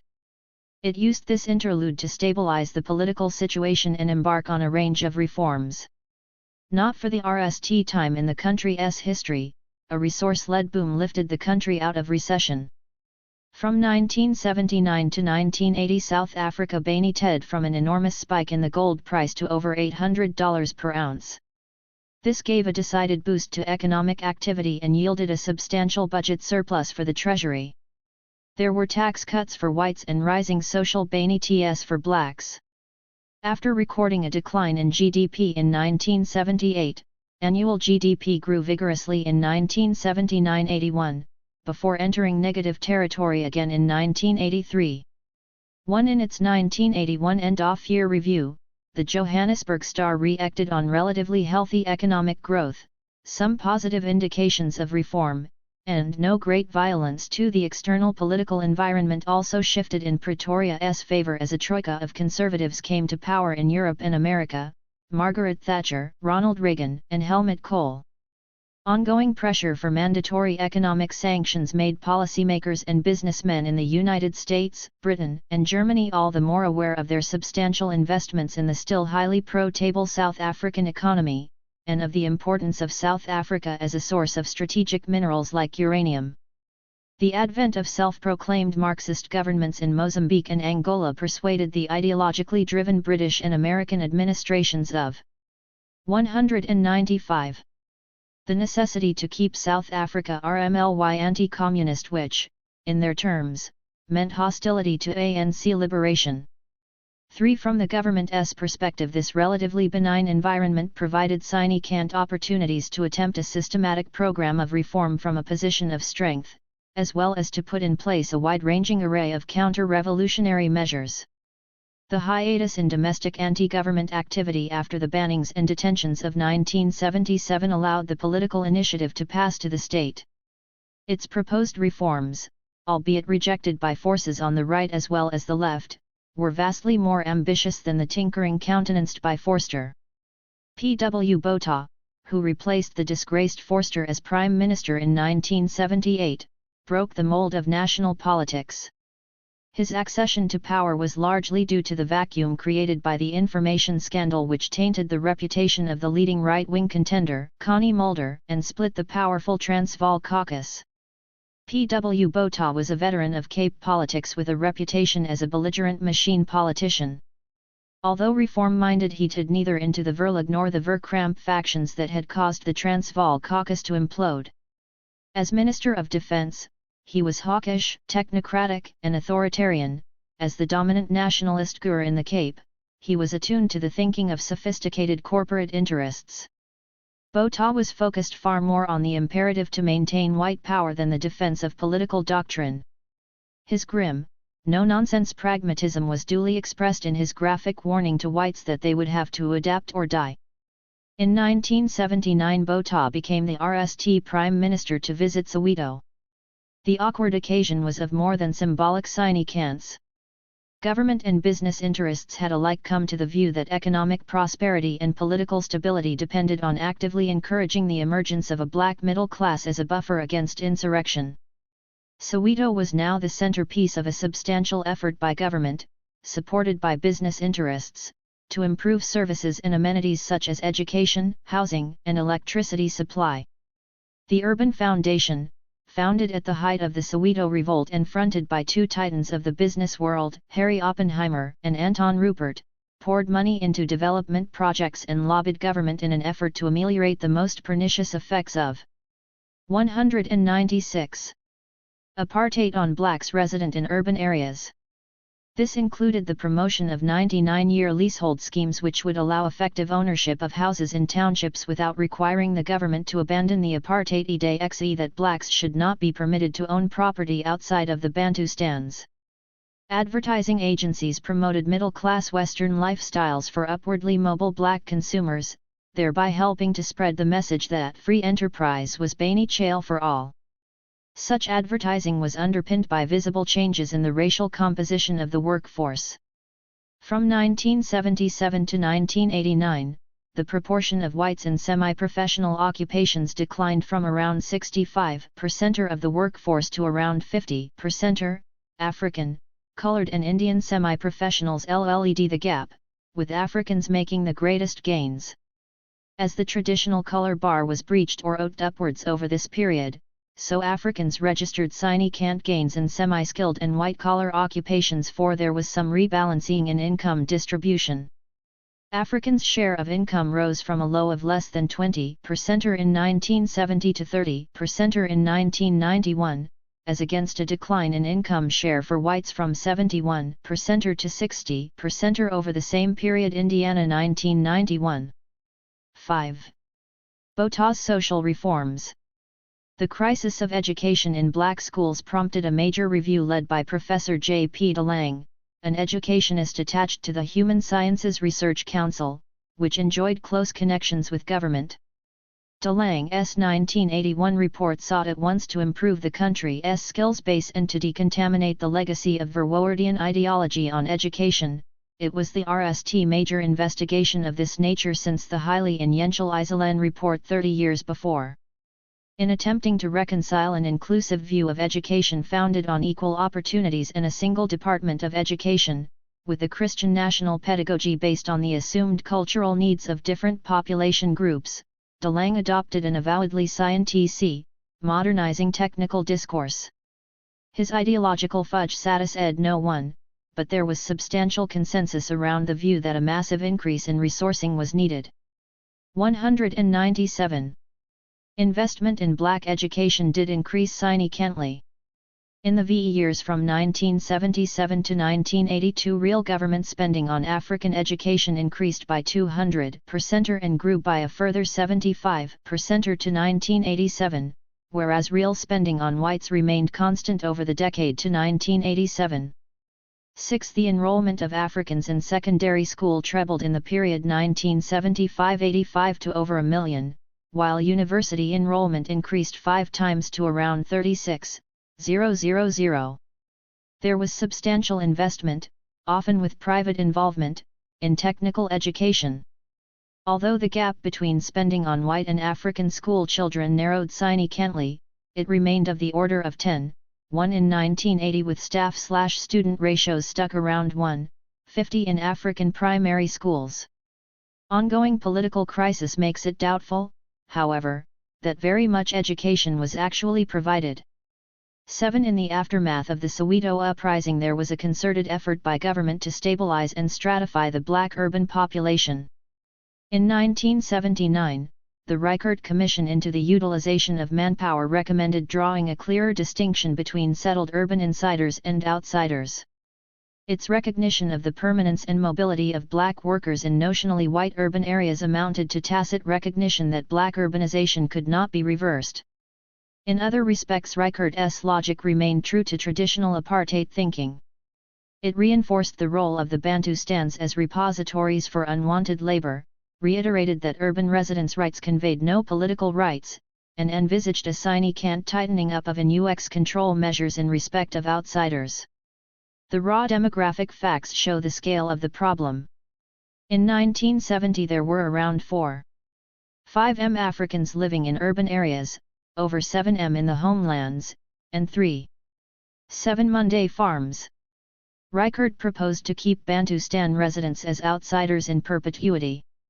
The year 1979 also saw the release of the Vihan Commission report into labor legislation, one of whose major endings was the need to abolish statutory job reservation on racial lines. In a sharp break from the past, Vihan advocated of child recognition of black trade unions and the legalization of collective bargaining, hoping that this would allow industrial ICT to be managed more effectively. The burgeoning trade. 198. Union movement now found itself divided on whether or not to register of Chile, balancing the advantages of statutory protection against the dangers of institutional co-optation. Fozetu, a newly established non-racial trade union federation, saw advantages in registration.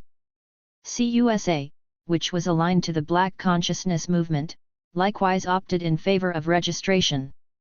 But other vocal independent or community unions refused to participate in of Chale structures on the grounds that this would compromise their political effectiveness. The South African Allied Workers' Union refused to register. It suffered brutal repression, in particular within the Ciskei, where the Zama-League Kwetha and Sisa Njiklana were detained, beaten, and tortured. Anti-apartheid organizations were often confused and divided in their reaction to the Botha reforms. It was relatively easy to dismiss as irrelevant the abandonment of so-called petty apartheid measures. The repeal of highly offensive legislation, like the Immorality and Mixed Marriages Acts or the deracialization of sport, was denounced by the political right. On the left, critics mostly dismissed such changes as cosmetic. There were also major structural changes involving labor laws, residential rights, the restoration of citizenship, and the scrapping of the pass laws. These could not be dismissed out of hand. They were part of a clearly articulated plan to forestall revolution. While the motivations for reform were clearly apparent, their consequences intended as well as unintended were by no means predictable. 8. For anti-apartheid activists, the key issue was whether the system could be reformed and, if not, what its overthrow or transformation might entail. The state was similarly engaged in distinguishing the core components of white power from those elements which it chose to refer to as unnecessary or hurtful discrimination. P.W. Botha calculated that the best chance of securing white domination lay in modernizing the methods by which it was sustained. So long as the government remained in control of reforms, its power base was relatively secure. The danger lay in loss of control over the pace and scope of change. 199. Total strategy, total onslaught. Control, order, power. From its reformist outset to its intransigent end, these were the constant watchwords of the Botha administration. At the start of his tenure, Botha saw power in creative terms. Heavily influenced by the military thinkers who provided his political education and with whom he felt most comfortable, Botha adopted the idea that South Africa was faced by a communist-led total onslaught. In this new, more confrontationary phase of what some have called the Second Cold War, such ideas found fertile ground. Fear of communism, verging on paranoia, was deliberately stoked by politicians, state television, as well as popular magazines. Schools mounted youth preparedness programs. Anti-communism was rooted in the anxiety that Moscow, in a desperate desire to gain hold of South Africa's resources, was using all means to stir up unrest within South Africa and the region. Ronald Reagan's characterization of the Soviet Union as the evil empire in 1983 was a gift to Pretoria. From the latter's vantage point, the United Nations and the anti-apartheid movement in Europe and the United States were undermining the one country in Africa capable of maintaining civilized standards. Internal resistance was said to be orchestrated by communist agitators who wielded undue influence within the ANC and its front organizations. The Manichaean logic of such analysis suggested that the total onslaught required the adoption of a total strategy. This meant a centralized, managerial state capable of mobilizing all resources in order to guarantee the country's survival. The concept of a total national strategy, RST, articulated in a 1977 white paper on defense, was elaborated by Botha 2 years later in his 12-point plan. This envisaged close coordination of the economy, state administration, security services, the media, and every other public sphere. Total strategy drew considerably on the writings of General André Beaufort, a veteran of French colonial wars in Indochina and Algeria, who had denied the term as the manner in which all political, economic, diplomatic, and military should be woven together. 9. Its premise was that a successful counter-revolutionary campaign should encompass all realms of society, politics, economics, and policy, so as to engage the enemy at every level, direct and indirect. Success, in Beaufort's